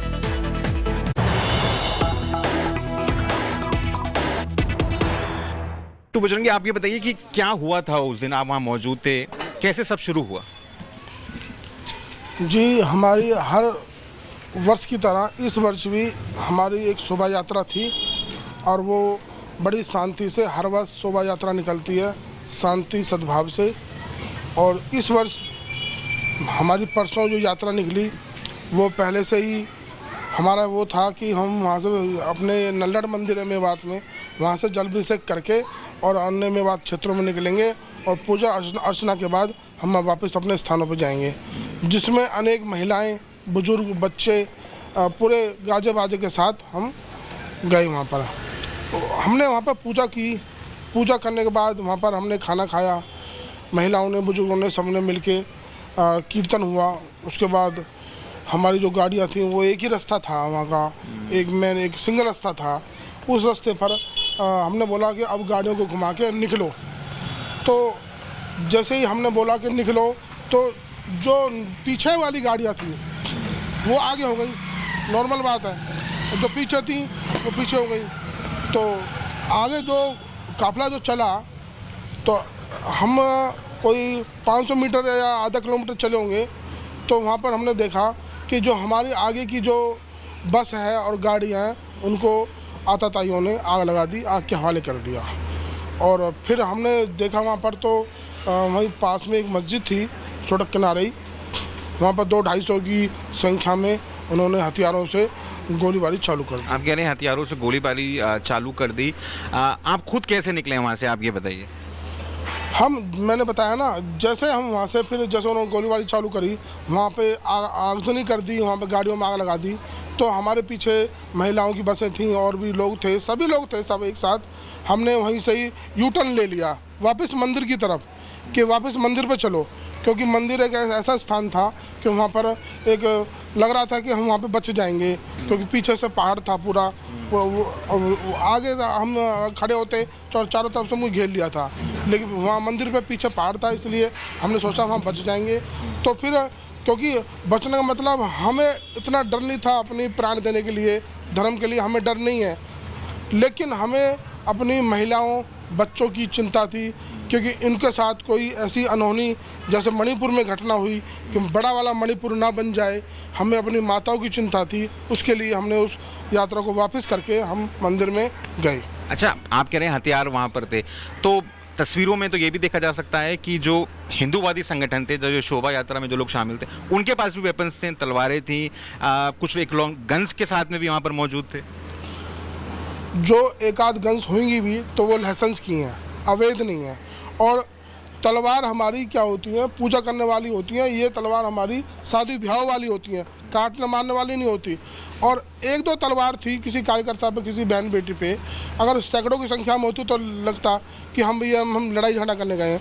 कोई अपने परिवार के साथ, अपनी family के साथ क्या लड़ाई झगड़ा करने जाएगा, ये सोचने की बात है। अच्छा, आपकी एक वीडियो वायरल हुई सेम डे, और अब तो काफ़ी वायरल हो चुकी है, जिसमें आप कह रहे हैं कि हम आ रहे हैं, आप फूल माला तैयार करके रखिए, इस तरह की शब्दावली आप यूज़ कर रहे हैं, जीजा आप कह रहे हैं। आपको लगता है कि इन चीज़ों से माहौल ख़राब हुआ? ये मैं आपको दिखाना चाह रहा हूँ, ये क्या बोला, पढ़ो। मैंने सबको नहीं बोला, कुछ जिन्होंने मुझे धमकी दी थी 2 दिन पहले मेरे फेसबुक, मेरे व्हाट्सएप पर कि आजा, तेरी तैयारी हम करेंगे, तेरे को टुकड़े टुकड़े करेंगे, तेरे को हम जला के मारेंगे। और अभी मैं आपको रिकॉर्डिंग सुना देता हूँ, ये आप पढ़ो, आप क्या लिखा है इसमें, बताओ। आपके नाम को लगातार धमकी आ रही थी? हाँ जी, कि आओ तो सही एक बार, हम स्वागत के लिए बैठे हैं, तेरे टुकड़े करेंगे, तुझे जलाएंगे। और अभी रिकॉर्डिंग में भी अभी आज भी फ़ोन आया है कि हम मेवात वालों को बड़ा मलाल है, हम अफसोस कर रहे हैं कि तू बच के कैसे निकल गया। अच्छा, आप एक बात बताइए, देखिए आप तो एक संगठन चलाते हैं, आपके साथ में कार्यकर्ता रहते हैं, लेकिन जो घटना घट गई उसमें 6 लोगों की मौत हो गई है, जिसमें 2 होमगार्ड्स हैं, 4 सिविलियंस हैं। कौन जिम्मेदार है? ये आतताई जिम्मेदार है, जिन्होंने ऐसी घटना को अंजाम दिया। और वो आतताइयों पे योगी सरकार की तरह उनके घरों पे बुलडोजर चलने चाहिए, और मैं तो कहूँ उनका एनकाउंटर भी होना चाहिए। जो इस तरह से ऐसी घटना करी है, हमारे अफसरों को भी मारा और हमारे राम भक्तों को मारा जो वहाँ पे भोले बाबा के दर्शन करने गए थे। उनका क्या कसूर था? सिर्फ जल अभिषेक करने के बाद और उनकी हत्या करना, ये हमारा कसूर था? या हम अपने राम का नाम ला लें इस देश में, जल अभिषेक ना करें, अगर हम कोई हाव लड़ करते तो हम जिम्मेवार होते कि हमने कोई वहाँ जाके गलत हवाबाजी करी है या कोई तलवार लहराई है या कुछ करा है। हम शांति से गए हैं और मैं दोबारा कहना चाहूँगा, हम महिलाओं के साथ गए, बच्चों के साथ गए, क्या हम वहाँ झगड़ा करने जाएंगे?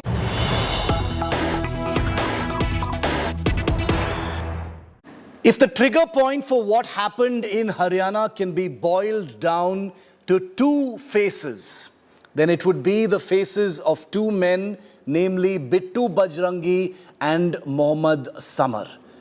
Both people on two sides of a communal divide that has resulted in the deaths of 6 people so far in the communal clashes that started on the 31st of July. But the seeds of unrest were sowed days before, at least 8 days before the eruption. And India Today's investigation has revealed that the fires of hate were fanned very much on social media. If there can be two faces to what triggered the horrors in Mewat, take a close look at these two men that we have on your screens right now. Bittu Bajrangi and Mohammad Samar. It was their social media posts that raised temperatures to a terrifying degree, resulting in this eruption. Each side says it was the other side that provoked first. There are some that say the other side didn't provoke at all. But Bittu Bajrangi gave a call for mobilization, putting out videos saying, "Main Mewat aa raha hoon," and warning, "Goli pe goli chalegi." A provocative call was concealed in an invitation to the Bajrang Dal's annual Shobha Yatra through Mewat. The provocation triggered a response from a Muslim local, Mohammad Samar in Nu, who instigated his followers to break limbs and then pretend that the attack was in self-defense. He too called for his followers to bring their friends to Nu. The first seeds were planted in a cyber fraud case in Faridabad, however, a few days before the tension.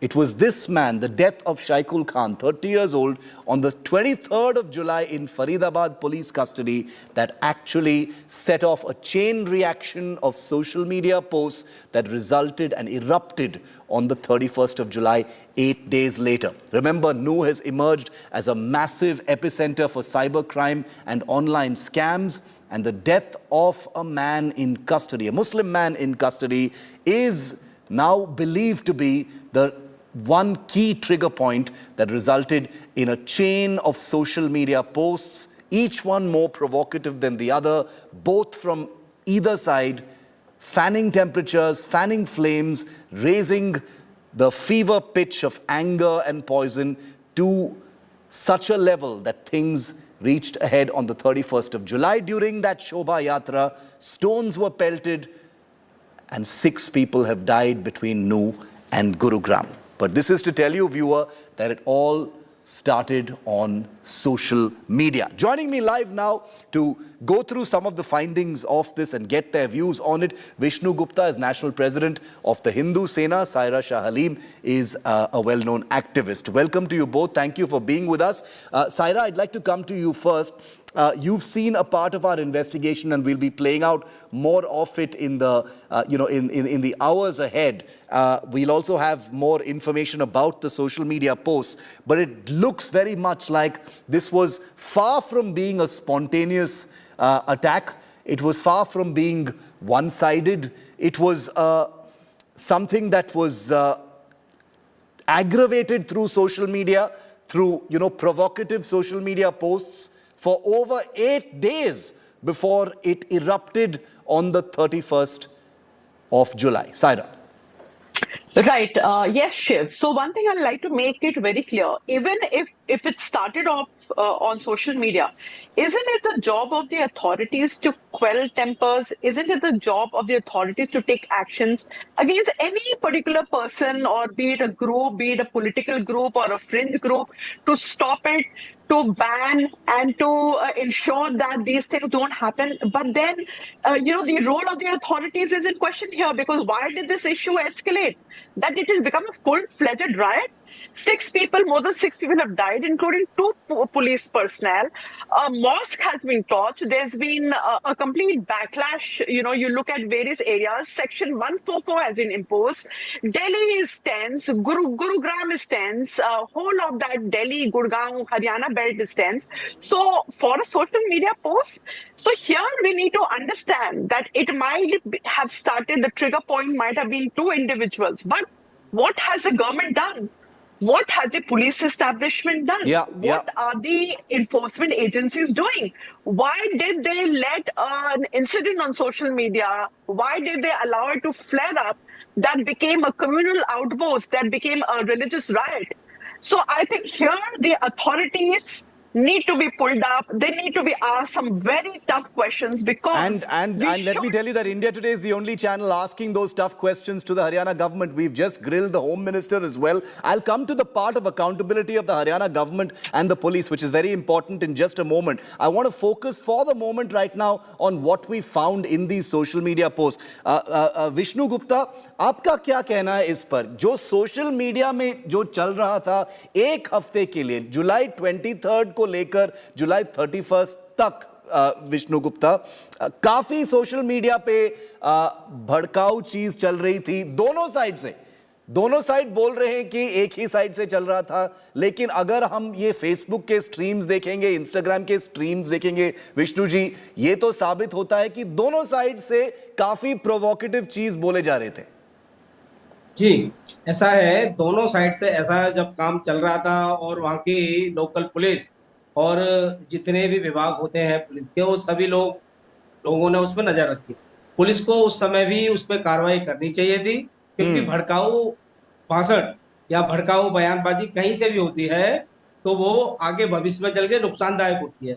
वही भड़काऊ भाषण, भड़काऊ बयानबाजी आगे दंगे में तब्दील होगी।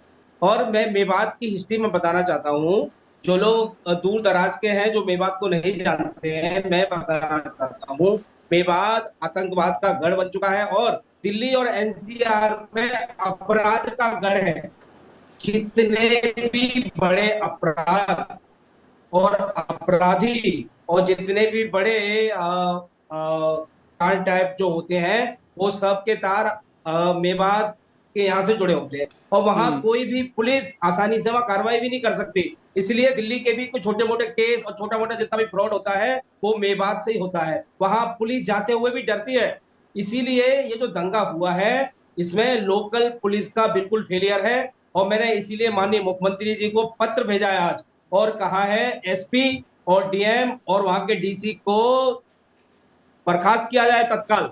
ये मैंने मांग की है, और मैं मानता हूं यहाँ पे लोकल प्रशासन की बहुत बड़ी फेलियर है, बहुत बड़ी फेलियर है। और भड़काऊ बयानबाजी यदि कहीं से भी हो रही थी, जो आप दिखा रहे हो, अभी भी मैं मीडिया में देख रहा हूं, लेकिन पुलिस ने समय रहते हुए कार्रवाई क्यों नहीं की? क्यों नहीं उन लोगों को अरेस्ट किया गया? और जहां तक मोनू मानेसर का सवाल है, मोनू का एक वीडियो सामने आया है, मोनू ने कहीं भी उसमें भड़काऊ बयानबाजी बोली है तो मुझे एक भी छोटी सी क्लिप आप मुझे दिखा दो जिसमें मोनू ये बोल रहा है कि हम मुसलमानों को धमकी दे रहा है, या कहीं और दंगा करने की बात कर रहा है।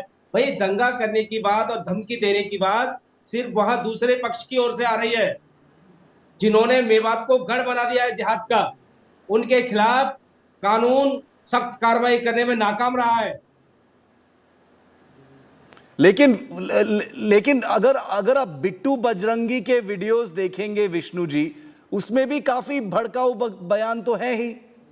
बिट्टू बजरंगी जो है बजरंग दल के, सुनिए, भड़काऊ बयान है तो मैं यह कहना चाहता हूँ, भड़काऊ बयान है तो उस समय रहते हुए कार्रवाई क्यों नहीं की गई? हाँ बिल्कुल, इस पे मैं सहमत हूँ, इस पे मैं सहमत हूँ। सायरा, मुसलमान हो, Saira, Vishnu Gupta says exactly what you said, which is that if all these videos were happening, there should have been some kind of crackdown on these people, whether it was Mohammad Samar, whether it was Bittu Bajrangi, or whoever it is. So the question arises, as far as the Haryana police or government is concerned, whether this was negligence or complicity. It's a reasonable doubt to have now. Absolutely. Now, another thing, forget about who put what on social media. Take the irresponsibility of our political leaders. Look at the Haryana Home Minister, Anil Vij. He is giving such blatant, misleading statements that 3,000, 4,000 people were held hostage by Muslim rioters in a temple, at the Nalha Mahadev temple, when the priests clearly refuted that claim. And here, people outside, a police station are making inflammatory comments and telling them to boycott a particular community. So now, when these self-proclaimed religious leaders or people of a political party, be it, positions of authority like the Home Minister, CM, or whoever it might be, if you're giving misleading statements which gets refuted, this will further add fuel to the fire. And the Haryana violence continues to be our big story here on India Today. That's a wrap on India First. See you at the same time tomorrow. Business Today with Abha comes up next.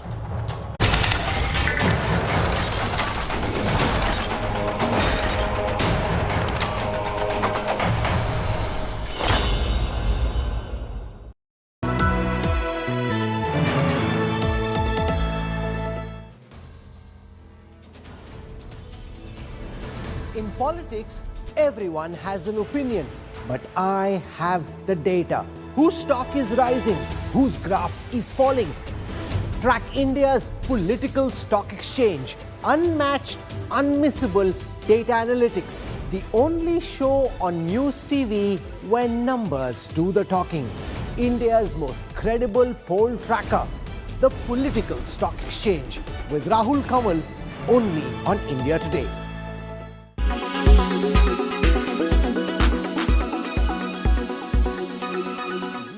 That part of the softness, weakness that you are seeing in some markets is also to do with peak digital being crossed that we saw post-COVID.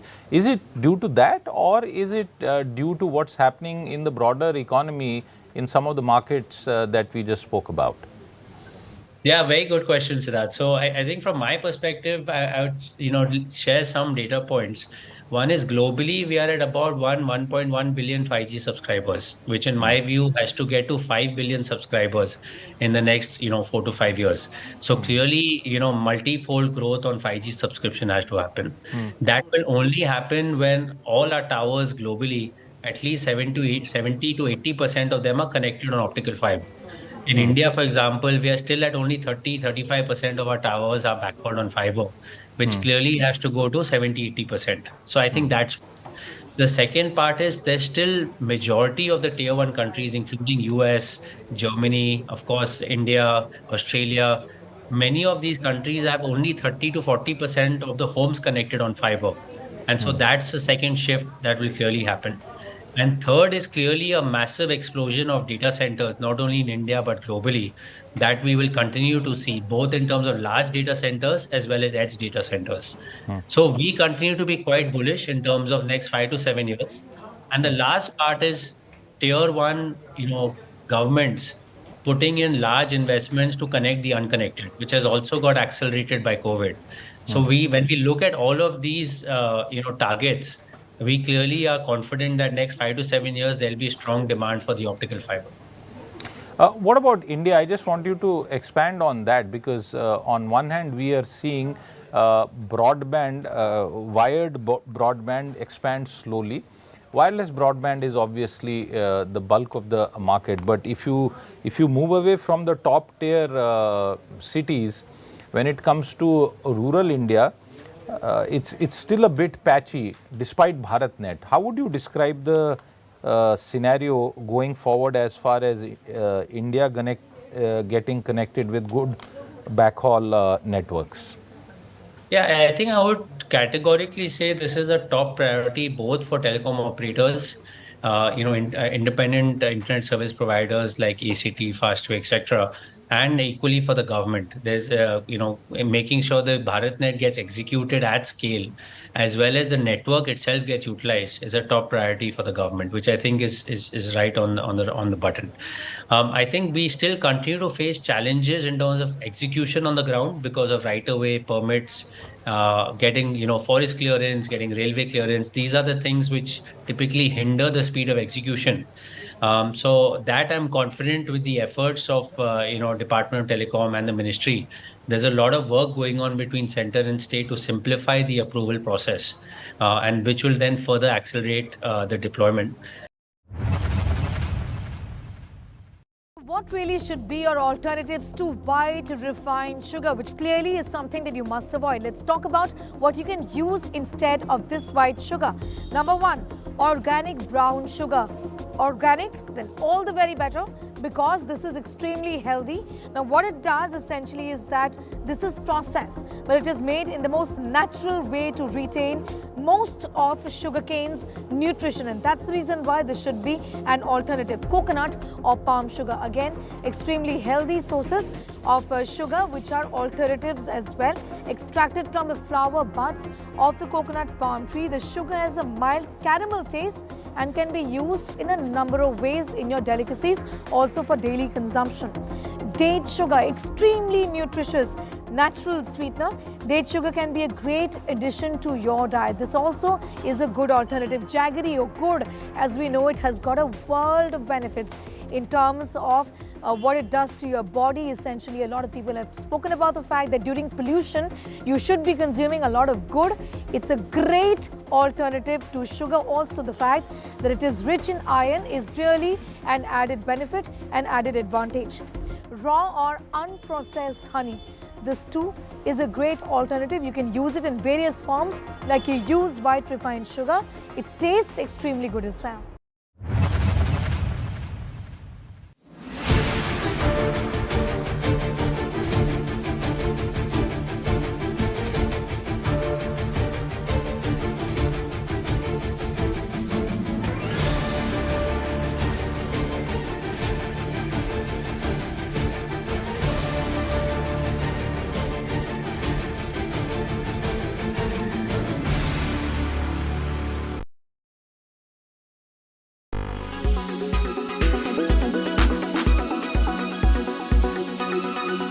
Make your media plan smarter with India Today Live TV on your connected devices.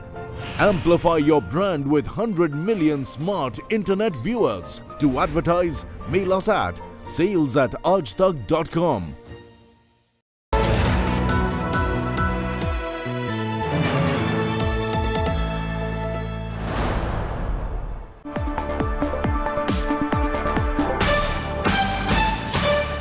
Hello and welcome. You're with us here on Business Today. I'm Abha Bakaya. Here are the day's top stories.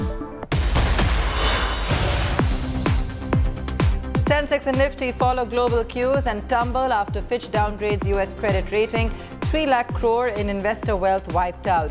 Only 4 Sensex stocks managed to end in the green. In a shock move, ratings agency Fitch lowers the credit rating of United States, cites steady deterioration in governance over the past 20 years. Business Today TV tells you what the move means for India. Indigo flies high above financial turbulence, reports its highest ever quarterly net profit of 3,090 crore rupees in Q1, gains big from the vacuum created by the grounding of Go First.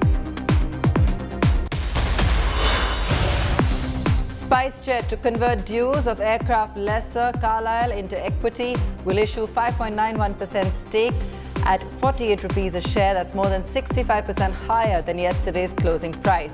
Share zooms more than 7% today. Maruti now the #1 SUV company in the country. New models barrel it past competition in July. The big worry is a sharp fall in the bread and butter mini car sales. We have a conversation with Maruti on the show today.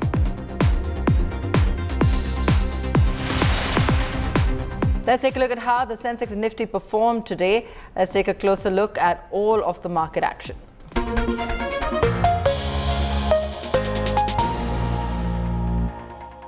A bloodbath on D Street as benchmark settled sharply lower today, the Sensex setting below the 66,000 mark and the Nifty barely managing to hold 19,500. The sell-off followed the downgrade of the US government's top credit rating by rating agency Fitch. Profit booking also played its part, and for the day, markets plunged. Sensex was down almost 700 points. Nifty was down over 200 points as well.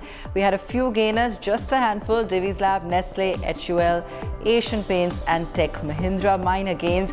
On the losers list, Hero MotoCorp, Tata Steel, Tata Motors, Bajaj Finserv and NTPC. Let's go across to Sakshi now. Sakshi, what are some of the big reasons for the fall in markets? Well, that's right, Abha. The Indian markets crashed sharply today, with the Sensex tumbling over 1,000 points on an intraday basis. Both the Sensex and the Nifty ended deep in the red, down by over 1%, but off the lows of the day. The volatility index also rose sharply by 10-odd%. All the sectoral indices ended in the red as well. Investors, in fact, lost a whopping 3.5 lakh crore rupees of wealth in today's trading action. So what really spooked the D Street today? 5 key factors. To start off with, it was the Fitch rating downgrade of the US. The US was stripped of its top-tier sovereign credit grade by Fitch Ratings, which criticized the country's ballooning fiscal deficits and erosion of the governance that actually led to repeated debt limit clashes over the past 2 decades, and that was the primary reason for that. What led to this was the weak global cues. We did see that the US markets ended mixed last night, with the Nasdaq ending almost 0.5% lower, and then it was the US futures that actually reacted to this Fitch rating downgrade that actually pulled the Asian markets lower in the morning trade by almost 2-odd%. And then the FII outflows, after pumping in about 1.5 lakh crore rupees in the last trade over FY24 so far, the foreign institutional investors have shown some signs of exhaustion. In fact, FIIs have turned net sellers over the last 4 trading sessions, as per the NSE data, having pulled nearly 6,000 crore rupees worth of funds from the Indian equities, even though this was offset by the buying of the same amount and even higher by the DIIs. Remember, profit booking was another reason. July was the 5th consecutive month in which the Nifty ended on a positive note, and the market has rallied over 13% in the last 5 months, giving impatient investors a chance to book some profits when the market showed some signs of fall or a decline. Now, we did see valuation concerns also simmering in. The one-way rally from the March lows had also brought valuations under stress and left little scope for any upside of the rally too. As per Axis Securities, the Nifty is currently trading at 18.8x on a 12-month forward PE. That's definitely on a larger side or a higher side when we compare to the average valuations, and that led to the fall as well. So these were the key 5 reasons that pulled down the index today. Catch top market guru Sameer Arora on Business Today TV very soon. Send in your questions on the number on your screen by 4 p.m. Friday.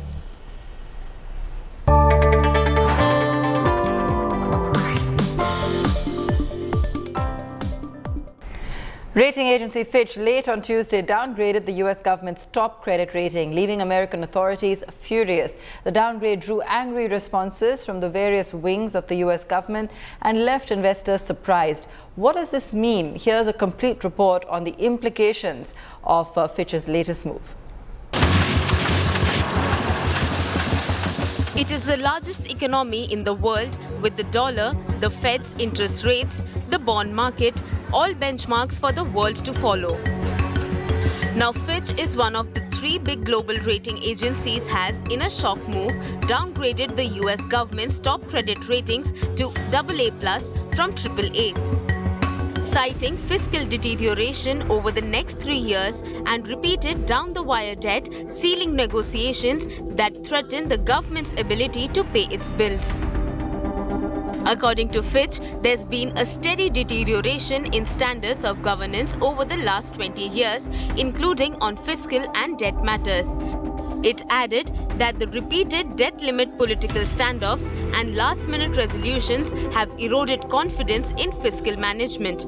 Also, the report said that the US government lacks a medium-term fiscal framework, unlike most peers, and has a complex budgeting process.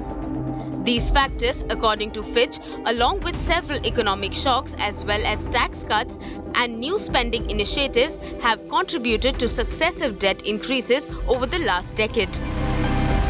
The US administration's response to the economic thumbs down was immediate. US Treasury Secretary Janet Yellen said she disagreed with the downgrade, calling it arbitrary and based on outdated data, adding that the US Treasury securities remain the world's preeminent safe and liquid asset and that the American economy is fundamentally strong. White House response was purely political, blaming the downgrade on the previous Donald Trump government. The statement also termed Republican loss a threat to the US economy. According to analysts, the US rating downgrade is an extraordinary thing and has potential for a global impact. It could raise interest rates on US government bonds, which could result in higher interest payments on the national debt, putting additional strain on the government budget. This could affect the overall economy and erode investor confidence, leading to negative market sentiment. This downgrade may also dent the stability of the US dollar, which will influence the movement of global currencies with respect to it. Bureau Report, Business Today Television. Business Today TV, Sakshi Batra spoke to market analyst Hemang Jani earlier today and asked him what impact the downgrade would have on India. Listen in. Yes, I think the main trigger that is coming for the correction that we witnessed today is the downgrade by Fitch of the US economy, wherein because of the growing concerns about the way the debt has grown and the way the government there is not able to resolve certain debt related issues in terms of the limits and the overall debt ceiling which is there. There is a sense that maybe there could be some amount of risk because of that, and which has actually triggered off the correction in our markets. I think, Sakshi, we should not overplay or give too much of importance to these kind of developments, because credit rating agencies typically are behind the schedule when it comes to taking any decision in terms of the rating change. And the market is forward looking. So sometimes, there can be a knee-jerk reaction because of these kind of developments. But I do not see this necessarily as a reason for a deeper correction for our markets. The interest rates are linked to the rating that the sovereign country gets. Also, many intercorporate transactions are also linked to the credit rating that, the corporates have. So to that extent, it has some impact on the interest rates per se. But the market, as I said before, is forward-looking and would have already priced into a great extent, because if you see the 10-year bond yield movement in US, it had already touched about 4. So market was actually anticipating such a move. And I think maybe temporarily you might see the 10-year bond yields really spike up, and to that extent, it would have some negative rub-off on the market. But I do not see this as a major negative for our own markets. The 51st GST Council meeting was held in Delhi today. One of the biggest issues on the agenda is a clarification on how 28% GST is to be implemented on online gaming. The gaming industry has vehemently objected to the additional tax which was decided in the last council meet. Let's listen in to the big decisions today. Decision to amend the CGST had these dissenting voices. Delhi on online game, casino for Goa and Sikkim, and Tamil Nadu on online games having been banned. What are your changes going to affect us like? So they wanted a language to be put in saying where the ban has happened, obviously tax cannot be levied. So on that, Revenue Secretary had agreed, saying that he will give a language in the amendment so that Tamil Nadu's ban is taken cognizance of even in the amendments. So that is where today's outcome is. The Secretariat will work together. We'll get a amendment to the CGST taken up at the earliest, hopefully even in this session. And when the question of when to implement it came, 1st October is when it is expected, by which time the states also will pass their amendments to their state laws. And because on the casino, Goa and Sikkim kept appealing, saying we are small states, we need to be given a consideration. Andhra Pradesh FM also said we should have large heart and help out small states.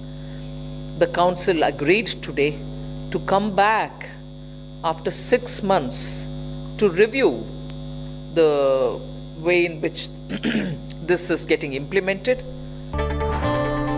Let's take a break. When we return, outlook on gold prices as the yellow metals demand plunges in India this year.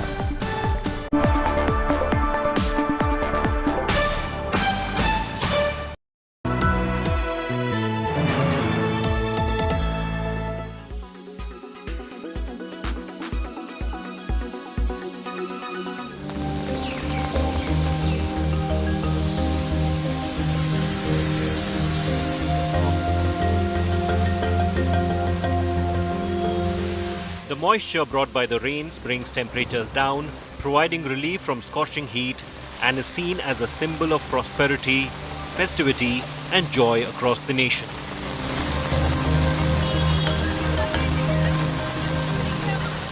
But the moisture-laden winds that breathe life into the landscape also gives life to a legion of infections that can affect various parts of your body in different ways. Some of these issues are skin deep, while others affect deep in your gut. But your immune system is very effective in tackling these infections. These microorganisms burgeon in high humidity and warm temperatures, which means that one is more likely to get an infection during these wet months. Eye infection essentially that we see during rainy seasons could be of two areas of the eye, two parts of the eye. One is called conjunctivitis, which is conjunctiva is a transparent membrane covering the white of the eye, and its infection is called conjunctivitis. And then there's something called keratitis, where the central corneal area, which appears dark, was actually transparent, that gets infected, and that's a more serious form of infection. As the eyes are not connected to the immune system, dusty and stormy weather exasperates the situation by facilitating the movement of the microorganisms through the air. Conjunctivitis, corneal ulcers, and styes become common. Eye infection essentially that we see during rainy seasons could be of two areas of the eye, two parts of the eye. One is called conjunctivitis, which is conjunctiva is a transparent membrane covering the white of the eye, and its infection is called conjunctivitis. And then there's something called keratitis, where the central corneal area, which appears dark, was actually transparent, that gets infected, and that's a more serious form of infection. So for conjunctivitis, the typical symptoms would be redness, which you know as a red eye or a pink eye, discharge, watering. Sometimes there could be swelling of the lids. In contrast, for corneal infections, there would be similar symptoms, but in addition, there's likelihood of pain being there, which could range from mild to severe. This is not what you're supposed to do. And if you do have to rub your eyes, ensure that you have clean hands. Another advice would be not to step out during stormy or dusty weather. And if you do have to step out, always remember to keep cool sunglasses handy. It is not just a grandma's tale. Eating carrots really help. Not just carrots. Eating food rich in vitamin A, C, and E, such as carrots, kale, and salmon also improves eye health.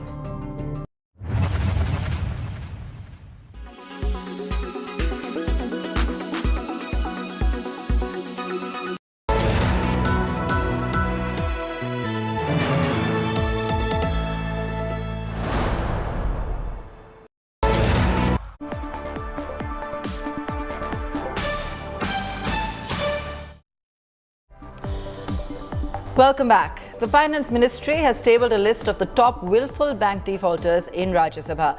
According to the list, India's top 50 loan defaulters owe 87,000 crore 295 rupees to banks and financial institutions. The banks have also written off more than 10.5 lakh crore rupees during the last 5 years. Among defaulters, fugitive Mehul Choksi's Gitanjali Gems tops the list with 8,738 crore rupees in dues to banks, followed by ERA Infra Engineering, which owes close to 6,000 crores, REI Agro with about 5,000 crores, ABG Shipyard also close to 5,000 crores in dues.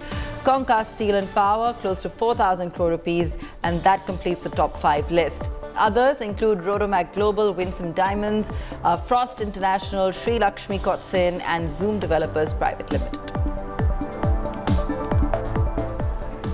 July has been a mixed bag for Maruti. While it achieved its dream of being the biggest SUV player in the country, sales of the company's bread and butter mini car models plunged 52% on year. However, the good news is that the crippling semiconductor shortage is receding in the rearview mirror. As BTTV's Chetan Bhutani found in his conversation with Maruti Suzuki's Senior Executive Officer, Shashank Srivastava. Yeah, so it's been actually one of the positive things that emerged in July regarding the UV sales was, of course, the semiconductor crisis, which we were battling, the whole of last couple of years, and Q1 seems to have eased a little bit. And as a result, we could produce some very good numbers for Ertiga and XL6. We could get much better supplies, the Brezza and the Vitara. The Fronx also continues to do well. And those are reflected in the very good growth numbers that you just mentioned. And also in terms of the SUV market itself, we have done, I think we have made good progress towards our stated objective to be the number one manufacturer of SUVs. In fact, for the month of July, we were the number one SUV in terms of the sales. We did about 42,600 units against the next biggest player. That was around 36,000 units. So is it bothering you about the plunge in mini cars and small compact vehicles sales being plunging? Although SUVs on the revival of Maruti and record numbers have come, but yes, does a decline in sales worry Maruti Suzuki? I wouldn't say worry, but yes, if you look at the overall market construct, while still the segment is large, I mean, 13,40,000 vehicles were sold last year in the small car segment, which is a pretty large segment. And it becomes important to us more so because we have a 70% share in that segment. So from that perspective, this segment, both in terms of volume and the market share, is very important. That's the reason why we want to continue to consolidate in this segment while we get into the new segments like the SUVs, where admittedly we have been weak historically. But now with these four models, I'm happy to say that we could achieve almost 25% share in July in the SUV segment as well. So yes, I would say it's like you have to devise a strategy according to the market movements. Is the rural India, rural Bharat consumer pushing the purchase to a later date when the vehicles become more affordable, or the trend would be like this? Yeah, so I think there are a couple of things which are happening, and it's not just one trend that we can talk of. In terms of the body shape preference, yes, it seems to be a general trend towards the more SUV-ish, strongish, upright driving stance type of vehicle with high ground clearance, which is what the SUV offers. So that trend is body type preference trend is there.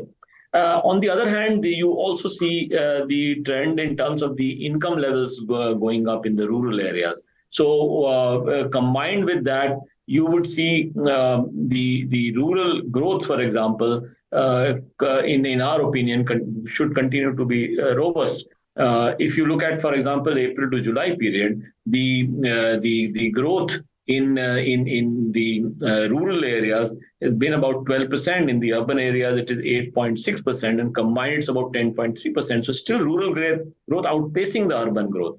In rural, actually, in the month of July, for example, the growth was 18.6% against 14.2% growth for the urban area.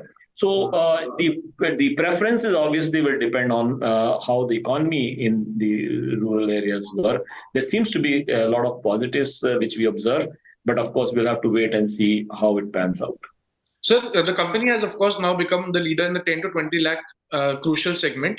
With the Invicto coming in, how soon would you be able to capture a significant portion of the 20 to 30%, the second hottest probably segment for the SUV? So the 20 to 30 lakh segment which you are referring to, where the Invicto is playing, is roughly around 4.5% of the overall market. So it's still a small market, but it has been growing. In just a couple of years back, it was about 2% or slightly less than 2% of the overall market. So yes, there is a substantial jump in that segment, although in absolute volume terms, it may not be large at the moment. But the Invicto that you mentioned, we have about 10,000 bookings now of the Invicto, and it's really about how quickly we can supply these vehicles if we have to garner the extra market from there. First month we just could do about 500 vehicles because that was the total supply available. So if you do that rough calculation, it seems to be a pretty big and long waiting period. However, we are,